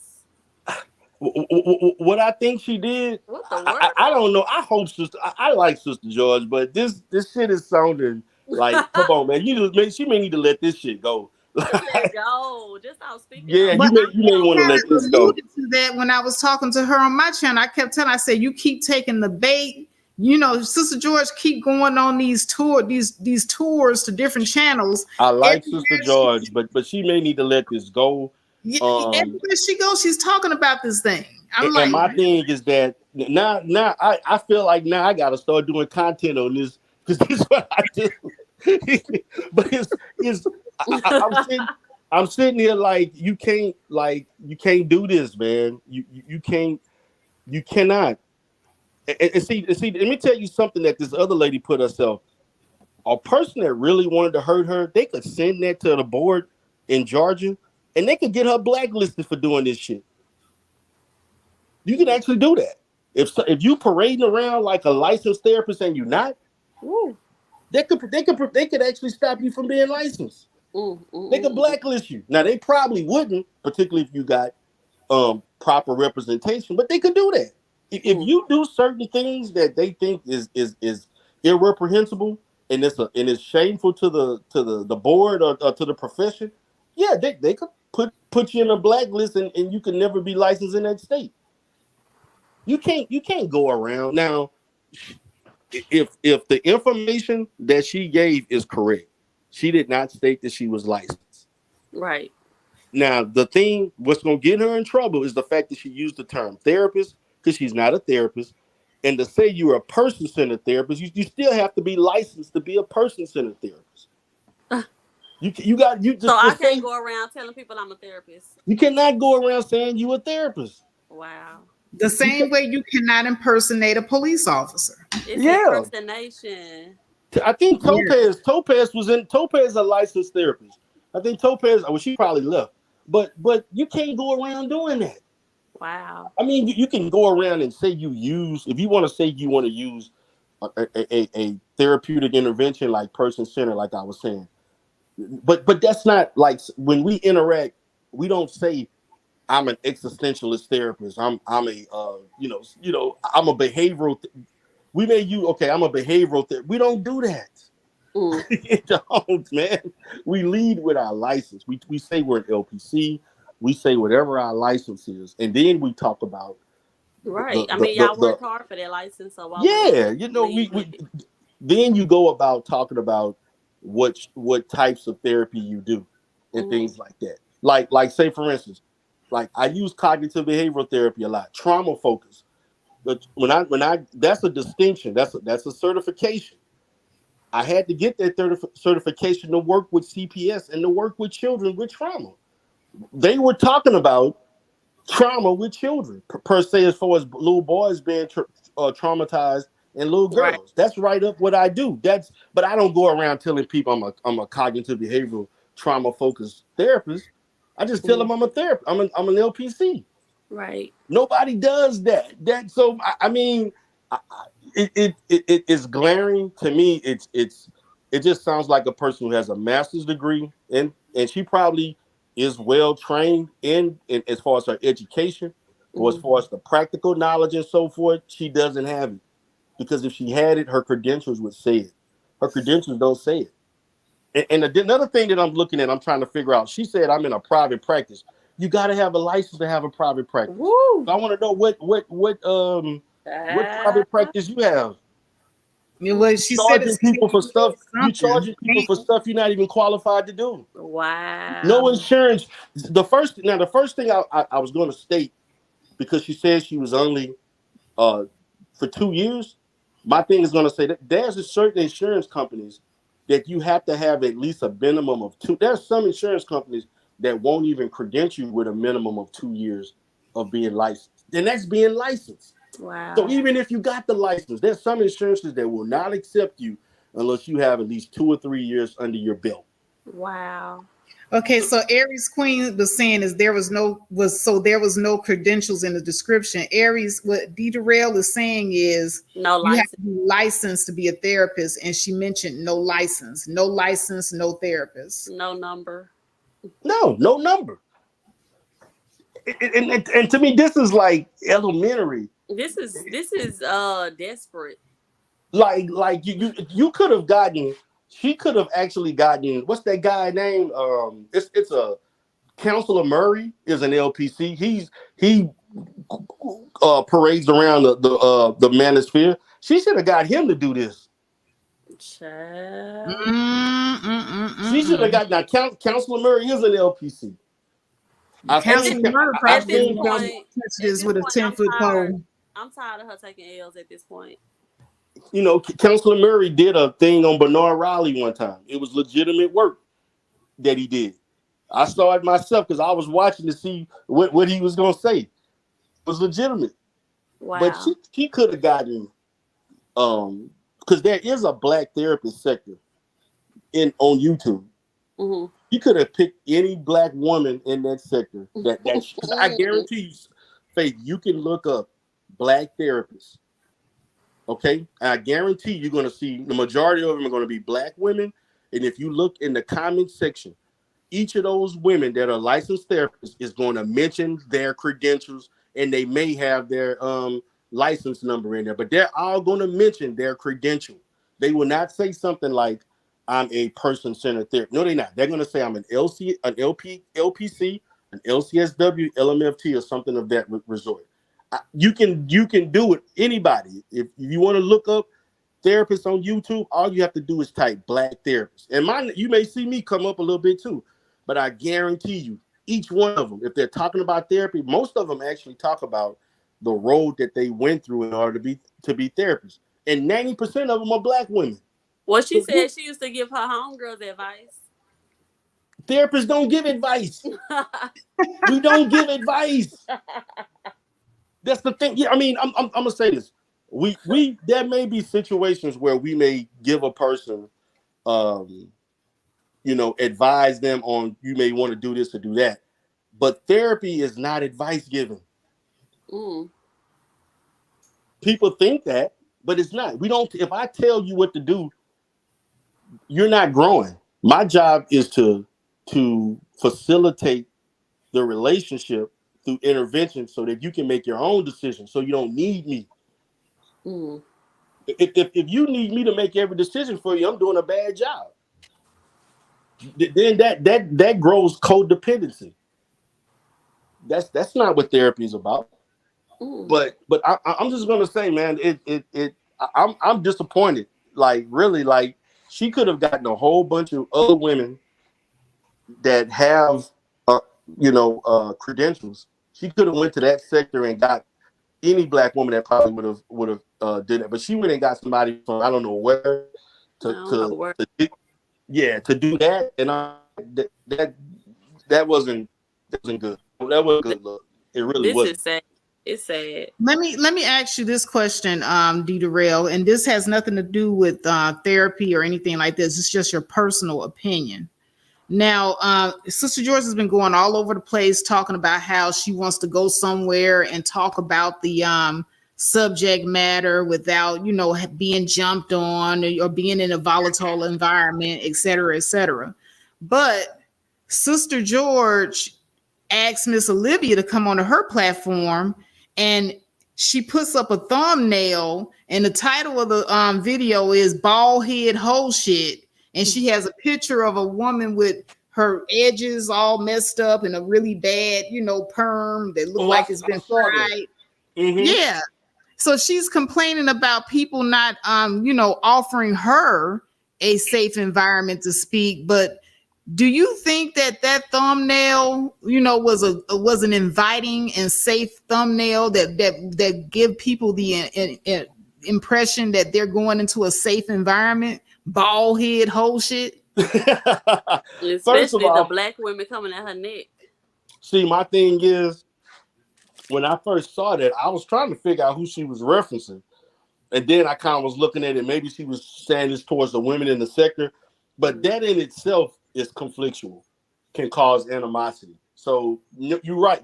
In my opinion, if you want to say you need a safe space, you can't do other things that can potentially trigger other Black women to come at you. Because that's basically what that did. That's a triggering thing. Particularly talking about Black women hair and shit, and you standing in that manner to go at certain women. Yeah, I mean, you can't say that and then do something like that. So I agree with you, Faith. That wasn't good either.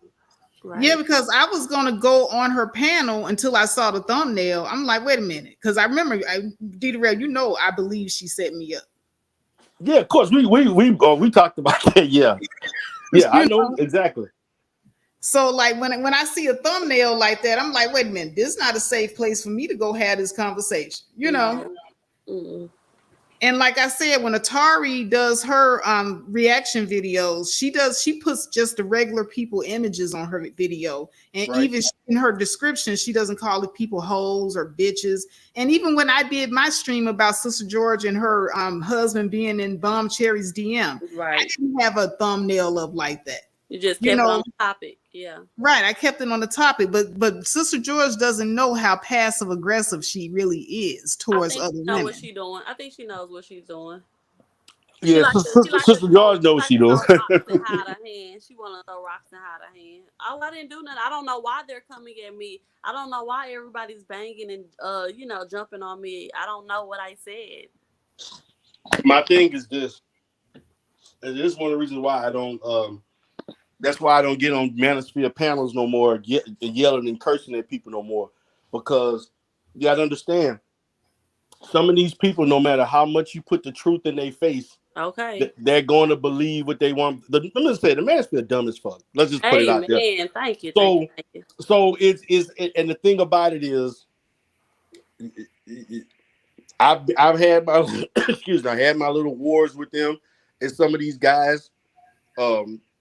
No matter how much you tell the truth, how much you try to tell people that, just like this whole thing with her thinking that little girls act like that, Yeah. that's the mindset that resonate with all of these guys. They live in this bubble and they think that their truth is the only truth, and anything out of there is it's like a cult.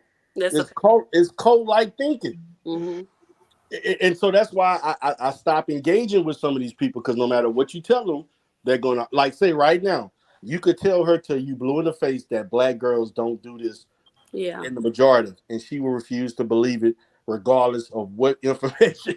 Okay, she gonna give you example after example after example of this. She gonna probably be making up stories.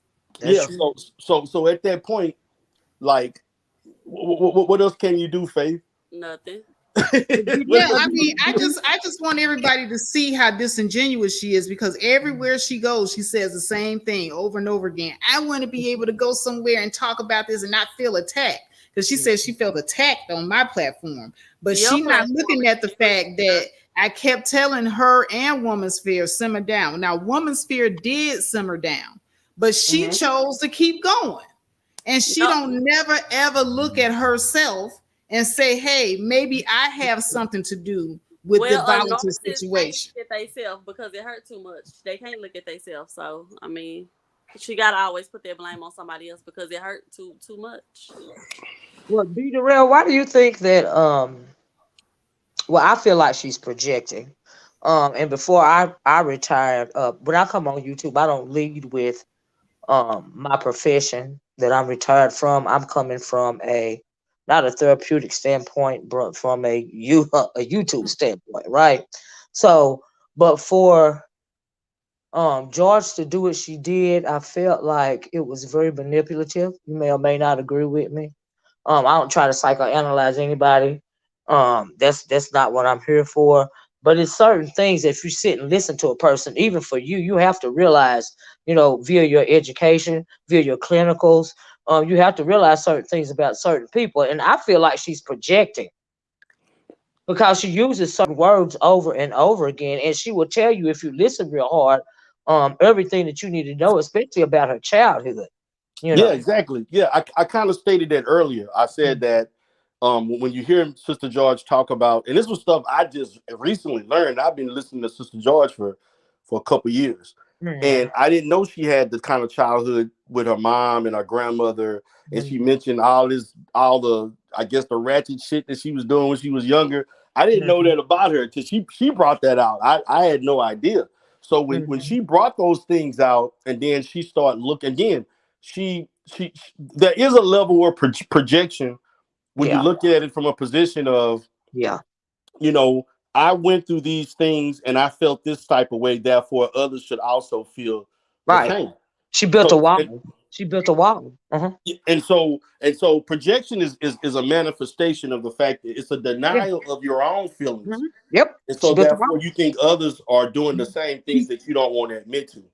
I feel like she's disassociated. I also feel like she's disassociated herself. When she was talking about women, she says things like y'all, and not y'all as hey, how y'all doing? Instead of saying us as opposed to the collective of women, she says y'all like she's a man. Yeah. Y'all. Are you women?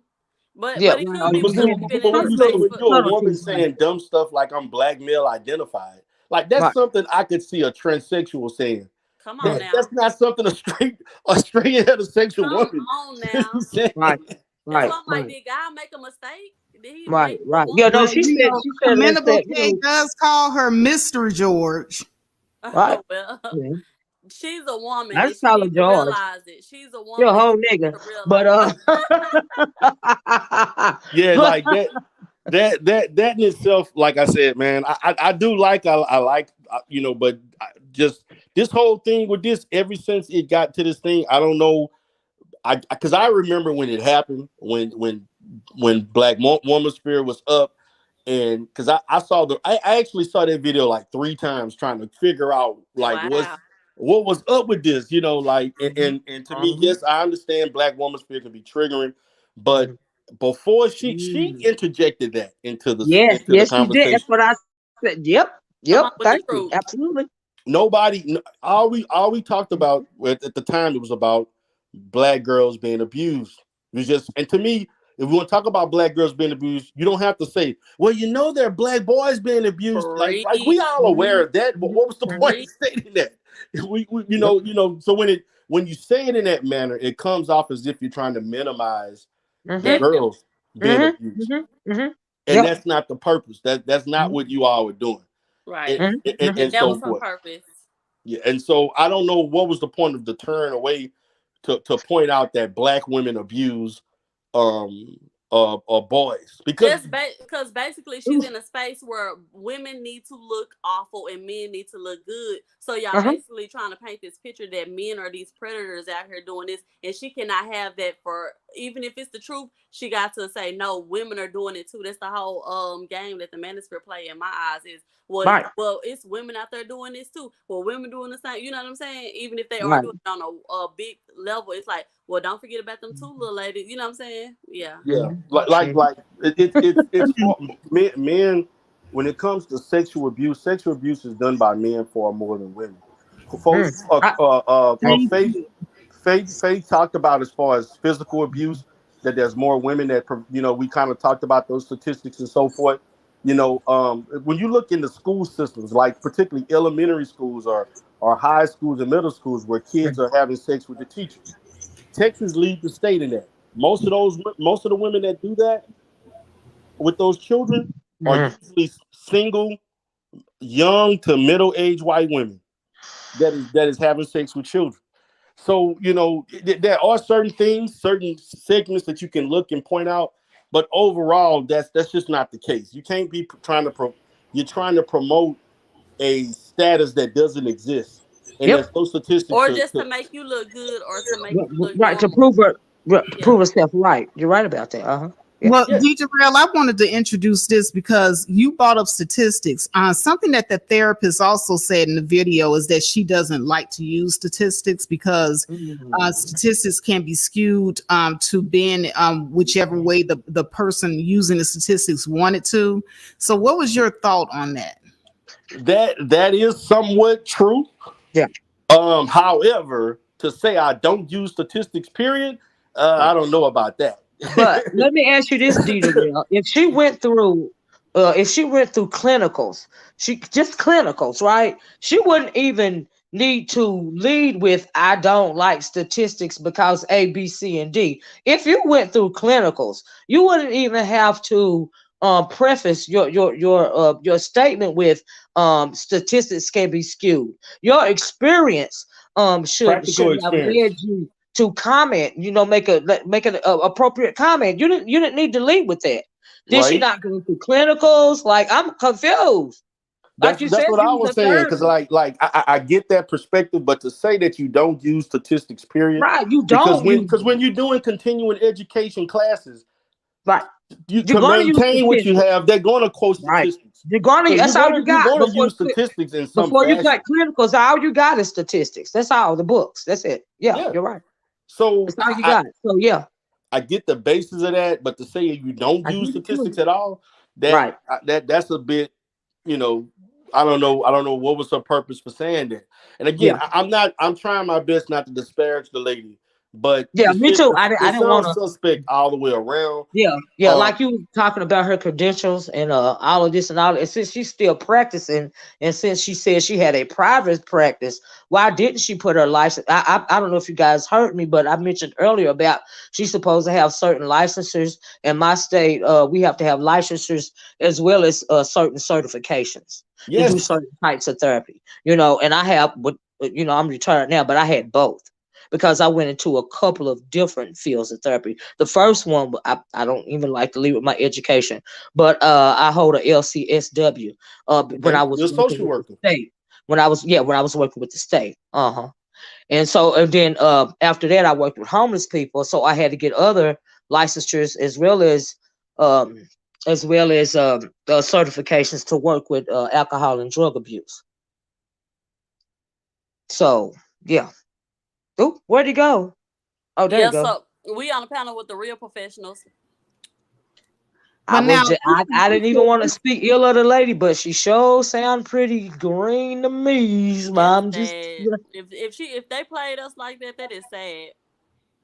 well, she's okay, very manipulative. We know she's it's two manipulative. D-Rails up here. Wait a minute. It's probably he D-Rail. probably dropped and came back on. It's probably both him. D-Rail, you there? Put your screen up just in case. Which one is you? Okay, She we can got figure one it out. on here now. Okay. I can't hear them. Yeah, you D-Rail, on mute. say something. You on mute? Make sure it's him, Faith. Oh yeah, you're right. Hold on a second. Let me Put get your, my put your banner. screen up. Hold on a second. D-Rail, say something. I'm about to get ready to make a video saying Sister Joy lied about her therapist. That is me. Okay, there you go. I see you. Let me get it down. All right, Yeah, cool. something went wrong with it. I apologize. It was my phone. Mine went out, so I lost everything when I was But my trying to thing, get my thing, a therapist is going to be objective. right. A therapist is going to speak in clinical terms.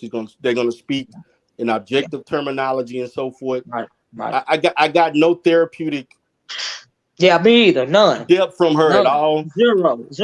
Like I have to catch And myself. Yeah, I have to on purpose catch myself, D Darrell, because I'm not coming from a therapeutic standpoint on YouTube. Because like number one, I'm retired, and number two, I would never. I think it's negligent to come from a therapeutic standpoint. That's why I was kind of iffy of as to what was really going on last night. If that right, makes sense, I'm right, like, huh? So, right. but okay, but all right. Yeah, I was that's rolling with it. why I have a separate channel that I do nothing but therapeutic stuff. Like it's just strictly that, and it does. The other stuff is from YouTube, but I have a one channel that I just strictly do therapeutic related stuff, and I separate it from my other channel where I Yeah, kind of just be my YouTube self per se. yeah, yeah. But I can do that. Yeah. but she was basically it was embarrassing. It was really embarrassing. Yeah. I don't know what Sister George was thinking, because she could have easily Another got somebody L. licensed to do this. It wouldn't have been that hard Yeah. for her to get Another somebody L. like that. And that's why I said what are the credentials? Like what is she saying? Because Right. her description did not validate anything. It's just basically a person that has a master's degree in counseling, and I She that's gonna think have to she's come kind of out one with of a. them people. I'm sorry. Go ahead. I was about to say she gonna have to come out with another idea since the therapy trick didn't work. But she said she is manipulative as fuck. Yeah, that's So what she said. we Yeah, got self-admitted. finesse, y'all. We got finessed again.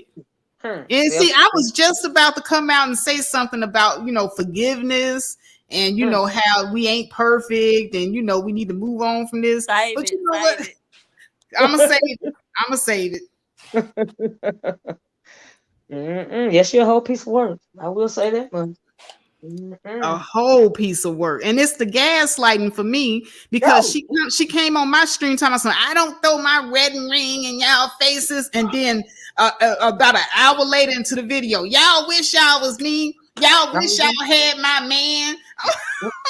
What got me? Y'all wish y'all had her man, huh? Yeah. What's Oh, what she is that? What got me was B, I'm your queen. I'm thinking, are you a pimp?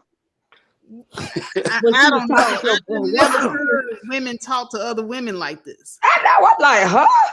Girl. Okay. I said, you sound like a whole dude. You want to say I'm your king. I think that's what you really want to say. Yep. So I wonder what's that about, because she do a lot of throwing her ring up in people's face. Like, I'm happy. I'm not married, but I'm happy for women who are married. I'm happy for single women. I'm happy for I was happy for Sister George and Curlin. I mean, I'm like, come on, you really making people hate you now.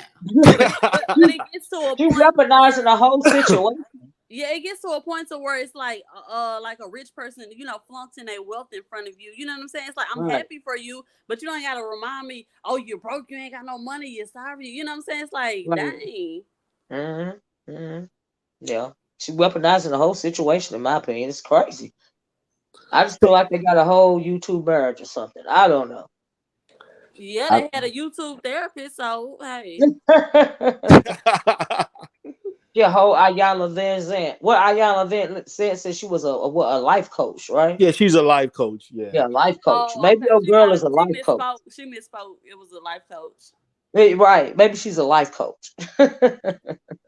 Yeah, I mean, it was getting to the point where you could say, that there are certifications to be life coaches. Yeah. Oh, really? Yeah. They're a bona fide curriculums and things that you have to do for like 6 months to a year to be a certified life coach. Right, but you'll find these people online that say they're life coaches and they're really not. Yeah, they're not certified anyway. See, life coaching is not a police. It is not a highly policed arena. That's why so many people that are not qualified to do it are doing it, because you can just say I'm a life coach or I'm a dating coach, and Kevin Samuels, he did the same silly shit. Exactly. Matter of fact, Crispin Carrison actually, and I don't even like Crispin Carrison like that, but she actually talked about a year and a half ago about being trained in some type of image consulting or something like that. She actually went to school and did some type of training for that. And she mentioned the school and everything. And I'm like, Kevin Samuel just one day decided I'm gonna be an image, I'm just gonna do this, and people bought that. Yep. But there are a lot of people that are just creating these titles with nothing to back it up and saying that they specialize in something, and they're not specializing. That speak to the mind of people though, where it's like, why do you worship and value these, credentials, or why you put somebody up on a pedestal because they got this? Right. Exactly. That's why I don't lead with anything other than my big mouth. Okay. Yeah, like matter of fact, I never forget. This was funny. This is a joke. I actually had a conversation about Kevin Samuel with my 16-year-old son, because he had learned. He asked me about Kevin Samuel dying, and he didn't know that I knew who Kevin Samuels was. And I started telling him about Kevin Samuels, and he was like, "They got guys that's actually listening to him saying this stuff," and I'm like, "Yeah, I see he makes millions." Old men. My son was like, "What?" My son said the same thing. He was like, "The dude is an idiot." When I started and then you know the part that made him fall off the seat. I said, "Well, Kevin Samuels had people were buying a class that cost $7.99." And he was like, "What?" He said, "Who's stupid enough to buy?" He said, because he was telling you know what happened. He was talking about on Instagram and Facebook and other things where people were scamming. And he was talking about, I forgot this YouTuber, and there was a couple that was scamming using cell phones or some stuff he was talking about. And then when I told him about Kevin Samuel and the $7.99 consulting packages, he flipped out. He thought he was like, "What the hell?" There are a lot of wrong idiots. Your son probably was trying to figure out why he hate women, and your son is 16 years old. He trying to get girls. He ain't trying to run away from them. He said grown-ups are actually spending that kind of money on YouTube. I said, yeah, there's plenty of them. Definitely. Gullible and easily living. Be surprised. He could not believe that. He could not believe that grown men was paying, and probably women too, that were paying that kind of money for a consulting pack. It almost make you want to scam. I was like, I need to, Exactly. I need to come out and give me like a little voiceover like Jessica X and just tell these men, oh yeah, black women are bad. They need to take their hair out. They need to settle, and then make some money. Right. Then you'll make a lot of money. Okay. Right. You got Make sure you get a British avatar or light skin or white avatar or something like that. Easy. They too slow. It's too easy. And by the way, you got to pick the ugliest guy in the sector. That ain't hard to do, and tease him every day, and he gonna give you all this money, and everybody else gonna follow. Mr. Fantastic. Boy, she had that man going. I think you pulled that right up out my throat, girl. Mr. Fantastic. Yes, Mr. Fan. I remember her. He the one brought her. He the one, lifted her up and put her on a big tall pedestal. Fantastic started that mess. I remember that much. But it's sad. It's like these men can't be that slow. They can't be. They are that slow. I know some of them offline. They are as slow. I know some of them offline. They are. It's worse. I've talked to quite a few of them offline before or had interactions. Some of them is just as goofy as can be. Yes, they are. Wow. See, that's the real issue for some of them is that they don't have no game. They so goofy, they don't even know how to slip and fall up on some coochie, right? And so they're frustrated. But instead of them blaming themselves, they want to rail against the women that they really want, but they gotta say they hate them because they don't have no game and ain't nobody turning around and giving them a second look. It's just a vicious cycle. I don't know. I don't know. And then there's new ones that come every year. Just like with one particular guy that actually called Channel 2 News on me in Houston because he finally got exposed for what he looked like. He got mad and tried to get my licenses taken away and all kinds of crazy shit. And he thought that they were gonna actually listen to him or something. I don't know what he thought. But my thing is your look told the reason why you had the problems. And I'm like, exactly. I don't know, man. It's these guys, like I said, I stopped arguing with a lot of these guys because it ain't no get no matter how much logic you use, how much you try to point out the truth, they gonna believe what they want to believe. I said the manosphere have a win at all costs type of mentality. It don't matter if you're saying something that's where I'm like the sky is blue. No, it just look like, you know what I'm saying? It's like they, no matter what, they got they can't never stop and think, and actually analyze and come up with solutions. It's like let's stick to these robotic talking points. Right. I heard, I don't know if it was a friend of Dennis Sperlin's, but I was listening to one of his streams. It was one of Kevin Samuels' friends. I had said something on GMT's channel. I said, look out for the Kevin Samuels Kevin Samuels cleanup force. And so he went right on there and said, hey, we are the Kevin Samuels cleanup force, and we are here to clean up and protect Kevin Samuels' legacy. And they're going to do it at all costs. He don't have a legacy.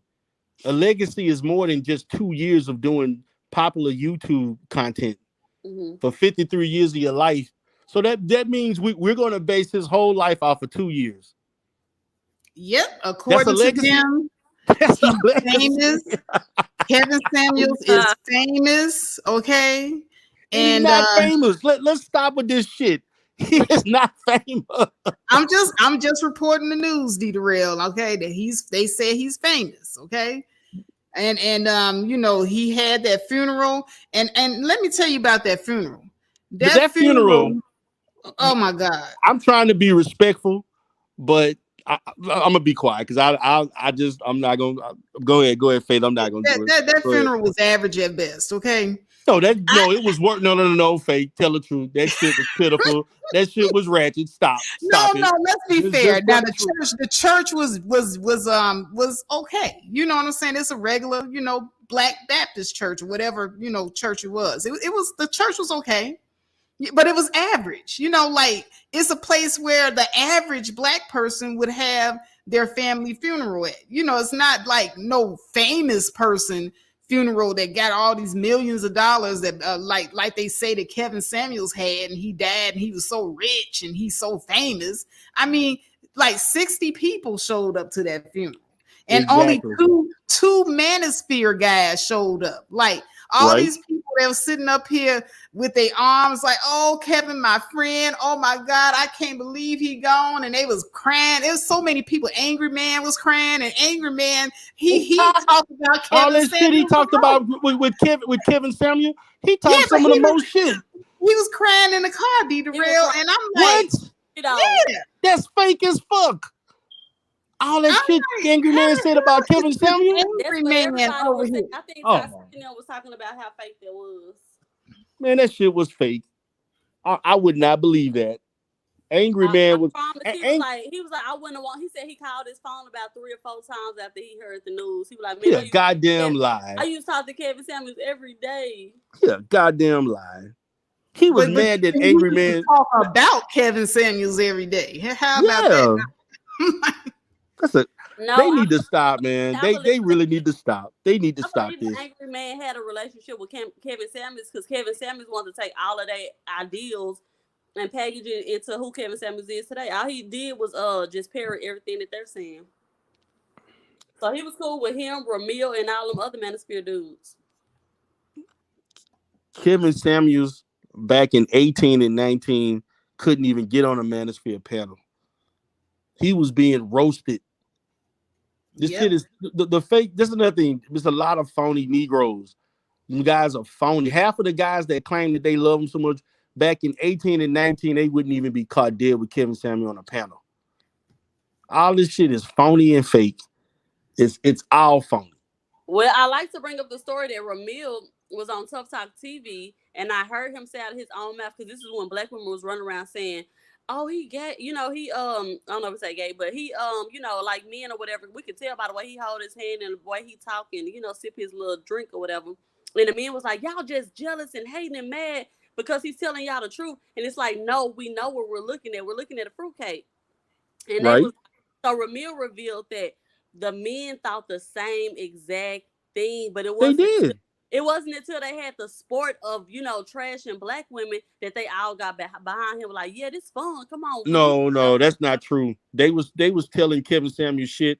It was only 2 people that allowed Kevin Samuel to speak freely, and that was BGS and O'Shea. Everybody else would kick Kevin Samuel and roast him off a panel and off a show.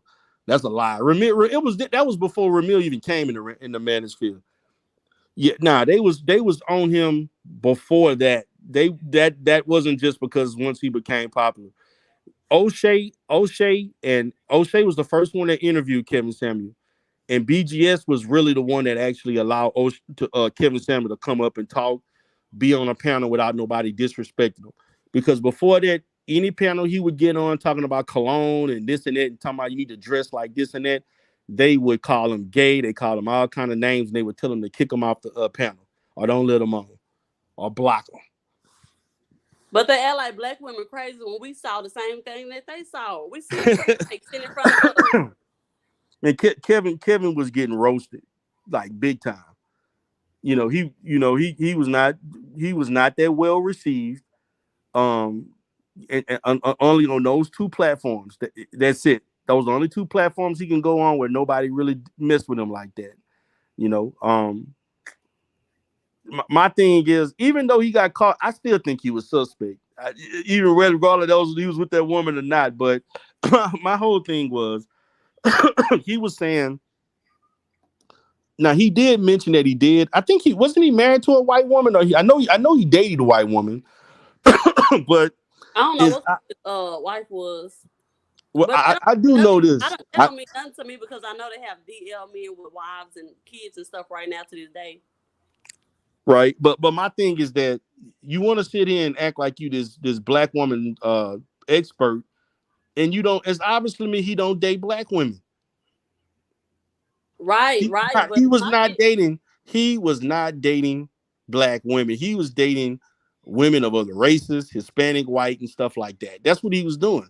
But when they say they're going to show us how to be a better woman or what we should be doing as a woman, to me, I see them saying that this is what I would do if I was a black woman because they already black. So they like, I could wear my weave better than her. You know what I'm saying? It's almost like a competition. Like if I don't know. He was a fraud. That's what I know. It was That's like the he wanted point. to be us. He wanted to Facts. be a black woman. To me, he was a fraud. None of that stuff made any sense. I don't get the women that went up there to allow him to abuse them the way he did. He was phony. He lived a fruitless life. When you only got 60 people going to your funeral, that tells me there's a lot of people that didn't like to fuck with you. How many? 60 people. No. That means there's a lot of people that didn't fuck with you. What? Exactly. Like he didn't have no friends at all. Yeah, he did not have friends. And then the thing about it, the frat brothers, when your frat brothers don't show up to your funeral, I know guys that are in fraternities. If they just know a little bit about somebody, they'll show up just for respect. I know a guy, matter of fact, I have a brother-in-law that's an alpha. He will show up at a funeral or anything or something, anything dealing with an alpha, he'll just show up just because.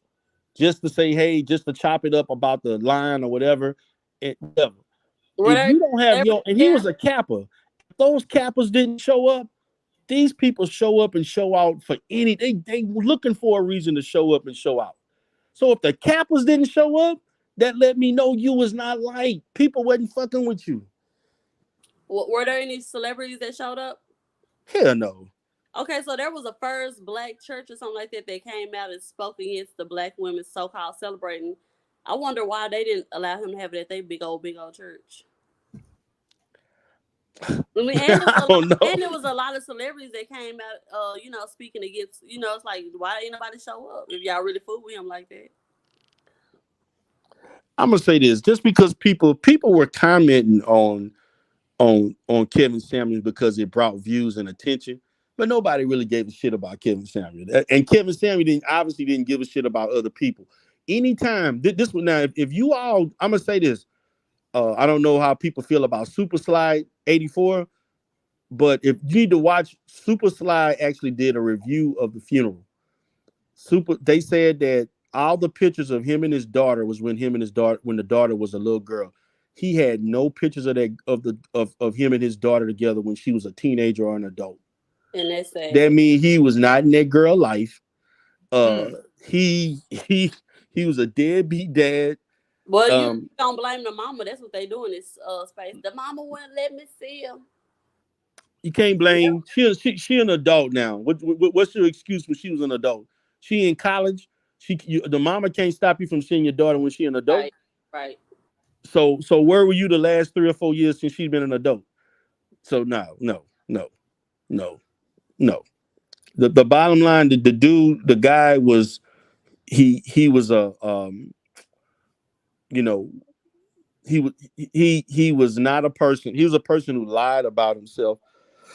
He was not as successful as he wanted people to believe he was.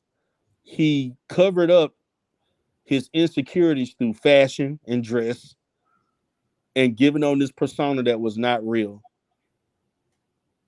That's what Kevin Samuels really was. He lucked up and he hit on YouTube, and he was finally able to see the fruits of, I guess, what he was wanting people to believe.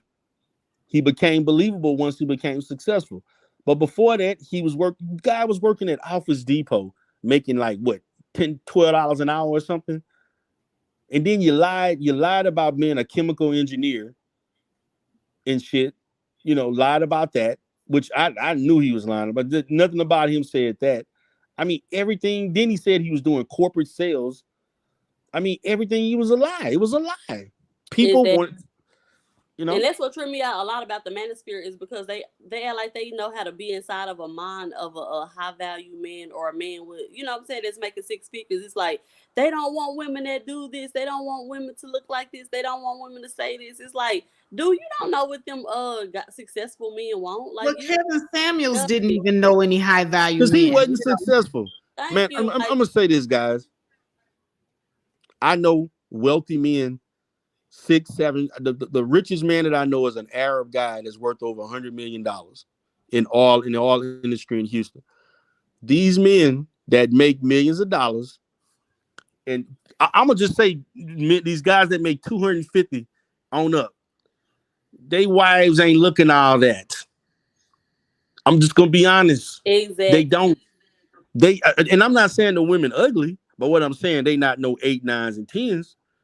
But what I can say is this. This is what I do find for guys who the wives are usually conservative, and many of them are educated. They not marrying no dumbasses. They're not marrying. They are somewhat educated or got skills. Your degree Better don't. tell them, D. Darrell. You better tell them.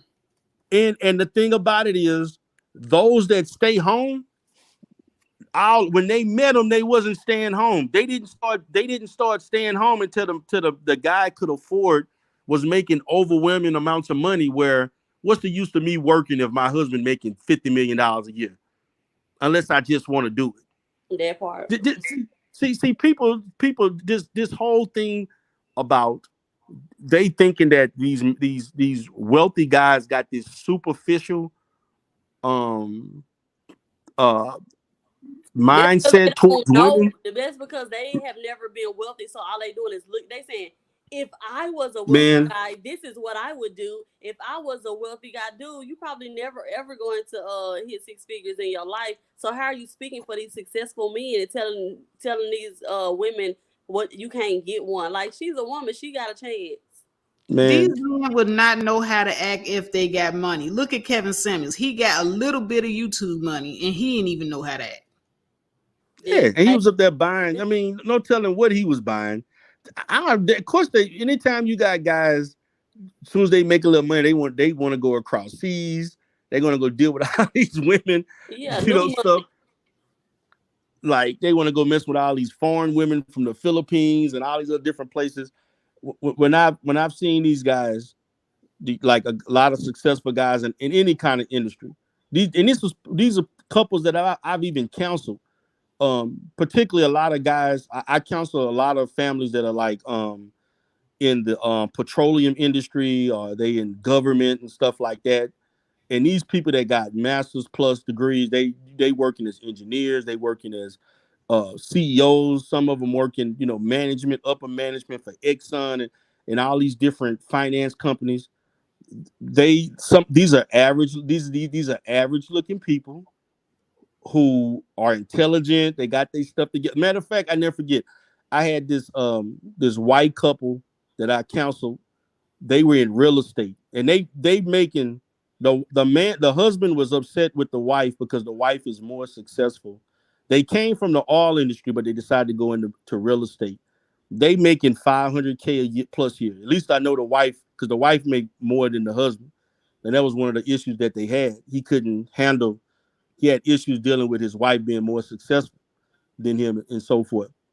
But both of them were highly educated in their fields before they went into real estate. This was not something where your education don't mean nothing. That's dumb.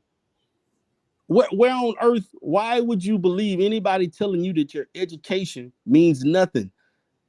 As if you only validate unless you have a husband. That's foolish. Yeah. That don't even make sense. And you got But me. to A me, husband that's is not grooming. promised. That's A, grooming language. a husband or wife is not promised to anybody. And just because you get one, you got to keep them. Yeah. That ain't promised. But D. Rail, the reason they don't want these women to be educated is because they don't want an intelligent woman. They want the women to be as dumb as possible so that they can manipulate them. Okay, so then they're gonna be as dumb as possible. Then you're gonna complain that she can't make no decisions, she can't do this and do that because she ain't got, Well, that's what they this want. shit is illogical, man. This That's shit what don't they even want. make They no want to sense. be able to control you. You know what I'm saying? Like, you can't go here, you can't do this because if you know what I'm saying, I got the money, I'm controlling it. You know what I'm saying? Like, ask me for everything, bow down to me. I'm forcing you to submit because I got the money. Right. But If you money don't have alone the is not skill, going you can't get going a good job, you're not going to be able to take care of yourself. And that's what they're banking on. These guys want winter to come for women so that they can They step beg in for and women. control them. and see what all that is a recipe for when she decide to leave. because she didn't earn nothing, no money, she got no career. That means she can get a bigger piece of whatever you got when she decide to leave. And the courts is gonna give it to her. Facts. She gonna get bigger spousal support. She gonna get all of that 401k or whatever investments you got because she ain't got no means of making it. You wanted her to be, unemployed. So that means when she leave, you're going to have to compensate her to make sure she got enough money as a cushion for the next 2 to 3 years before she can get her life together. And Or then you're going to be on here another complaining high about value that. man. It's a revolving door. If it ain't one thing, it's going to be another you're going to complain about. The stuff about the child support, the stuff about, the unfair custody hearings and all this other stuff. Yeah, I get it. Yeah, there are some women that abuse certain things and stuff, but the majority of these men, these guys are not taking care of these kids. And some of those child supports, because I've been to family courts and all that stuff, and not all of these guys.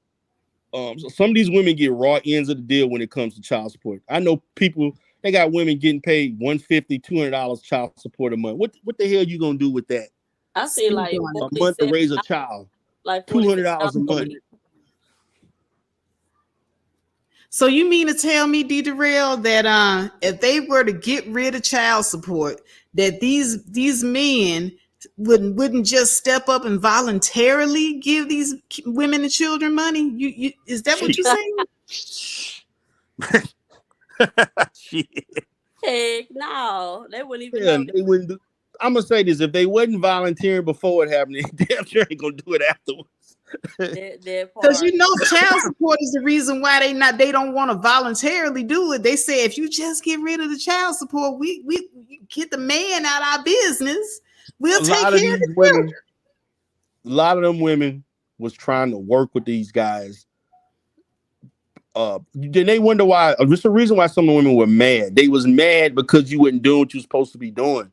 How you gonna not do anything and expect somebody to be happy with you or be cordial with you if they struggling on their own, getting an extra job because you ain't paying the child support or doing your share, and you Right. want to negotiate and compromise? Ain't no compromise after 2 or 3 years of doing nothing. Thank you. You can't do. See the stories. The full story is not being told. And then another thing they don't talk about, which I know at least 2 or 3 people that they talked about. You know, I can't see my kids because every time I see my kid, they call the police. No, she called the police because you was violent. That's the reason. Exactly. Or she just left me. She left the family. She broke the family up. She got It's so Yeah, funny so to she me could live. how the police is getting called and they never did nothing. The woman Makes just sense. crazy. Nah, that's domestic violence. That's perpetrator language. And you sitting there acting like you gaslighting these women as if I didn't even do nothing. She just acting dumb. That's perpetrator type mindset. Look, I'm not saying there are women who don't abuse the system, which is a minority, but the majority of these women, if they had their way, many of them really wanted to just be with the guy that they was with. If they had their preference, GD Darrell, you better not let Sister George hear you say that. Now she gonna swoop down here on this conversation. She gonna cuss you out. Now because a lot of them women just I'm gonna say this, and I don't like to use examples. My own brother, I got a brother that's 7 years younger than me. He remarried, right? Okay. He been married since I think 2007. He been married for like 15, about 14, 15 years now. His he had a lot of he screwed around and got a whole bunch of children around his early 20s. He had one baby mother. He had 3 children for 2 different women before he married his wife. And this woman had 2 children for him. She got mad. He didn't find out till after she was about to die that the reason why she gave him so much hell is because when he moved out of Louisiana to Wyoming to work in the oil industry, he did not bring her with him. And she gave him hell for 15 years because of that. And she didn't admit it until like 2 or 3 months before she died because she was real sick. She thought that she was getting married. He kept trying to figure out why she was not letting them see the kids, taking them back to get more money. And it's all because number one, he ended up getting another woman pregnant that she got mad at. And then he left without notice while she was pregnant. He left and moved and she thought she actually had her shit packed and thought she was leaving. She was waiting on him to say, hey, I'm coming to pick you up so we can go. And she never got that call. And she held that for 15 years and gave him hell for 15 years before she died. As she should. And the thing about it, this is the shit that's not being talked about. That ain't being talked about. This is the stuff that it's this whole narrative of she just mad because I don't want to be with her. Well, dude, why you couldn't figure that out before you got the girl pregnant and had, you know what I'm saying, started a family with her? Like, who just fits to be cool and not bitter with the fact that this person he kept saying, man, I don't understand why she doing this to me. Man, I'm paying all this. I said, Edmund, I told him, I said, look, brother, I told you, you get one of these women pregnant, they are going to hold this. They're going to hold you to more than what you was willing to commit to. One of them is going to do, oh, I got this. I never forget, he was like 21. Oh, I got this. 2 years later, I'm miserable. I can't, man. I can't see she won't do this. And now I got to pay. Now I got to go back to court. And then I got to go do this. Just because you gave her the impression that you was going to marry her. You gave her the impression that y'all was going to be together. Right. And you just hopped up and left. And she's sitting there with 2 kids. She already had one. Then she pregnant for another one. And you gone. Tied down. Yep. And you out there free living your best life. Right? That's messed up. Oh, well, she just need to get over that, D. Real. Nah, she wasn't getting over. Not. Let me tell you this. Not how good he was living, because when he went, and this is the thing about it, the more successful he became very successful working for this company and stuff, was making all his money, and so every time he got a raise, she made sure she went back to court to get more money every time. I mean, she didn't miss any bonus. She found out and they went to court. I'm so proud of her. Listen to you. I am, because I can't stand when women don't. It's like when their baby daddies break up with them. I'm like, why won't you just go put him on child support? It's like, no, I'm okay with the little bit he give me. But the thing is, he didn't even have enough respect or decency for you to marry you or even continue to let you be his girlfriend. He decided to go out, leave you with this baby. You don't know how free you could be. You don't know how many trips you could be taking. You got to worry about babysitters. Your body's messed up. You know what I'm saying now? Right. Or not messed up, but it's, not the same. Let me say this. She married another man later on and still was mad. Tackling the Manosphere says that I just got into a new relationship and I feel that dog coming out of me. This is helping me a lot. The dog? What the hell are you talking about? I guess he's trying to say like he was feeling like he's gonna step out on his woman and do some doggish ass shit. So he said it before he got in a relationship. but I kind of think that all men cheat. Well, that's my honest opinion. Even if it ain't true, I just kind of mentally prepare myself for it so I don't be, devastated. Like when you young and it happens, then it's like, your whole life is over with. So it's like now coming from, a mature head frame of, he could, you know what I'm saying? So if a lady hit you up or something like that, it's just like, okay, is you gonna leave or is you gonna stay versus being crushed? Well, see, now I got to be Miss Sister George on the panel because she not here. Take it easy on me.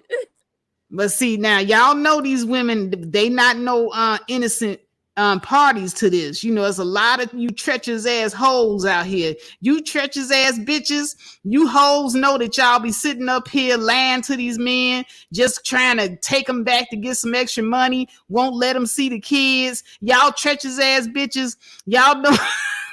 Nah, let me Oh, girl, I had to see, was that really her? Y'all crazy. Charlie, girl, she be sounding. I'm gonna say this, man. God. Particularly for those guys, you think they want to complain about black women, but man, when you talk about white women and other races of women, when it come to shit like that, shit, they way more ruthless, I especially know white they women. are. I know they are. Shit, they ain't even in the same league. But all the times black women been like holding guys down and not caring about what they have, and you know what I'm saying? Like Right? that ain't they don't know how good they had it. So now with this whole divestment movement, this whole level up movement, it's like I see why Kevin Samuel was needed. I see why Manosphere was needed, because they basically trying to lower the self-esteem of black women, because we know that we can divest. Somebody pointed out the fact that Whoopi Goldberg dated nothing but white men. You know what I'm saying? Yeah, she That's did. white men, but they try to make us feel like they don't want you.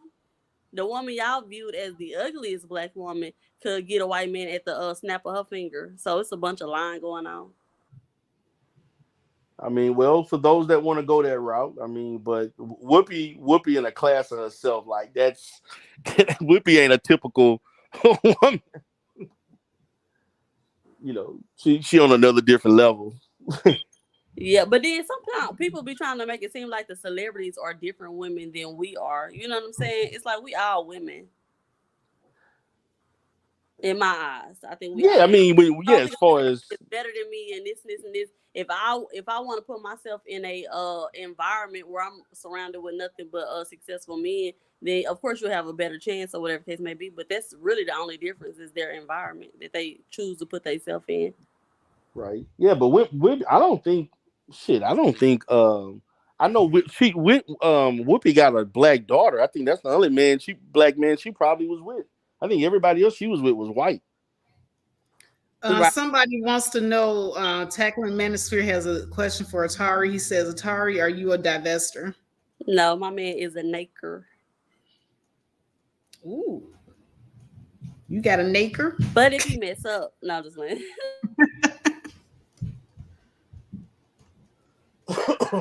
yeah, but Well, I do. y'all, But, okay. it's going on 5 hours. I mean, I could talk about Sister George. I can talk about the Manosphere, Kevin Samuels. Man, it's so much material to go on and on for days. But I would be interested to see D. Durrell do a breakdown of Sister George's video. Yeah. I would really love to go over and watch that. Or just the part about the girl or something. I mean, the argument is Oh something. yeah, I'm gonna take a look at that. I'm gonna take a look at the video because I did see the like when y'all talked about the thumbnail, because I was wondering who she was talking about, and then when you brought it up, I guess she was referencing black women in general or whatever. But I didn't see it, but now since you did the snippets of that you did today, I'm gonna have to go and check it out. All right, cool. I mean, Yeah. if you do a video on it, let me know because I'll be there because I really want to see your take on the whole situation as well. Oh, y'all need to But, go follow him. I'm gonna go ahead and do the round table for everybody to give their final thoughts, and I want to go ahead and start from the top all the way to the bottom. So we're gonna start with Miss Atari. All right. Well, this was a wonderful panel. Thank you for having me on. And just basically, I feel like Sister George was doing exactly what Kevin Samuels did. Like as far as they know they're in a space with very like slow men, who kind of hang on their every word and they really can't think too well for themselves, the manosphere. I feel like they may be grooming them to, I don't know, desire children. I don't know, because I don't understand the conversation of why he would introduce the conversation about your stepdaughter or your real daughter getting out of a shower or being touched. I don't know why he would put that conversation in the mind of men like that. And also, I don't understand why Sister George would bring up a child, a baby girl on the bus doing something as sick as that. So it's like they know that guys are listening, and it's just to put that in the environment and to put that in people's head. I think it's really, really extremely sick. But thank y'all so much, and I'll catch you on the next one, Faith. All right. I Thank miss you so Olivia. much for coming. Okay, bye-bye. All right. Who else? Ooh, Miss Olivia, the Oracle. Yeah, I'm sorry, girl. I was trying to get ready. I was in the midst of me listening. I was getting ready for bed, child. But I just want to say, very good live. Love the conversation. Love that you reviewed the video.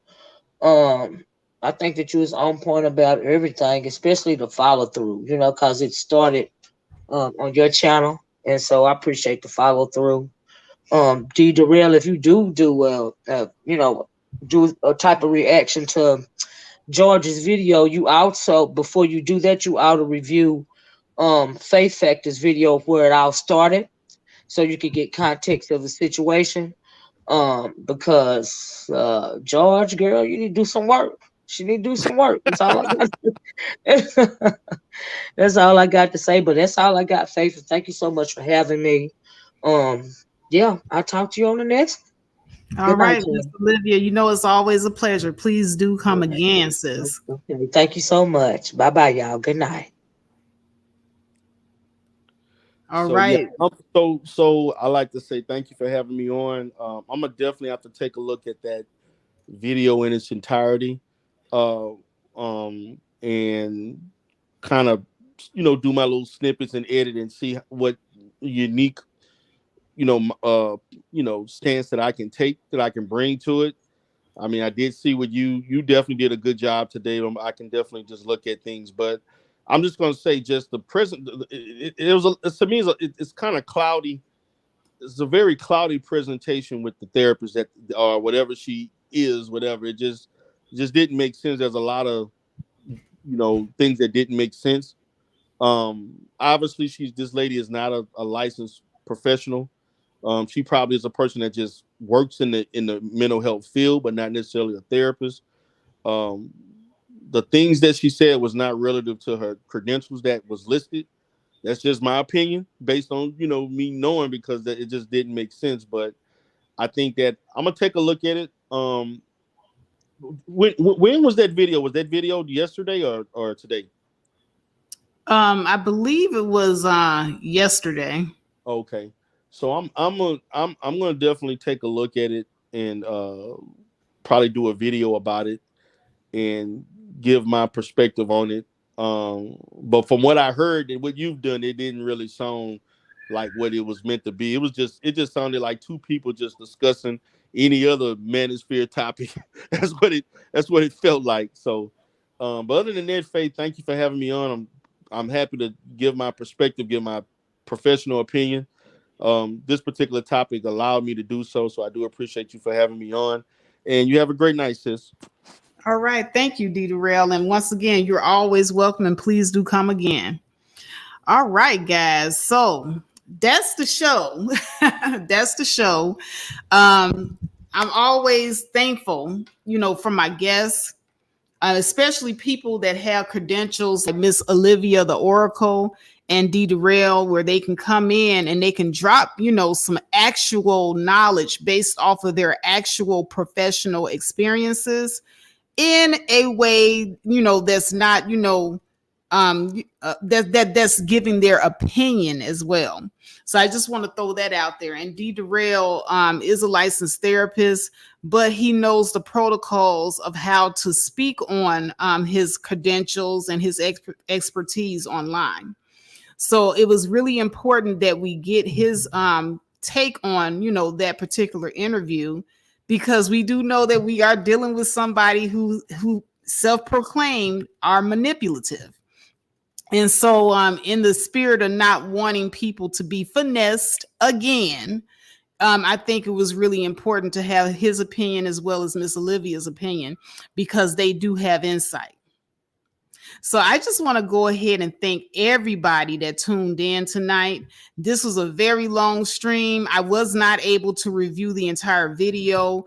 I may come back and do a part 2 to get down to the rest of the video, because there's just a lot to unpack with this thing, just a lot to unpack.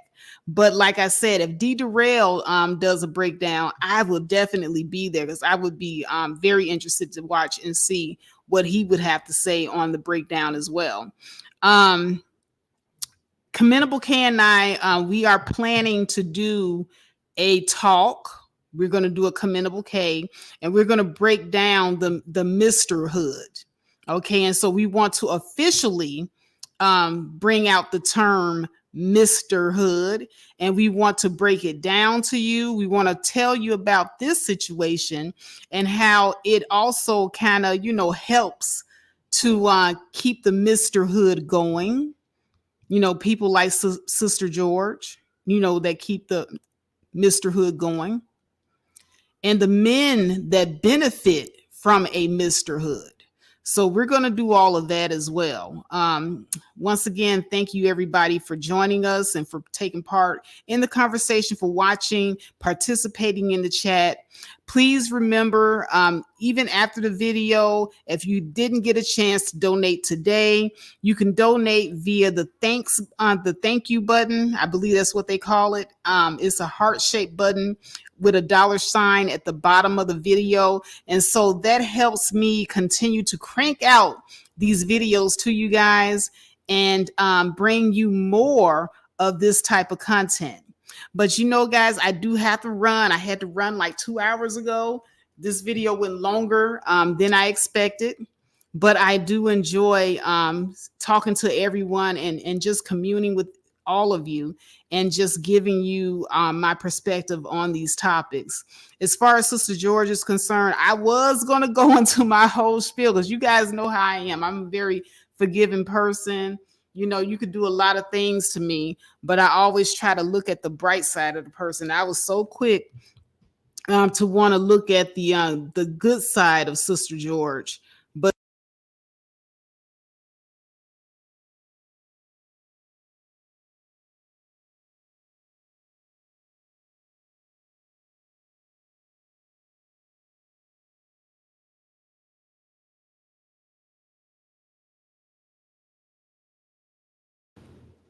damn, my sound always going out.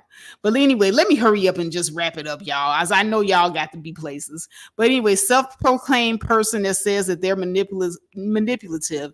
I think I saw something that Bro Speak put down in the comments, and that is that forgiveness has to be earned.